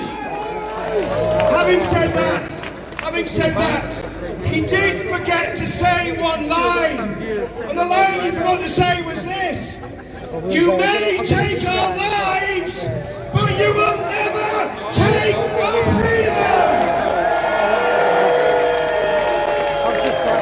And you know, as Tommy said earlier on, there's a gentleman that was invited to this party, but very sadly, he was tied up today. Apparently that happens to a lot of MPs. Nigel should have been here, and he wasn't. I want to say to Nigel, look at what you could have won!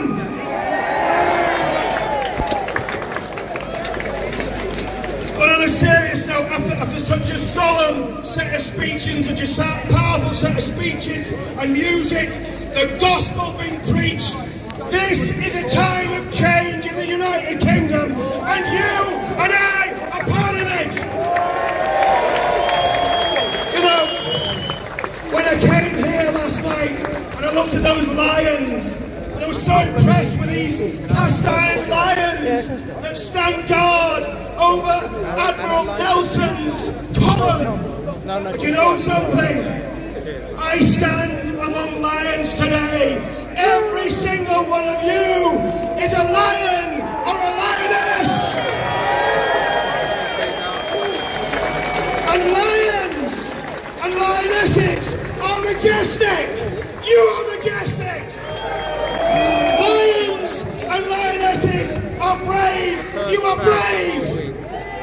And as my friend Simon Bean, wherever he is, you know, we coined this phrase way back in 2017. Do you know what lions do? They stand with each other and they stand together. Right, bear with me a second, guys. They fight for each other. I will still be here. Fight against their foes. And they protect their loved ones and their cubs. And this is about protecting our loved ones and our cubs. We have enemies. We have enemies. We saw some of them today, and I love all these flags I see here. The only flag I don't want to see here is the Hamas flag. I don't want to see the ISIS flag. And I will never, ever see Sharia law instituted in this country.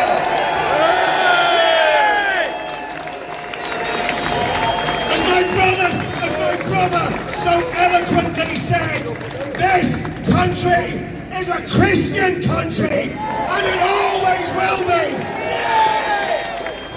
So very quickly, I'm aware of time. What do? I'll tell you something. So coming here today, making friends, talking to each other, having friendship and fellowship together, we are building a community that no political party can ever match or do. And I believe with what we're putting together as a team, and I mean all of you, we're talking about a team, with what we're putting together, there will be 30 million people in this movement by the time we finish, and we will win our country back! Right, the hunger explodes, I'm going to have like a Tommy.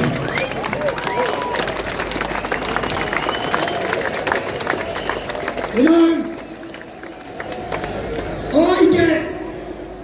I get messages every day from people who used to hate me, okay? So our message to our opposition and to all of you, we have no hate for them. They've been lied to, they've been deceived. The next speaker coming up here today, I think he used to hate me, didn't you? And he went to a boxing gym that I took my kid to, so let me introduce the young lad Jesse.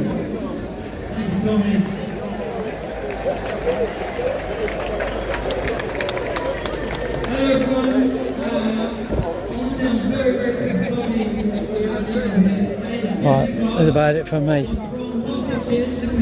Big thanks to everyone who's donated and everyone who subscribes.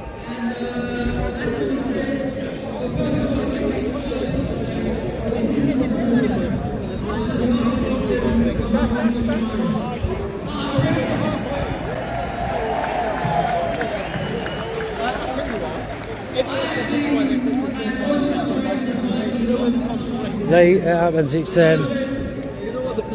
Right, Local Experimentalist UK is still live, so go over and see Local Experimentalist UK, tell him London sent you, and thank you very much again for everyone.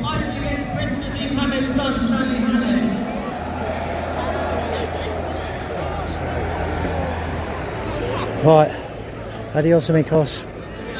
Go and say hello to Local Experimentalist UK. He's still live, he'll be live for quite a while. When you get there, just say him London sent you. Give him a sub, give him a thumbs up, show him some love. And then watch it.